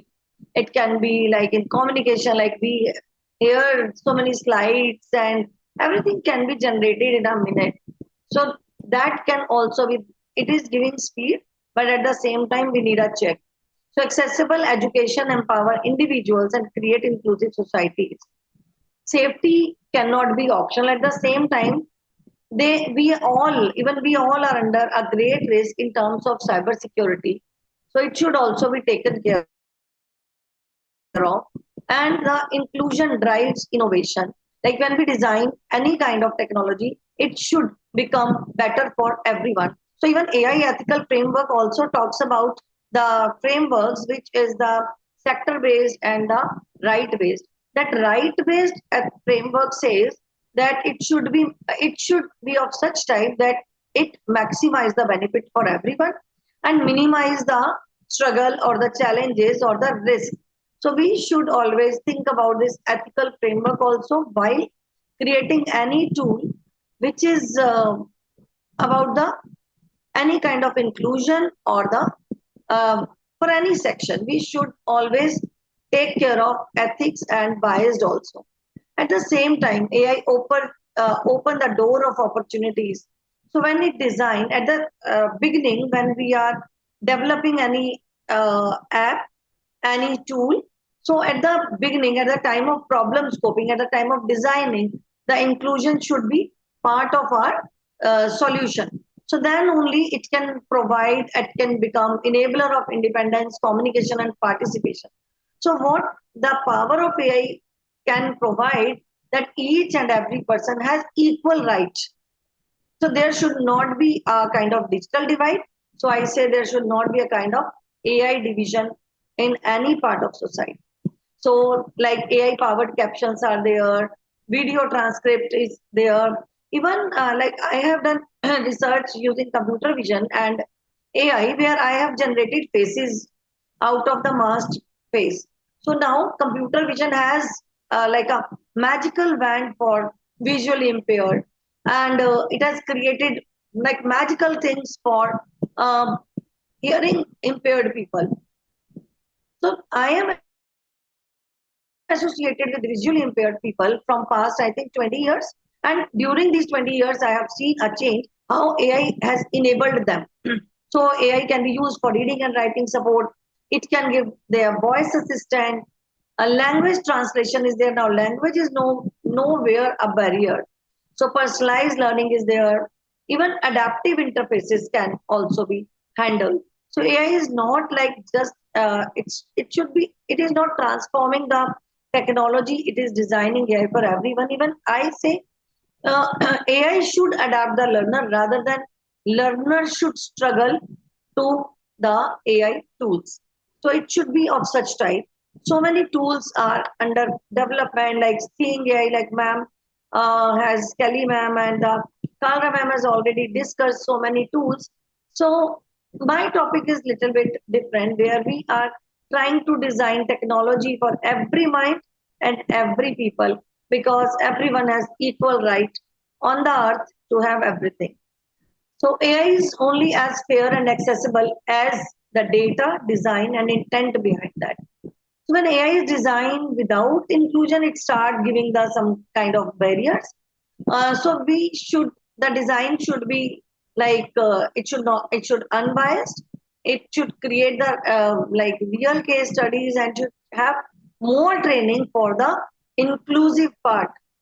So here it is not giving us the proper answers. If we write any kind of disability, it should ensure accessibility. And so exclusion by design, it should be shown the inaccessible interfaces. Like imagine a interface, web interface or app interface, which is a kind of clumsy one. So it should be, the design should be accessible so that many users can participate them fully. Privacy and surveillance, it can increase surveillance, data misuse, and threatening dignity and autonomy. So if we see, there is one principle of AI ethics is promote and respect autonomy. It should not harm anyone. It should give maximum benefit, and it should not be a biased one, it should be justified. So, and one more thing, its over-reliance on automation is also one of the key risks.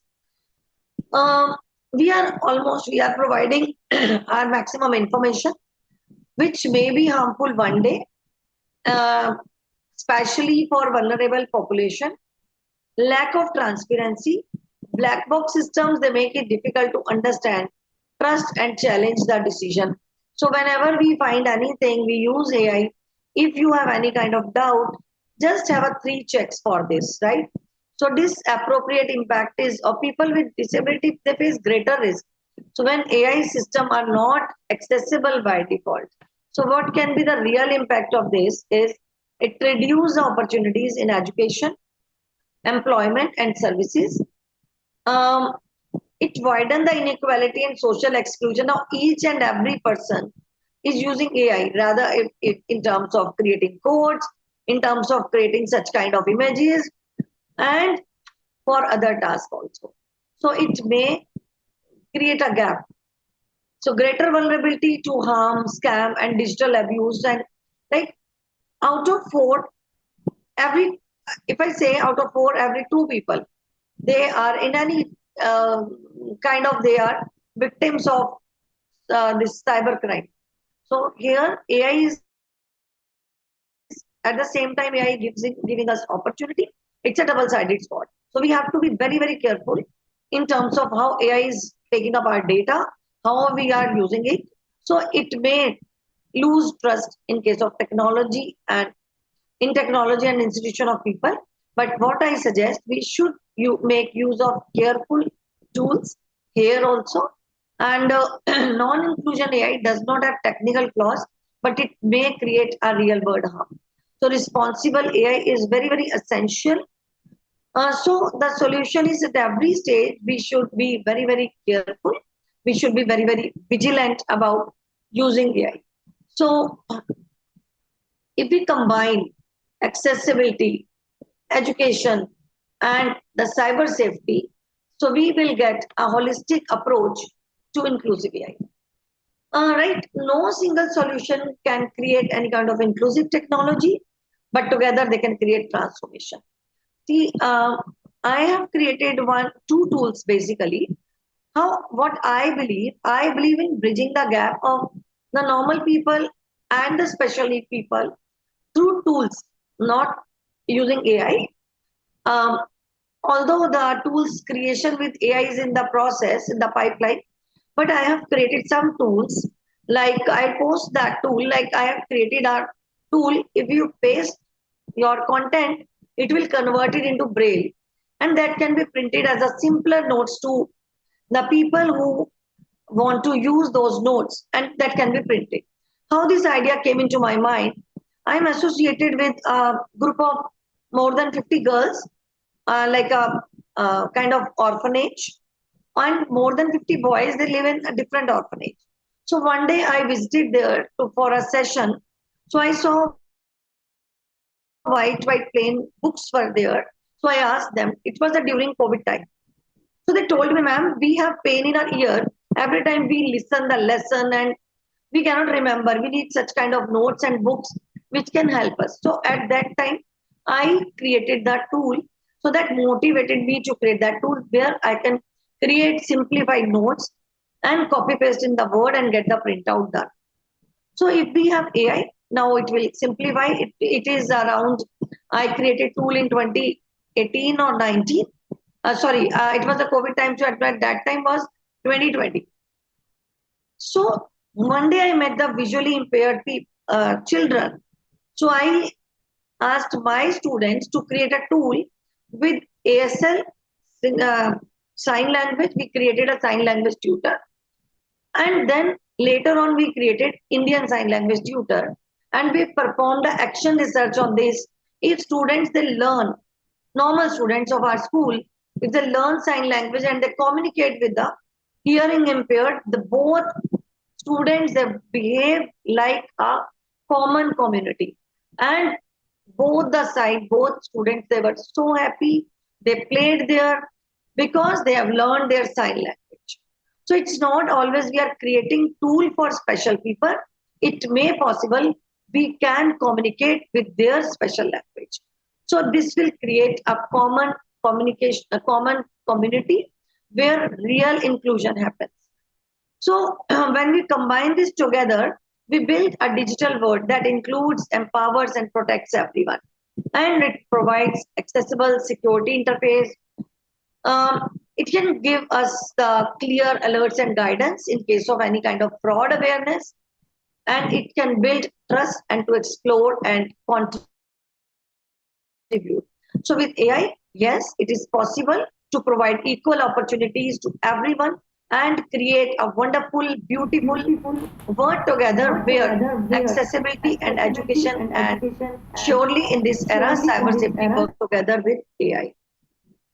So I believe in access framework, which is A for accessibility by design, where we have accessibility from the very beginning, like I told. So I'm summarizing this with the access framework. Cognitive and inclusive, it should design for different minds, abilities, and learning needs. Clear and safe and secure, where it ensures digital safety, privacy, and trust for all users. Empowering through education. So it should use AI to personalize learning, like you can write, I am at, tell me this concept like I am 5. Tell me this concept using story learning. So S is for support the participation. Your system should enable meaningful and participation in society and the digital economy. Last, not the least, is a sustainable and shared future. It should build ethical, inclusive, and sustainable AI for generations to come. So our future vision would be, when we follow this type of framework, is to create a powerful impact where inclusive learning is included with equal opportunities, accessible healthcare is provided, stronger communities, safer digital spaces, and creating a sustainable future ahead. So a world where no one is left behind, that is the future we can build together. So we can build AI systems that can use, that are inclusive, ethical, human-centered, and full of empathy.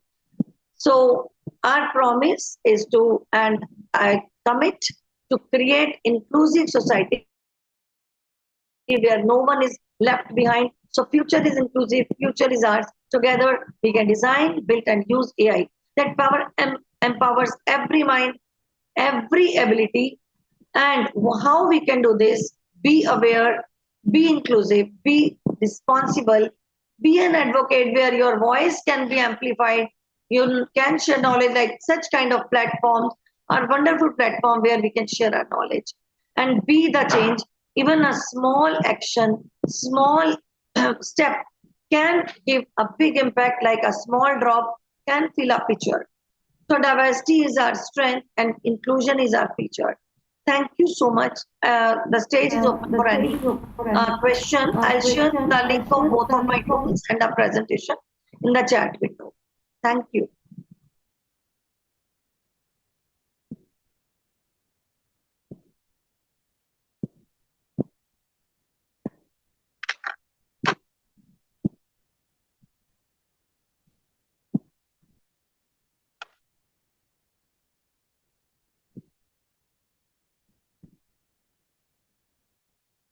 Yeah, the presentation is over. I'm audible? Yeah. Yes. Yeah. I'm audible? Audible? Yes, sir. Yes, sir. Yes, sir. Oh, okay.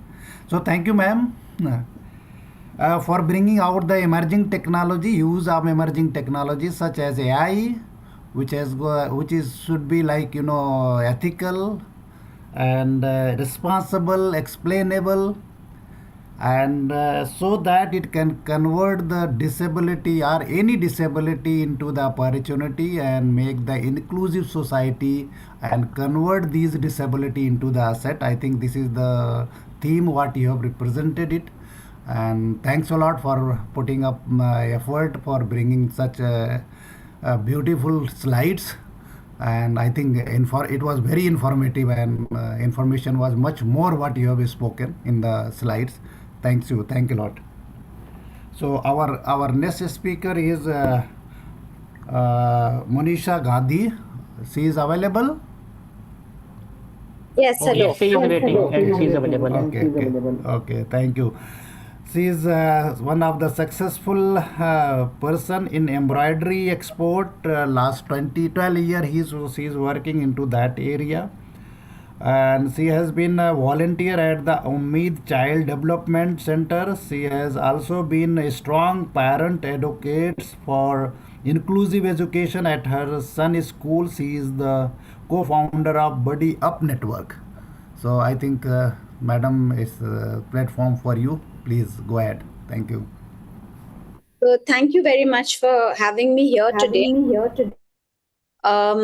So I, with my co-founder, have founded a platform called Buddy Up Network. It is an inclusive and accessible social networking platform for people with disabilities. Now, one may ask, what is the need for a platform like this? You have Facebook, we have Instagram, we have other, dating apps, we have WhatsApp. So why have apps like us? Our story is my partner Gopika and myself. Gopika, I couldn't be here today, but both of us are mothers to boys who have disabilities, and we felt there was a need for a platform for people with disabilities to connect with each other. So why do you think there should be a separate platform? Well, when we started doing our research, thinking about how to make this social connection platform, we started talking to a lot of people with disabilities, and they told us that a lot of platforms that they go to are not accessible. That's the problem number one. And the second problem is that when many people with disabilities get onto regular platforms, they get a sense of rejection. They get ghosted by people who are trying to, when they try to befriend someone. So we felt there was the need for a dedicated platform that was specifically focusing on making social connections. In the lives of people with disabilities, there are many efforts. People tend to focus on what they believe to be the more serious things: education, jobs, skilling. But we feel that social connections and friendships and community is something that is as important and requires as much focus, but somehow just does not take get the same importance as these other factors. So this was the idea behind us building Buddy Up Network. And because it is a platform, primarily, it is an inclusive platform. So everybody is welcome, people with and without disabilities. But our focus is people with disabilities, and therefore we have focused on accessibility. We are a small, self-funded, bootstrapped venture. And I keep thinking about the fact that, if a small effort like ours could focus on accessibility, surely it should be easy for, platforms with many more funds at their disposal to take these simple steps to make their platforms accessible. So just to tell you a little bit about our platform, there are two sections on the platform. There are self-users, who are people with various disabilities. We have visually impaired, hearing impaired. We have people with neurodivergence, physical disabilities. They're all on one platform together. One can look for friendship. One can look for companionship. You can look for a life partner. You can indicate on your platform on your profile what you are looking for. And you can also look for just a community. So it's kind of, our platform is a mix of, like a mix of WhatsApp and Instagram, and, like a kind of a mixed, it's basically a community for the disability community to come together. And as I said, it is open to people with and without disabilities, but people with disabilities on our platform are the majority, and people without disabilities are a minority, which is the opposite of what happens on mainstream platforms. So therefore, our design is focused, keeping the considerations of people with disabilities in mind.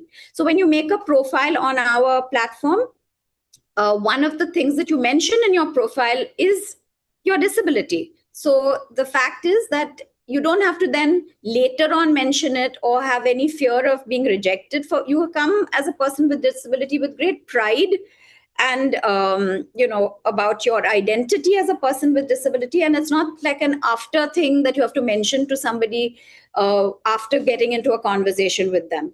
So the idea was to build a platform where people with disabilities can come together. Even people with varied disabilities sometimes have areas of common concern, common areas that they can talk about, bond over. And we also love the fact that we have this cross-disability platform, because what happens typically in the disability sector is people stick to their own disability. So usually visually impaired people will only know other visually impaired people, or hearing impaired people have their own community, or people with autism will have their own community.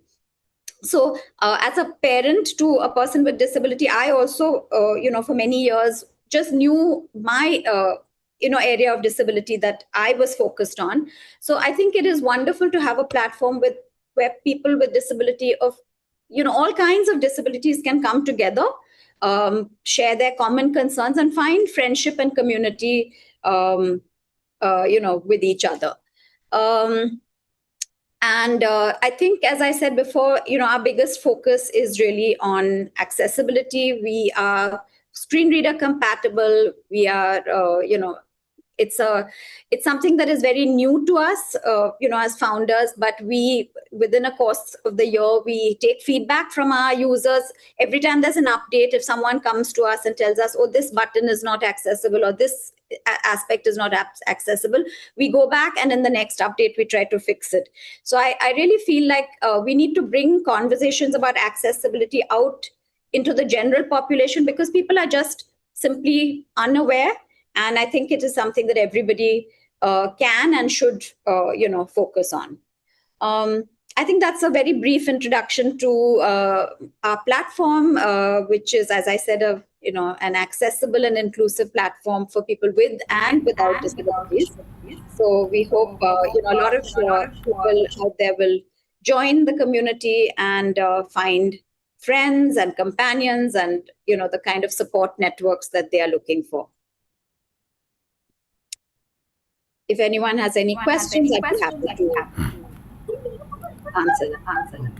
Okay. Thanks, nice, madam. And I think very short period you have spelled out so many things, and it was really energetic. So thank you, thank you. So thanks a lot. And then over to Shikha Jain. I think you will take over. Thank you so much, ma'am, for enlightening us with this wonderful platform focusing on digital inclusions. So as we come to the end of today's session, may I request to Dr. Abdul Moid sir, the Regional Lead of Asia Pacific ASG, to deliver the vote of thanks. Over to you, sir. Thank you again. Distinguished guest, respected speaker, panelists, delegates, and colleagues, as well as dear participants. Now I am audible, Shikha? Yes, sir, you are. Okay, thank you. So we have come to a close of ASG GAAD, that is a Global Accessibility Awareness Day 2026, International Conference on Digital Accessibility, Inclusion, Innovation. It is my privilege to deliver vote of thanks on behalf of the Accessibility Special Group, Mumbai.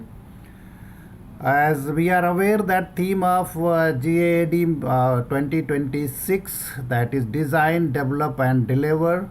It's elaborate, making accessibility an integral part of everything we do, from the communication and design to innovation and digital service delivery, that is equitable and inclusive digital future. Today conference reflected the spirit of Global Accessibility Awareness Day, a global movement dedicated to digital access, inclusion and equal participation for all.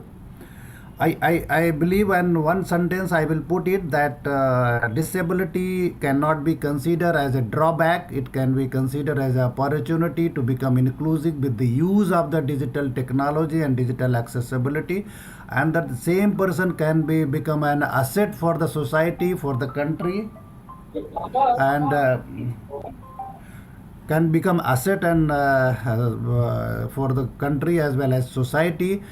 We can imagine the calculation that a person who have got disability, once a digital platform is provided, he can become a revenue generation and provide a form of the returning back money to the society, to the government, in the form of the tax, as well as otherwise it can be a, as a liability to the society. So with the digital platform and all, I think any disability, any kind of disability will be going to convert into the asset.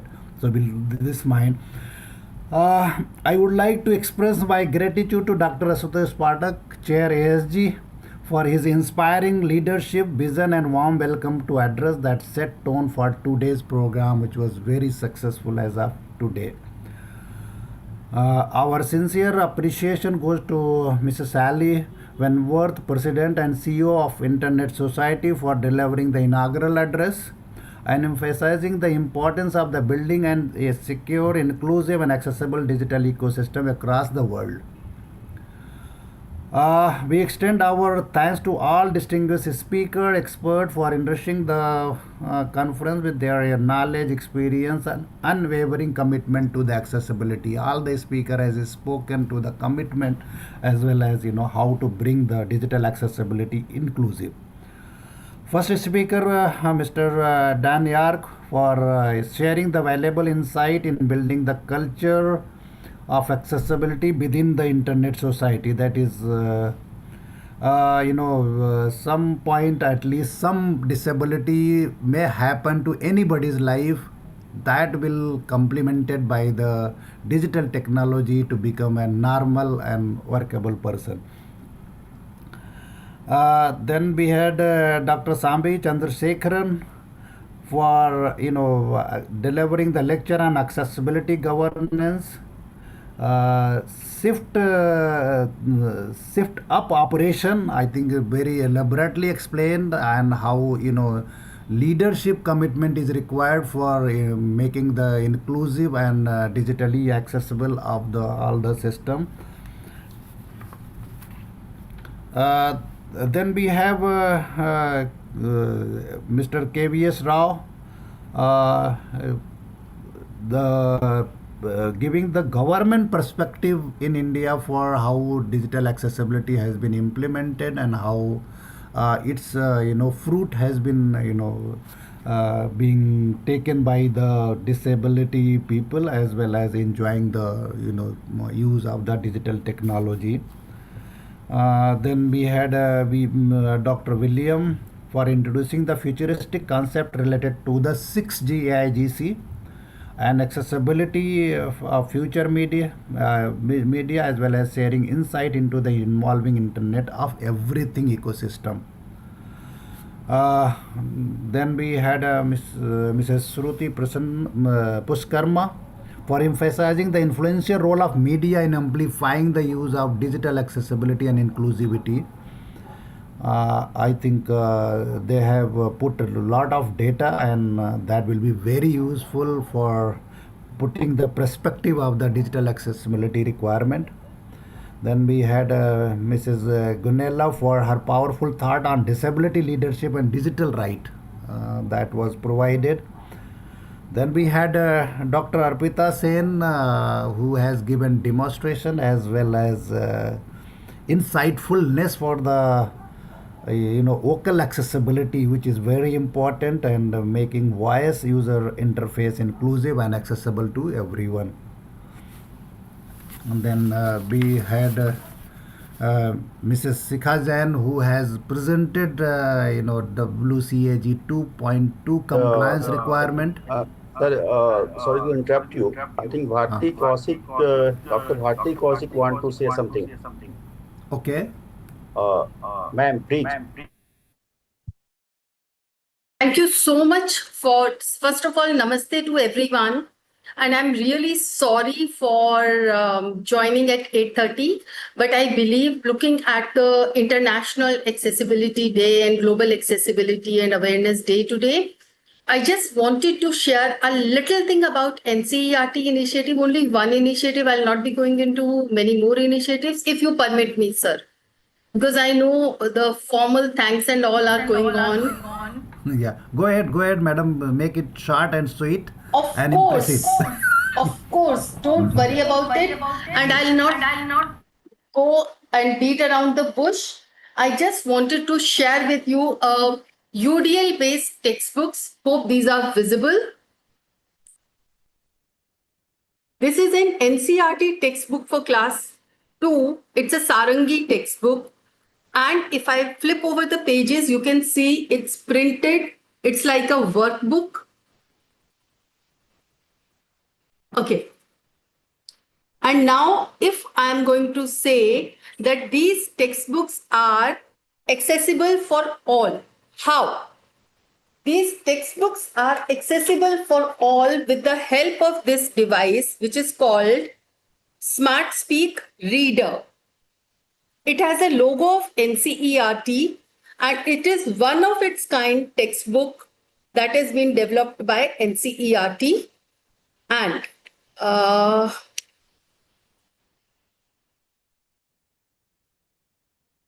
technology is failing me. I can't. Yeah, it's working now. Welcome to the world of Smart Speak. Sir, Hi, I am Smart Speak Reader. सारंगी हिंदी भाषा की पाठ्य पुस्तक 2 And since we have international audience, so let me show you the English textbook.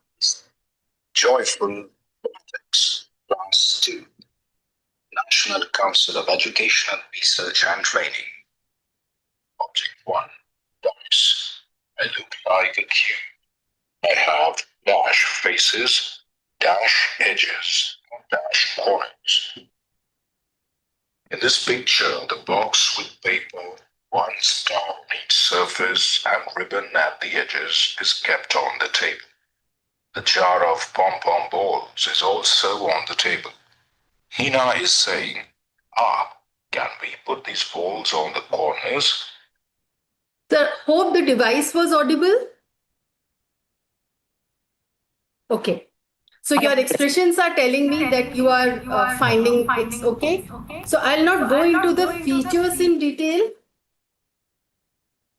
I'll not go into the features in detail, but these are the textbooks that we have developed for inclusive classrooms. And I see many faces and many familiar names here. So all the friends, colleagues, and professionals who are here, this is in very, very short that I could share with you all the features. And if you want, we have a detailed presentation on these. You can contact me at NCERT. My mail ID I'm writing in the chat box for everyone, or the organizers can share. Thank you so much. Namaste. Thank you, ma'am. And now our one of the regional GAAD, Asia Pacific, Rajesh Tiwari sir, want to say something. He requested me. Please, sir. Thank you, Dr. Ashutosh and all the participants and the experts who has taken lecture. I was but I was just a listener. I don't want to disturb you because there's a wonderful chapter. The work is the first international conference was very much successful, and we could understand a lot of problems and a lot of solutions for the upcoming period. And now the challenge become more tough to Ashutosh and his team and to us, that whatever deliberation come and whatever outcoming is coming from this particular workshop or this international conference, we have to just make a note, and we have to make a declaration to the government that like Bharati Sunsa book, and I have seen same book is Mahabharata and Ramayana and Bible and Gita also, the same derivation by Sri Ravi Shankar ji. So I think there are a lot of things which is available across the India. In fact, if we say India is a very diverse country, so there are a lot of things happening within the India for internet web accessibility, but nothing is concrete on one time. So Ashutosh and my team will take care that whatever deliberation came, we'll collectively make a draft on it, and then we'll see that whatever the maximum positive thing we can approach to government or to the society or to the disability pressure groups, so that something concrete can come on the way of 1, 2, 3, 4 in the so in the when we meet next time in the any regional chapter, we can understand exactly where we could put our words and where we exactly gone after this workshop. So Ashutosh, I thank you very much to you and your leadership that you could do that whatever we thought and whatever planned, and I think it is wonderful. So I just thank all the experts who has given their deliberation, and we have understood a lot of things we could not understand. So we'll take care of all of your expertise and we'll come out with the one of the legal documents. Thank you very much. Thank you, sir. Now over to Dr. Awardee. Thank you, sir. Thank you very much for giving us time. Shikha Jain has presented a tool which is used for the document or PDF reading, which has become very difficult because as of now, the documents at a website accessibility was an issue. I think the tool which was shown by Shikha Jain and demonstrated during her presentation will be useful, even though it has got some remedial measure also, make some correction, some proactive approach. The tool itself does it, and it accesses that document which is unreadable and becomes a readable. To the extent, I think 90% accuracy is being seen. So that was a good point. Thank you, Shikha Jain. And then there was a panel discussion. I think panel discussion was very good, and how it has been going to digital technology to be useful, and then from the disability to the initial stage to the final and established disability, how to address, including the healthcare system and getting the data from healthcare system. That was a very beautiful. It was wonderfully organized by Mr. Ashutosh Singhal. Thanks to Mr. Ashutosh Singhal for bringing out such an innovative idea of having panel discussion about digital accessibility as well as the present requirement, how to address it as a business model. Then Mrs. Dipti Prasad for highlighting the importance of the digital inclusion into entertainment industries through their method. Their entertainment industry can also be accessible for with the disability people, and I think it was wonderful, and she is still working on that, and I think we will also have a support to her in whatever way possible to make it entertainment also for the disabled people. And then we had Govindaraj, who is a commissioner for DEPwD, as presenting the present scenario at CCPD as well as present status and progress, and putting a lot of effort for bringing out the inclusive growth for every citizen as every of the country. So thanks a lot to them also. Then we had Swasini Shrestha from Nepal, and what is the progress and what level implementation is happening. Even some metrics also has been presented by her. Then we had a Preeti Kamra for AI powered accessibility solution for visually impaired individual, and thoughtful insight on advancing the emerging technology and use of emerging technology for digital accessibility. Then we had Kelly Coleman for offering the unique perspective of satellite infrastructure and emerging technology.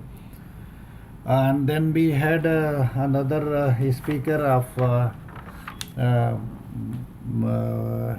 Mrs. Monisha Gandhi as well as Dr. Chandni Agrawal, and then the last person, madam, was there. So I think they have put insightfulness of digital accessibility. A special thanks to Mrs. Bhavya Mantoo, a youth ambassador ASG, for gracefully anchoring and conducting the entire program with energy, confidence, and professionalism. Then our sincere thanks to the organizing committee, support team, accessible coordinator, interpreter, captioning professional, volunteers, and every individual working tirelessly behind and during the program. Their dedication ensured that conference remained inclusive, accessible, and impactful for all participants. I think thanks a lot to all of you, whoever is in front of us also.